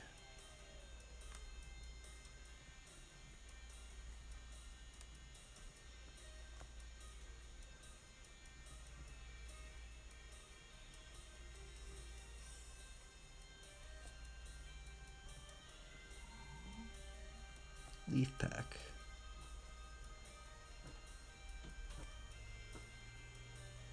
It's always fun to do.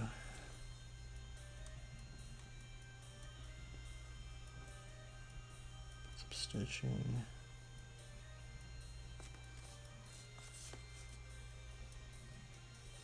Leaf pack. Leaf fanny pack is what it is, actually. Actually, I think there should be a ridge on this eyeball.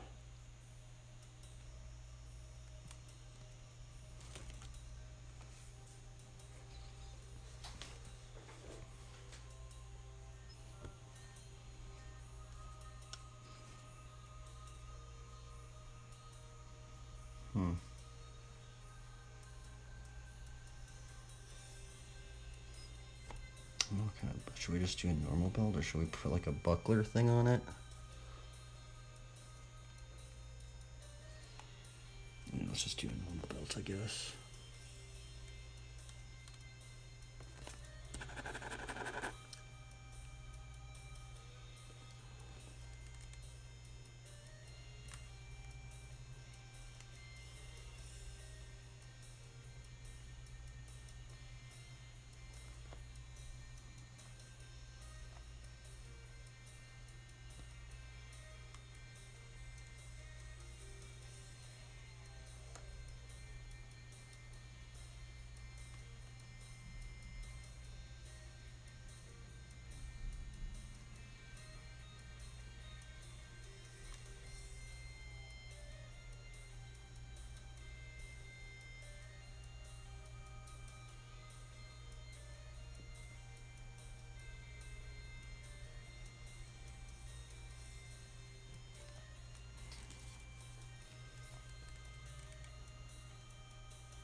Oh, that looks kind of lame.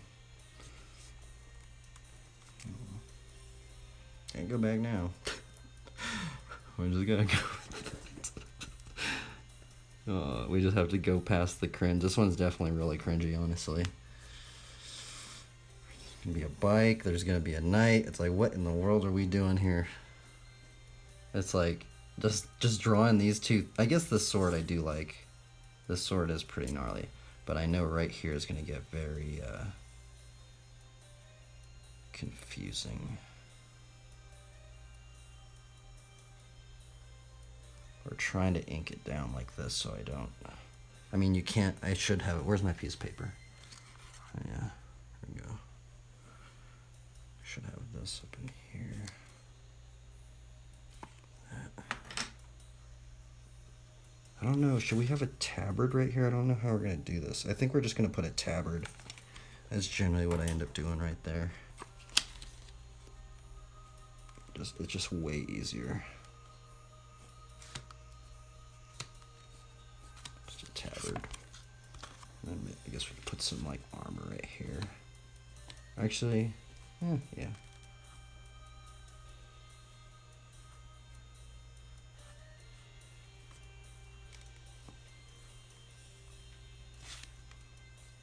Do it on that side too.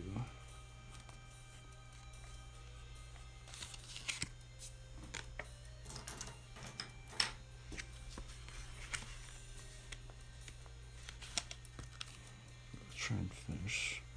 So we have to. He has this like. What is that thing called? Forearm armor. I think that's what it's called. I don't know what it's called. So we're trying to like. Okay, so it ends right there on his forearm. Oh yeah, look, we're gonna. Maybe we could put like a, instead of having this shield thing, put like some spikes, or oh no, wait, maybe we could have some more eyeballs. We can either make this a spike or we can make it an eyeball. But we're gonna try and cut it just like this one.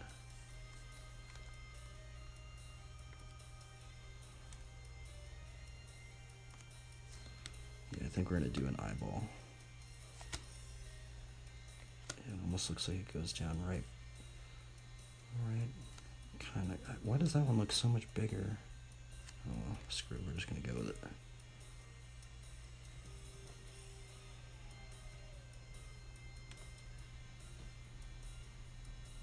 gonna try and catch this ridge. See these ridges? I've tried to keep them the same size, so there's like kind of like a unity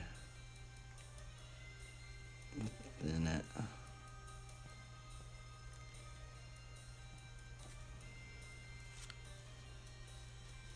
Okay, this is just on repeat. Okay, let's try and put some of these buckle things right there.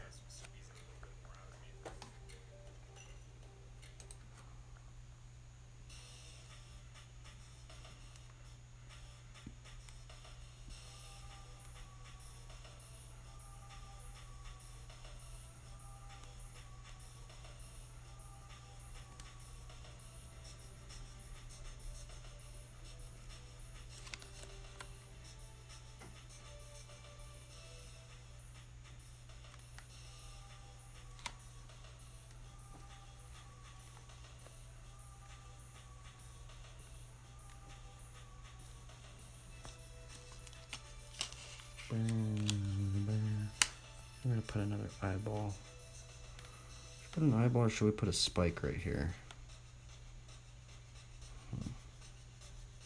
Maybe we could put an eyeball and a spike.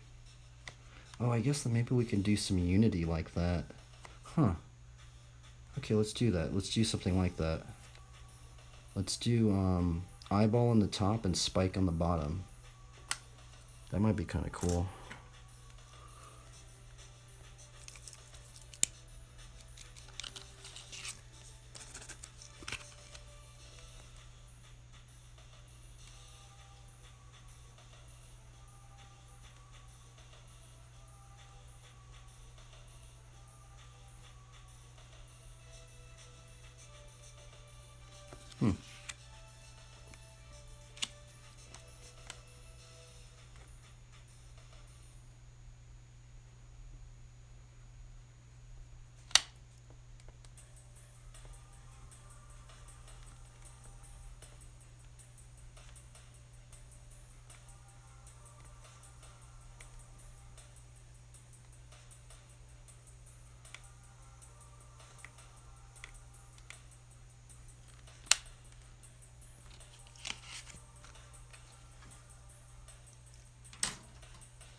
Back. Hey, what's up, bro? Trying to grind out this cheesy drawing. We've entered the cringe phase.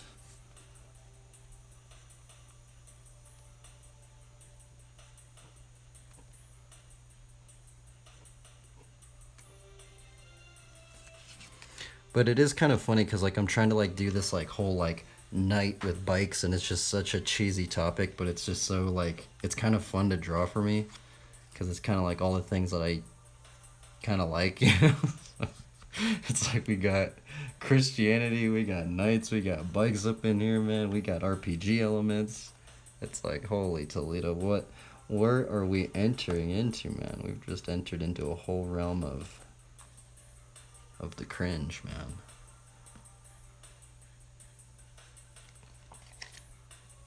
But we going for it.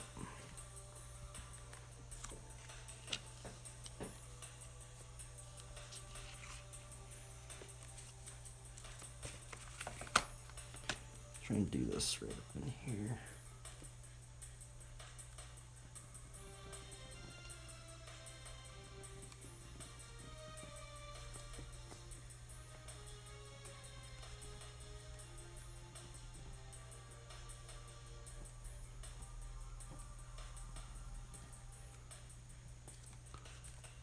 Shield of faith.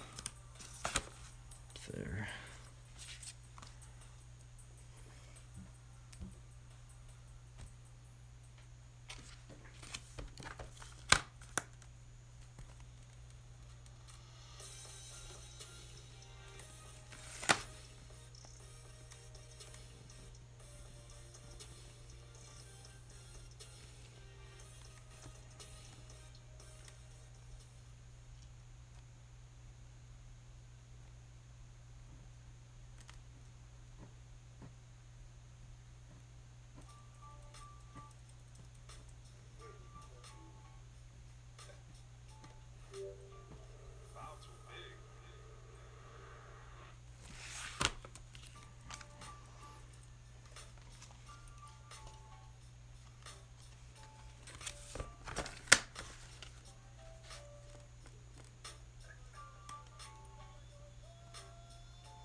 Man, dude, inking like this is crazy, bro.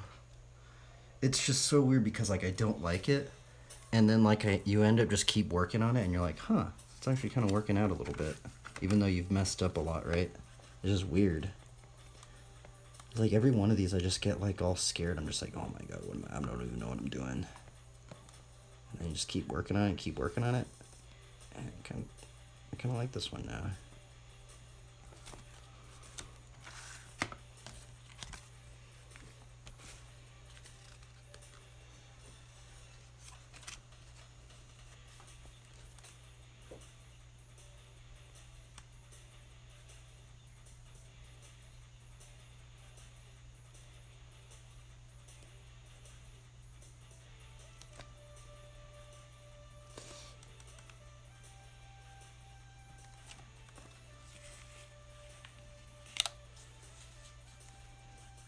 See, it's like this arrow is like about to hit this eyeball, and the shield of faith blocked it.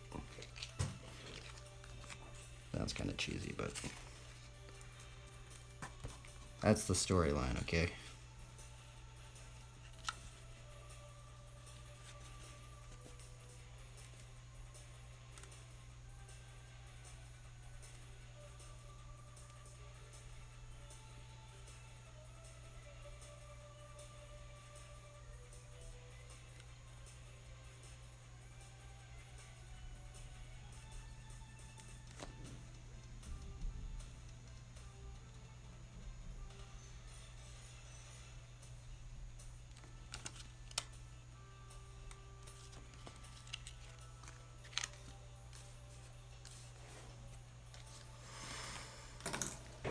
Bro, I need to get like a different light, dude. That thing's like just beaming just heat on me.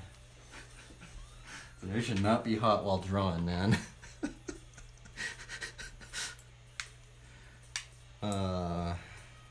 Let's just grind this thing out. We're almost done.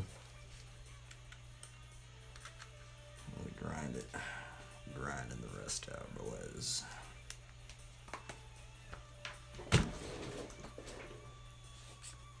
Where are we at? Pressure strip.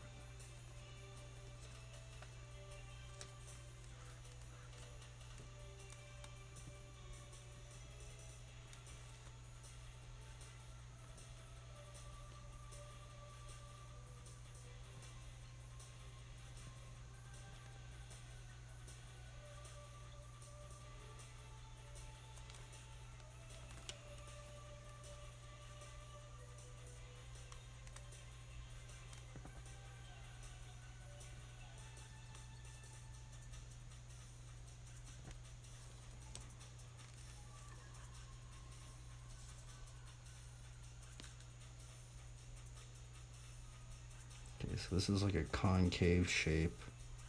There's a lot of concaves. Look at this. Concave, concave, concave. See, like, I don't know. It's kind of almost like figuring out a puzzle, right? But there's like these little see these little concaves?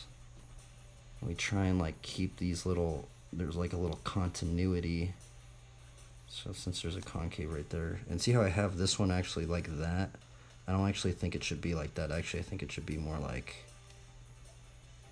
that instead, you know, because that one's kind of like that. And these are just like little like improvisational things that, you know, because when I did that line, I was like, oh, okay, well, we're going to do it that way. But looking at that one, it's messed up. Probably doesn't make any sense, but that's what we're trying to think about.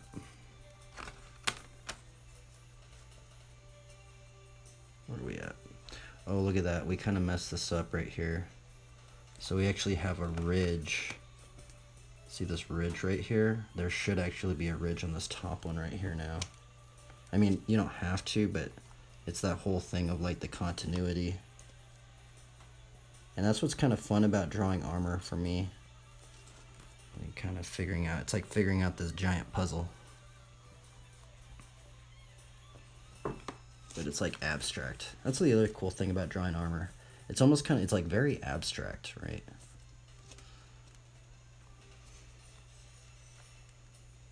Let's try and draw this hand.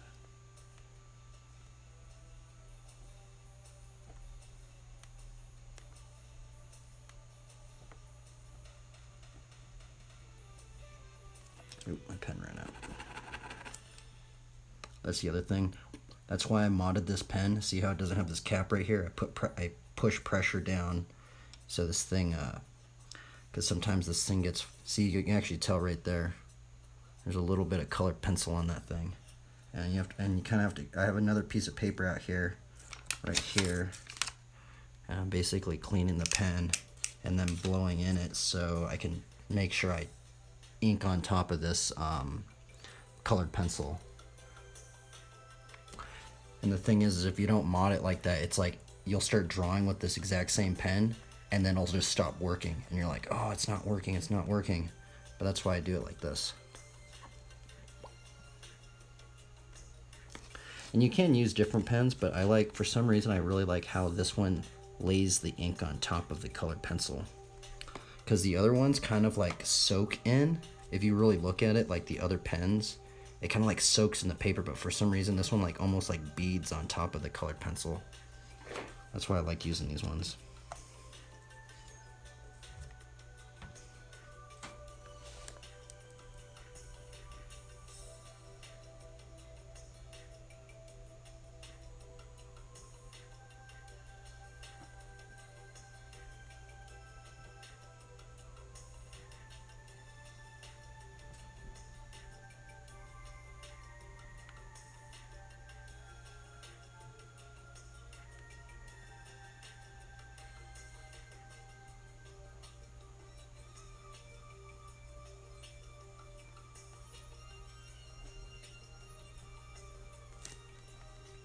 Kind of mess that up a little.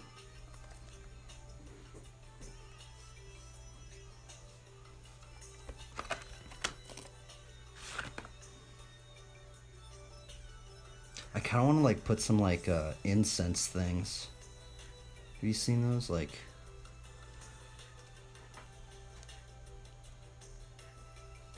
let's restart this.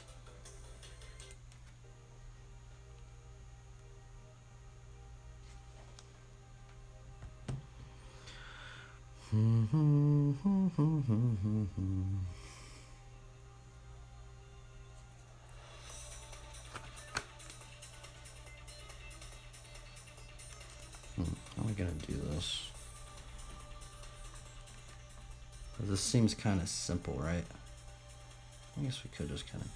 Lately, what I've been trying to do is I've been liking to do the hilt, and then, you know, the whole continuity thing, trying to put the grips kind of like something like that. So sounds kind of cheesy, but that's some things I kind of try and think about.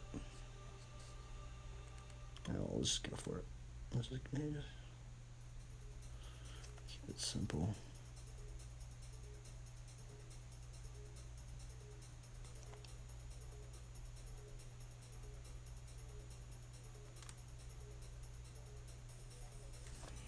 But I think I might like put some chains. I kind of want to put like a, no, because then there's this thing right here.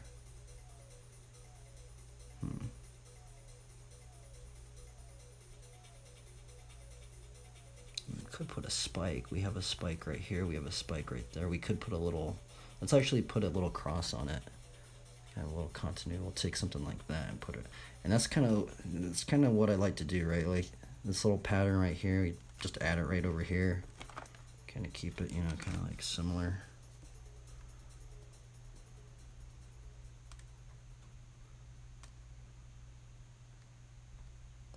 And I totally messed that up, but well. I totally messed that up. Should be even. And that's the problem about working this way. It is because you mess up like that.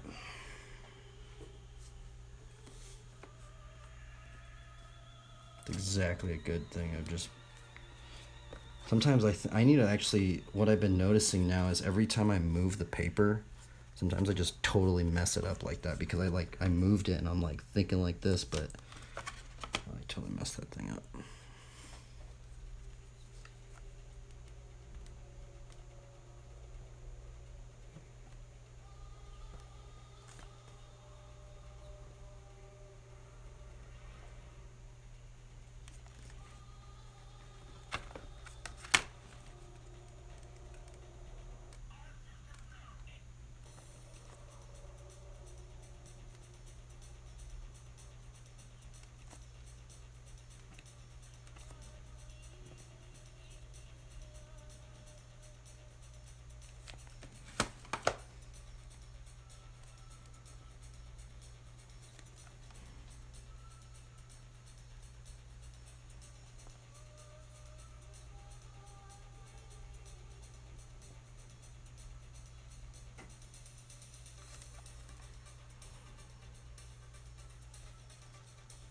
It's like an axe. Like an axe sword.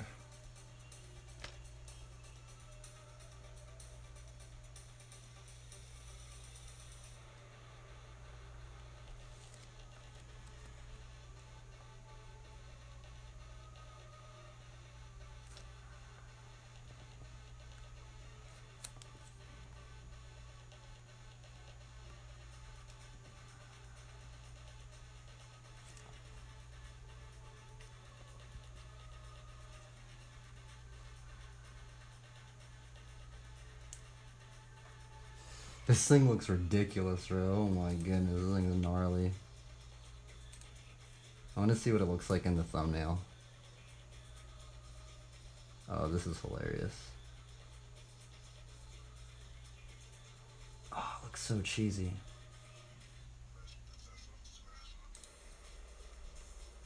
Oh well.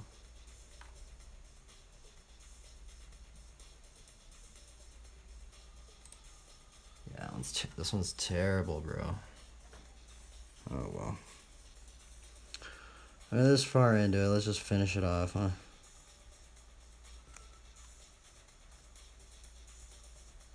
See, sometimes when I look out at it, because like I'm kind of close up at it, right? And sometimes when I look at it in the thumbnail, I'm like, oh my goodness, dude, this thing is so cringy. Oh well, that's why I started, and that's why another reason why I started inking them out, just super fast, because now it just forces me to get it done even if I don't like it.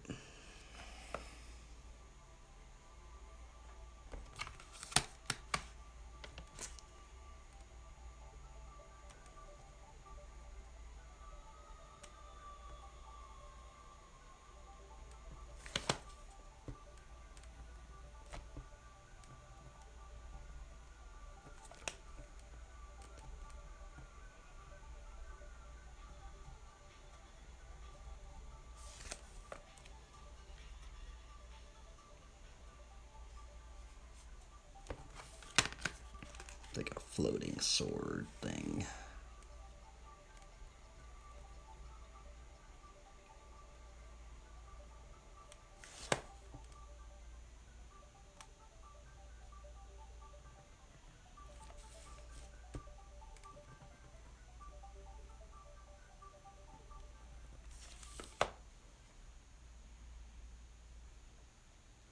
Floating sword thing, and it's hot. I need to turn AC on again.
I'm sorry, anybody joining in. I'm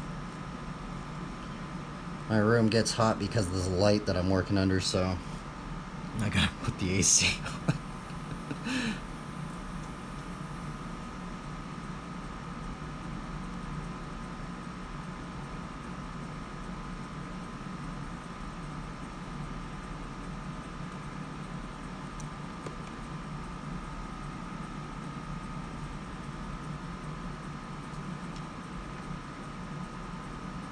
Almost kind of looks like a mech unit, huh?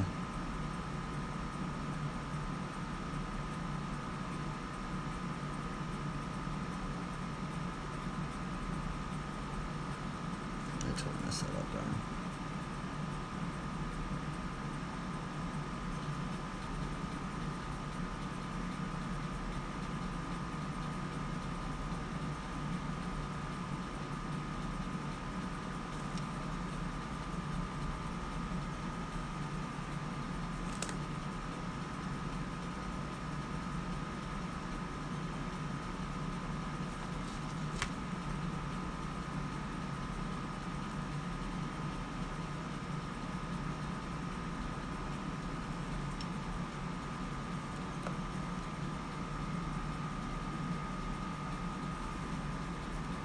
Oh, this one's so cringy, bro.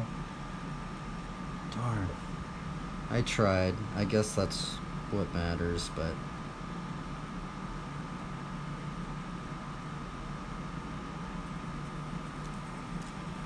these things definitely do turn out cringy, though.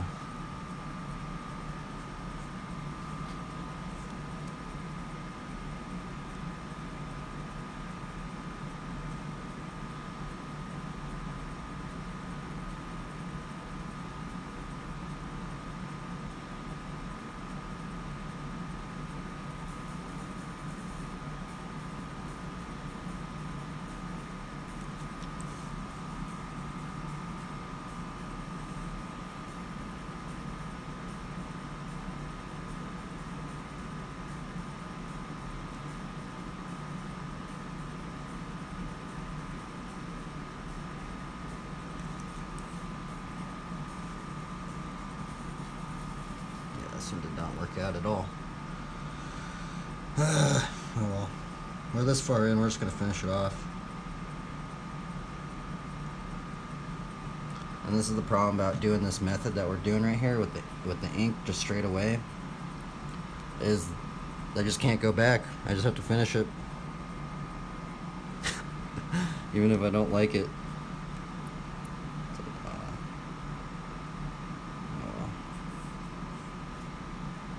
I guess I do need to think about this bike a little bit, though. So we're gonna do a little bit of a pencil error.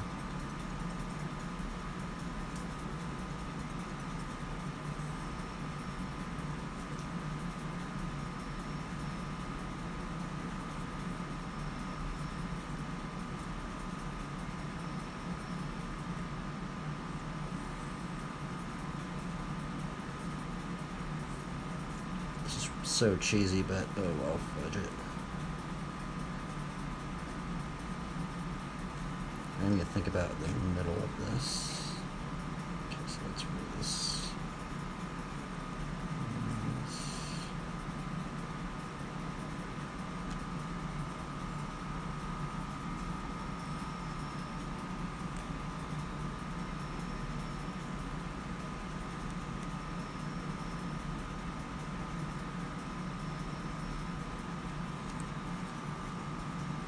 See, I totally messed that up.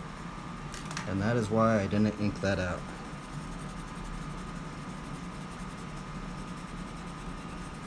I'm so glad I didn't ink that out. I would have got so frustrated right there. I need to draw through these forms.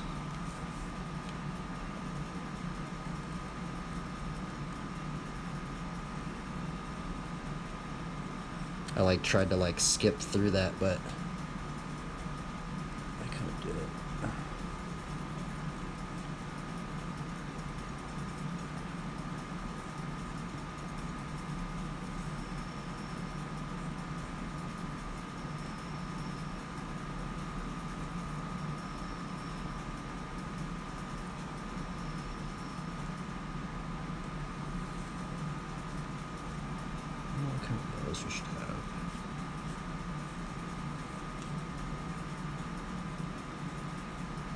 flatland bars.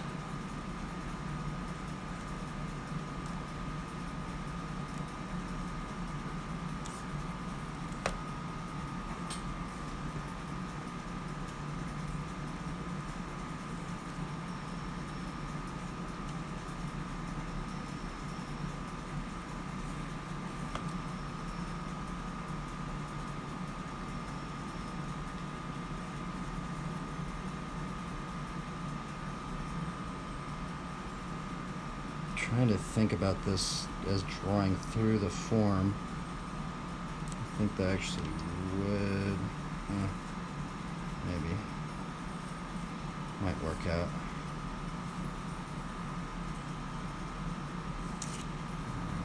Kind of want to draw maybe a raven right here.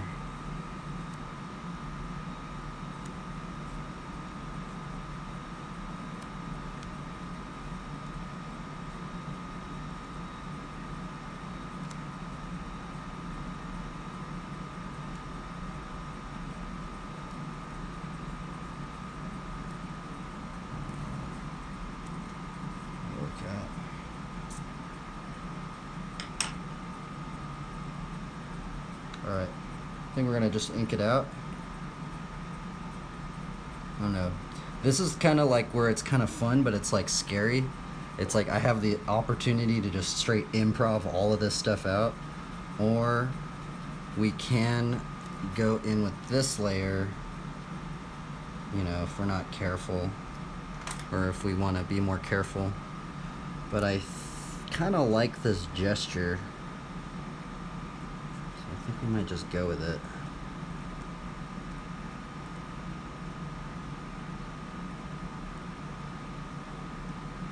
Oh.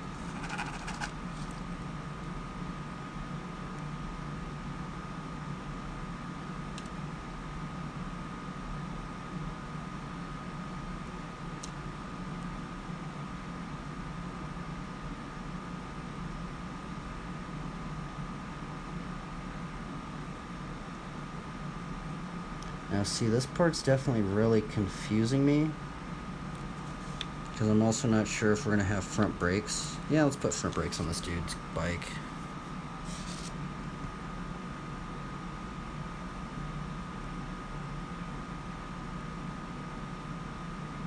And so right now we have just basically entered into the improvisational stage where there really isn't much we're going off of. We're just kind of thinking about this main shape right here. We're just guessing.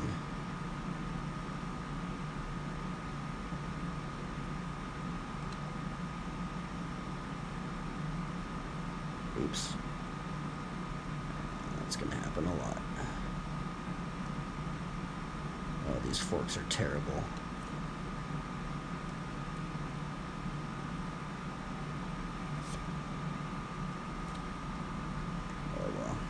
Look at, they're like bent, dude. What in the world? I freaking bent these forks, bro. You gotta be kidding me.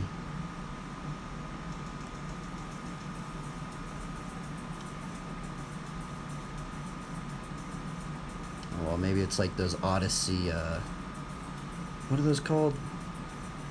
There's some sort of bent looking forks that Odyssey made one time. I think it was Odyssey.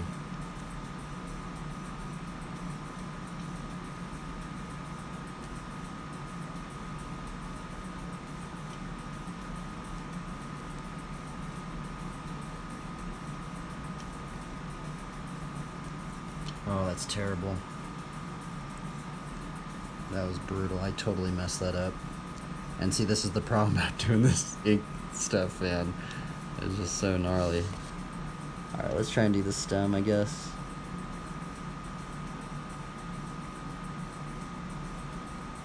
Improvisation.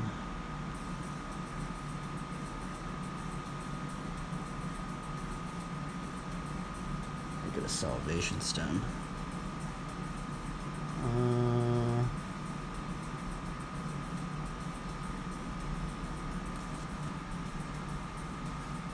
Alright, turn off the AC. Gosh, I'm really bummed on these forks, bro. I messed that up completely. Oh my goodness, what am I thinking? Dude, those look terrible. I messed up right there. What is wrong with this bike? For some reason, I guess I haven't drawn a bike in a while. I'm kind of like rusty. I feel rusty.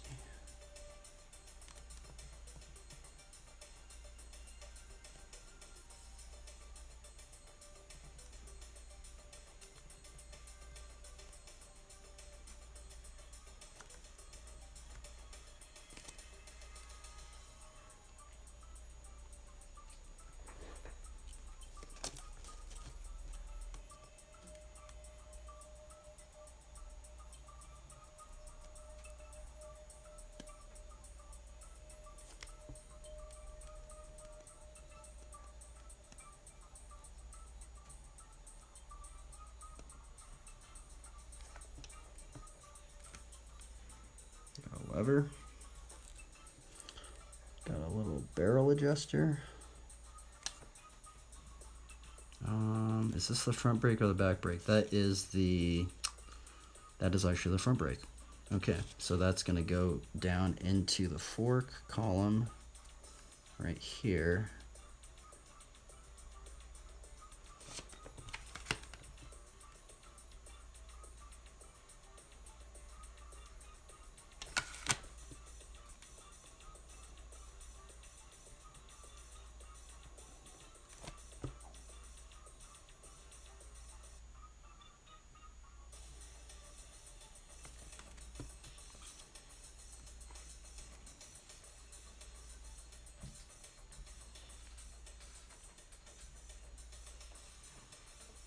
Ding, ding, ding, ding, ding, ding. Let's do flatland bars, because flatland is hard. Flatland is just ridiculously hard. It's like so crazy. It's so weird. I never knew how hard it actually was until I actually started trying to learn it. And now after trying to learn it, I'm like, holy Toledo, these guys are insane. Wait a minute, I've totally forgotten something here. Oh wait, okay, so the cables go outside, and then the cables go underneath like that and goes up like that. Okay, so let's see here. And I totally messed up that lever, darn.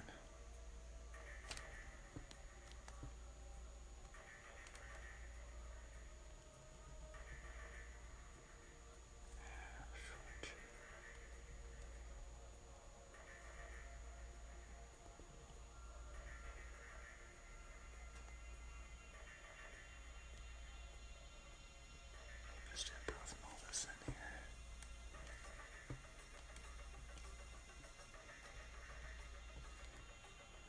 Because also I've totally messed that up right there.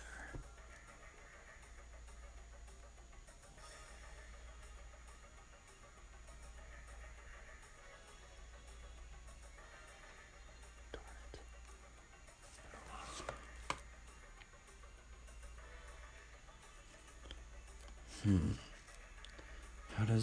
How do those gyro cables go?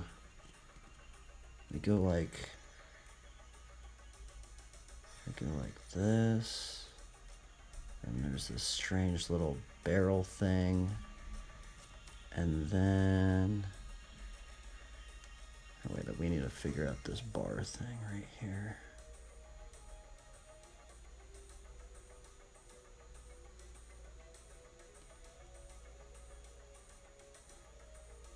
So there's the barrel thing. This should actually be over on the outside of the bar. I messed that up. And then it splits off into two, and then there's a cable that goes down right here.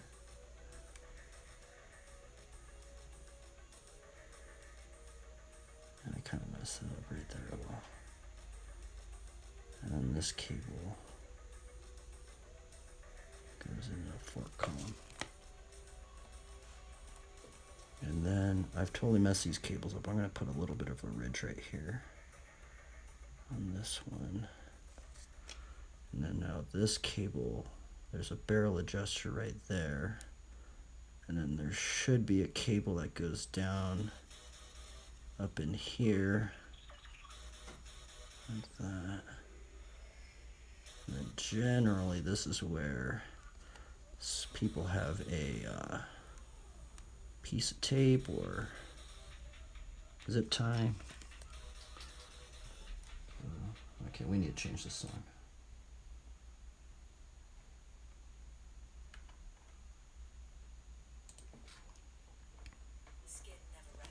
And then there's another cable goes over here and goes down into here as well. This is where the headset is. It's kind of fun now. This is actually the fun part. I kind of messed up this character, but it's kind of fun drawing a bike because you can kind of be like, oh, what kind of bike do I want? You get to create your own bicycle. Which one day, hopefully, I can get a titanium frame. That is the ultimatum, the ultimate. Getting one of those gnarly titanium frames. But they're freaking expensive, like $1,000 or something.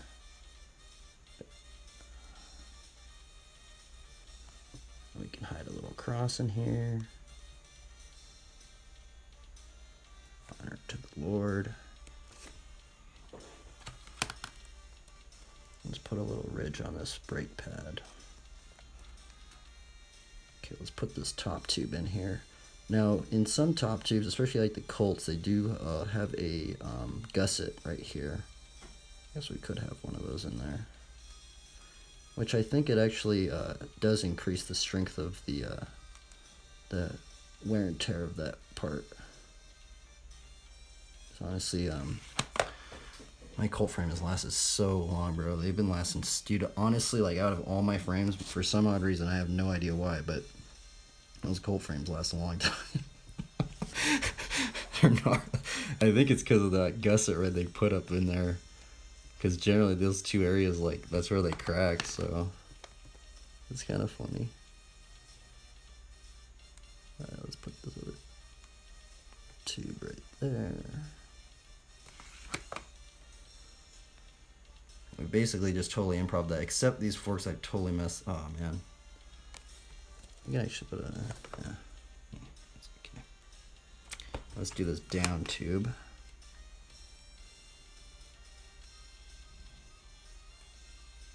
There actually should be a gusset right there. Actually, I don't know if it's called a gusset. What is that thing called where they put that? I think that's just some sort of piece of little sliver of metal. I think it's called a gusset. Some sort of a double welded thing.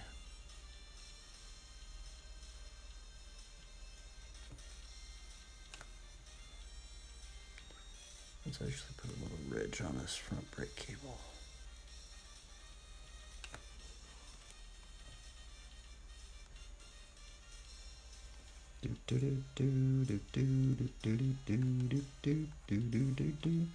Oh yeah, there needs to be, this cable needs to go up in here as well. And then the cables go down like that. There we go. This dude's got a working gyro, brothers and sisters.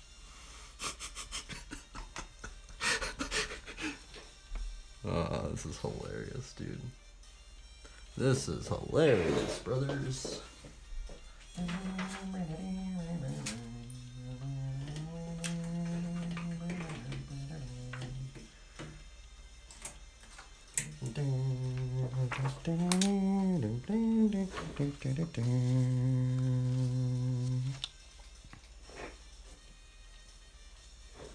Okay, I guess we don't have to do any of that stuff up in there. Put this wheel. Which I totally just messed it up right there.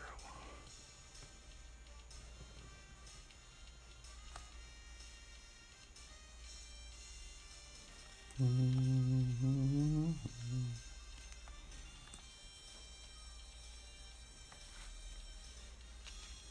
this one's cheesy.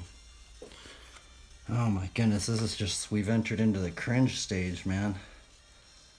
I always like go through these waves of just like, I just like it, and then it's just cringy, and then I just can't back out, so I'm just gonna just keep going with it, but I don't know, man.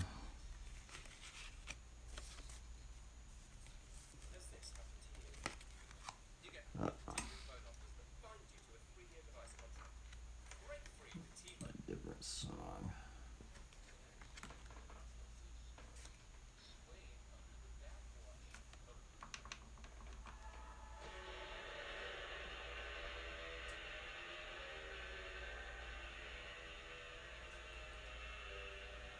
Doom doom doom doom doom doom doom doom doom doom doom doom doom doom doom doom doom.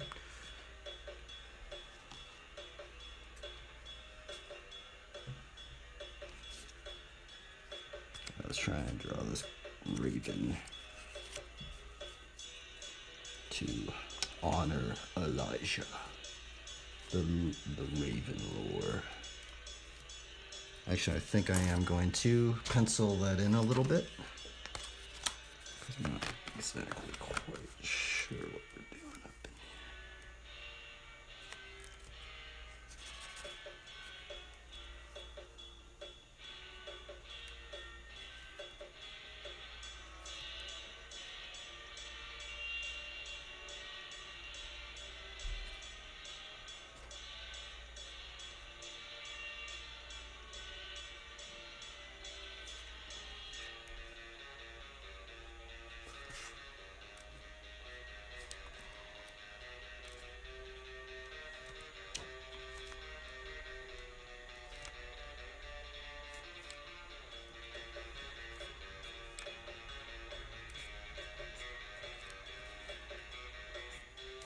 Oh my goodness, this thing does not look like a raven, huh? It looks like a parrot.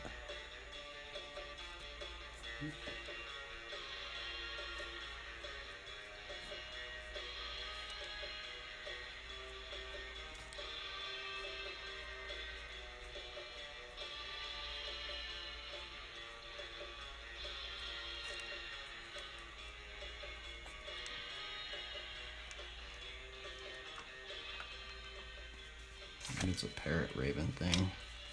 It's supposed to be a raven, but it looks like a parrot. It's like the beak. The beaks. Raven beaks are definitely weird, huh?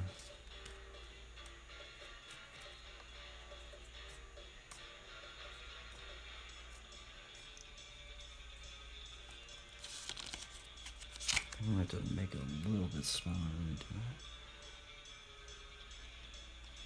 that. Alright, I'll just ink it out. And we'll call it a, and then we'll put a Bible verse in it to honor it to the Lord. Place this thing right here.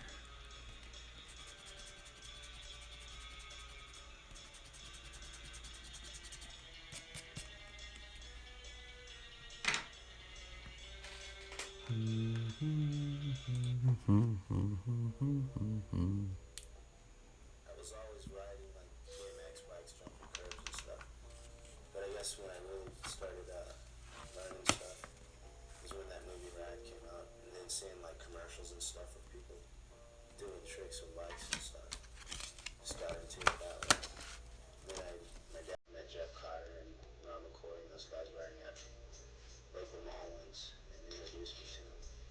And that's when I really started learning stuff. Hanging out with people that were better than I was.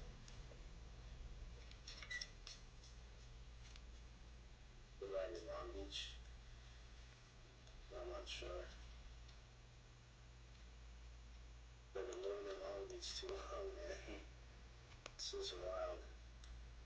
Just like I've been living in that area for so long. Most of the time I ride by myself.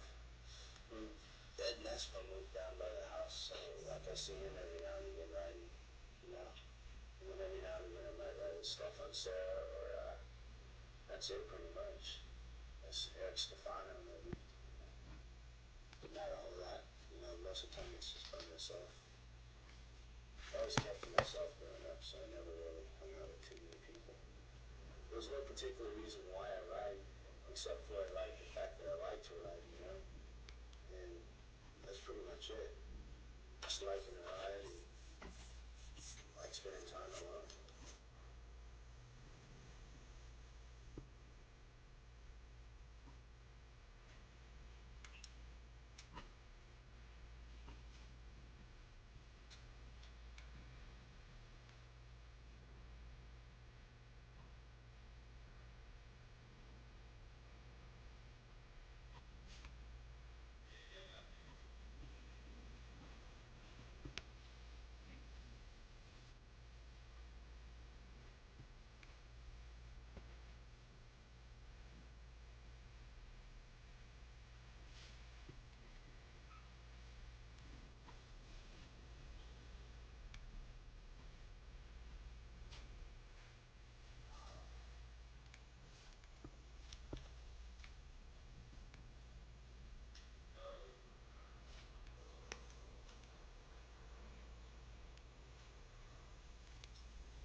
Okay.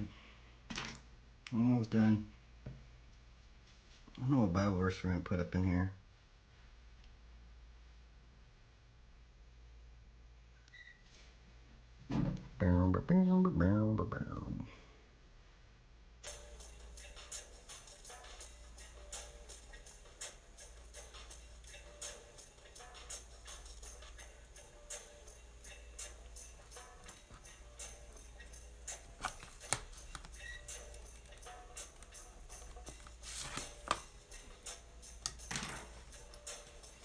What Bible verse? We might do the Shield of Faith one.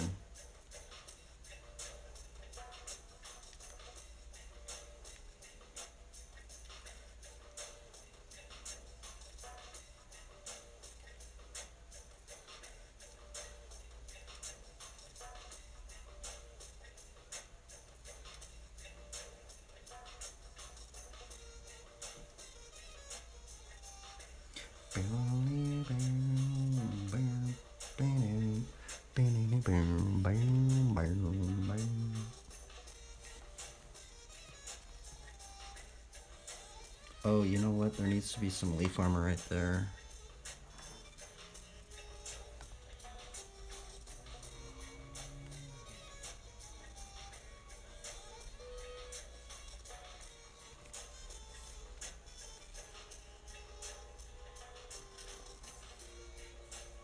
There should be some leaf armor right up in here as well, too.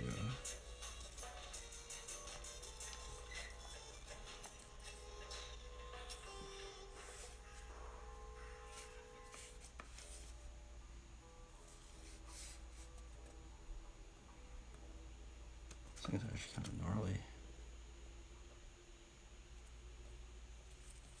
Let's put a peg. There should be pegs on here.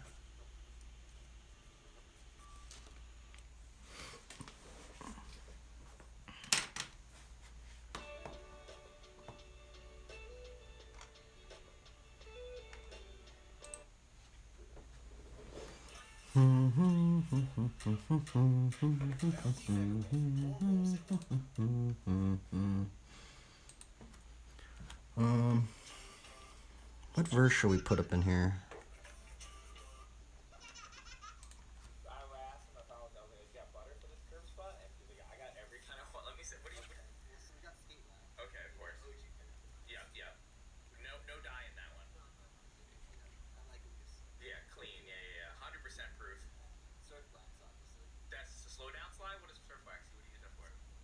Shield of faith.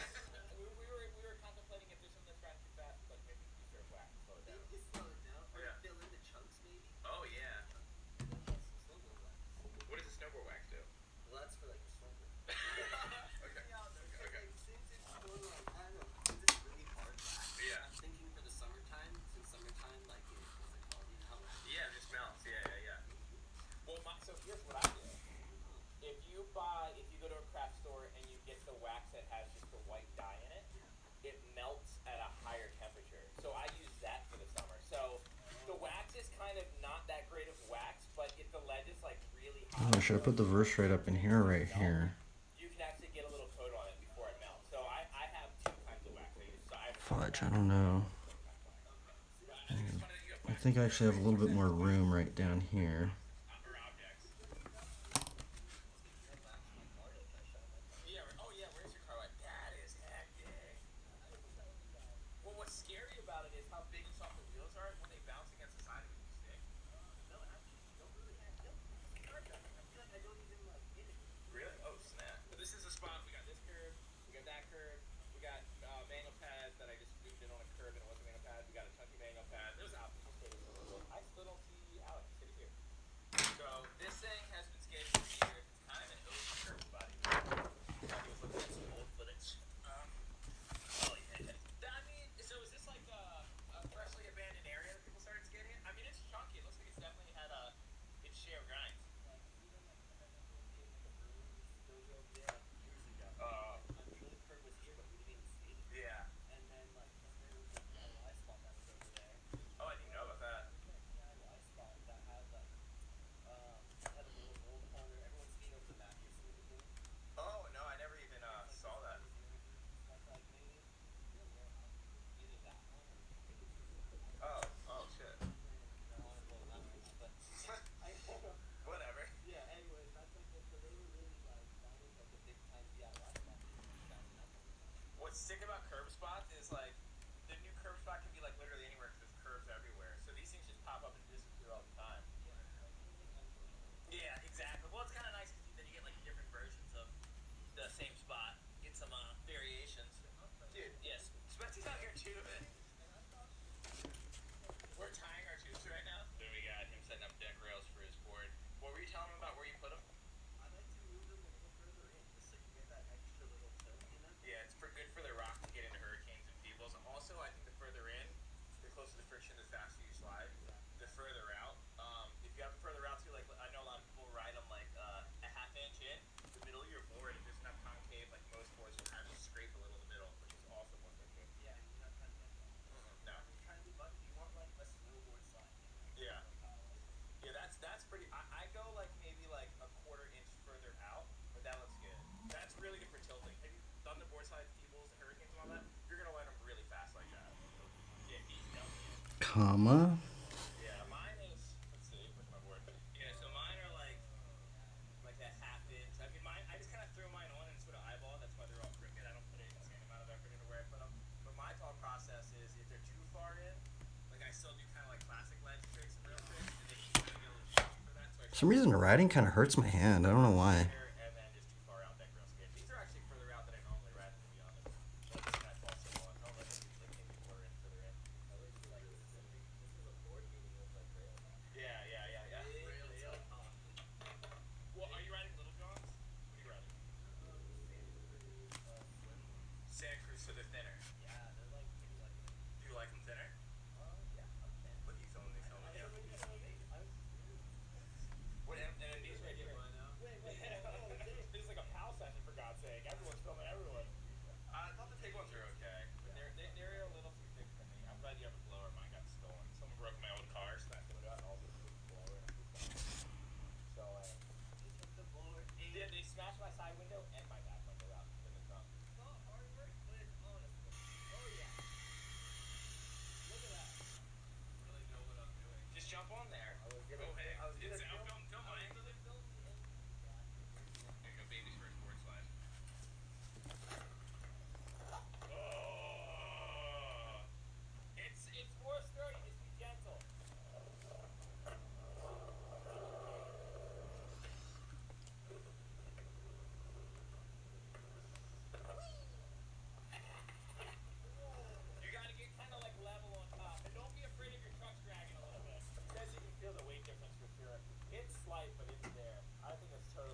I think we're done.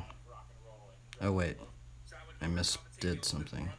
That's one of these little apostrophe things.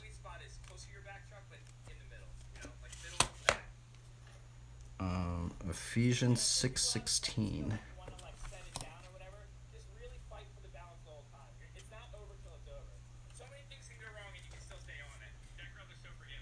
We'll put it at the bottom. Or actually, Hold it. Yeah. Oh! Yeah, I think this is it. That's all it is. Yeah, you just commit to the end. Like when things start feeling like they're getting turbulent, you're still on. Like you're still gonna do it. Trust it.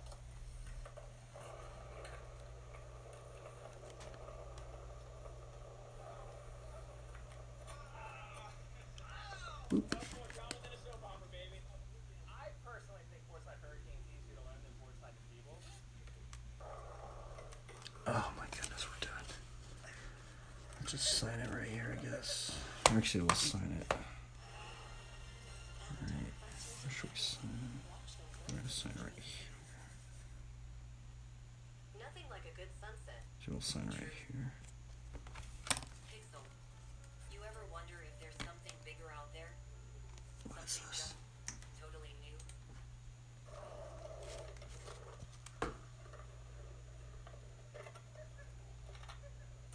Come to the training curve. I want to show you something. Me and Spence are watching your board slide feeble attempt. We're done. Here's the thing. You're going, Actually, I kind of want to put some form lines in here real quick. you're going like Actually, let's put some of these lines up in here. that. Don't do that. You want to go toes up. That'll bring the back of your board up. Kind of like have the grip, have a little bit of continuity. Shuffle that to the back. So, no, that's not like. Just don't try to get the people. Just go on your toes. Yeah, just nose manual your real. I'm all confused up in here. No. Mad slow. Michael Jackson. Yeah, hold it. Yeah, that's the way. So it's slightly digging in with your front foot like you want to do, but don't do it anywhere near as exaggerated as you're doing. Like it is so subtle. Toes. Shuffle. Yeah, there it is. That's how you board slide people with that grip. If you try to nollie, you're not gonna be able to sit as long. It's gentle. Yeah.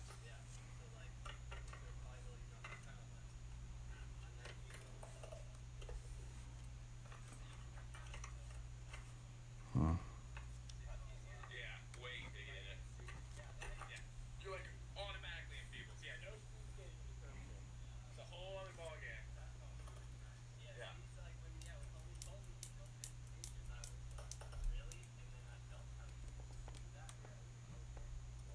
Yeah.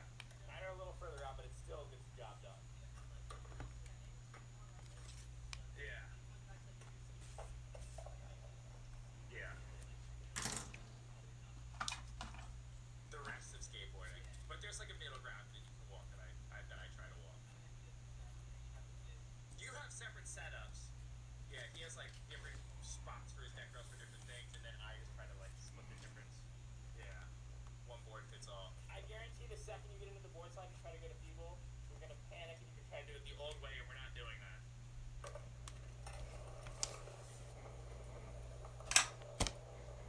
Alright, I think we're done. I'm tired of looking at this thing. This thing is that we've just entered into the cringe level, everybody.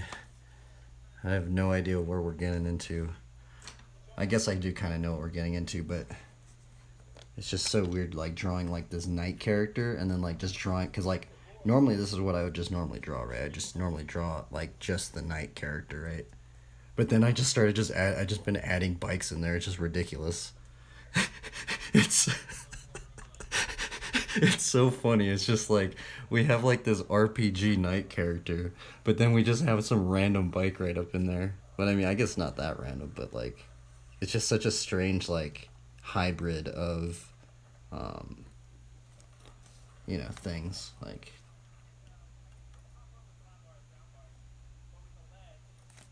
Okay, we're done. We're done. We're done. I'm gonna tape it up and we're gonna call it a day, and then we can do another one tomorrow. I like drawing and I like trying to just finish. I'm kind of like, I might have some undiagnosed ADHD. I have actually no idea. But the thing is, for some odd reason, I cannot work on something more than 2 days nowadays, because I just get totally bored. And when I get bored of something, I'm just like, nope, we ain't doing it. Okay, I'm gonna get the thumbnail here pretty soon. And how I do that is I just tape it up. It's way faster just to tape it by the. I use this tape. See this tape right here? I used to use these little. I used to use these, but for some reason, like the paper doesn't like fully stay in it. For some reason. So now we just tape the ends of these, and I just do it just so the paper kind of like stays flat, you know. Like, see, this one actually moved on me right there.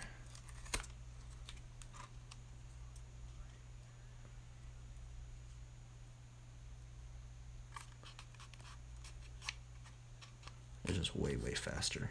I love finding how to do things like way more faster, right? Just more efficient. Or when you find something and you can do like double things with it. It's just super nice. It's just such a good feeling, you know? Especially when you can cut down some time in like half. Or like, okay, here we go. That is our cheesy character for today. How should we have the thumbnail? Should we have it like this? Or I think we're having like.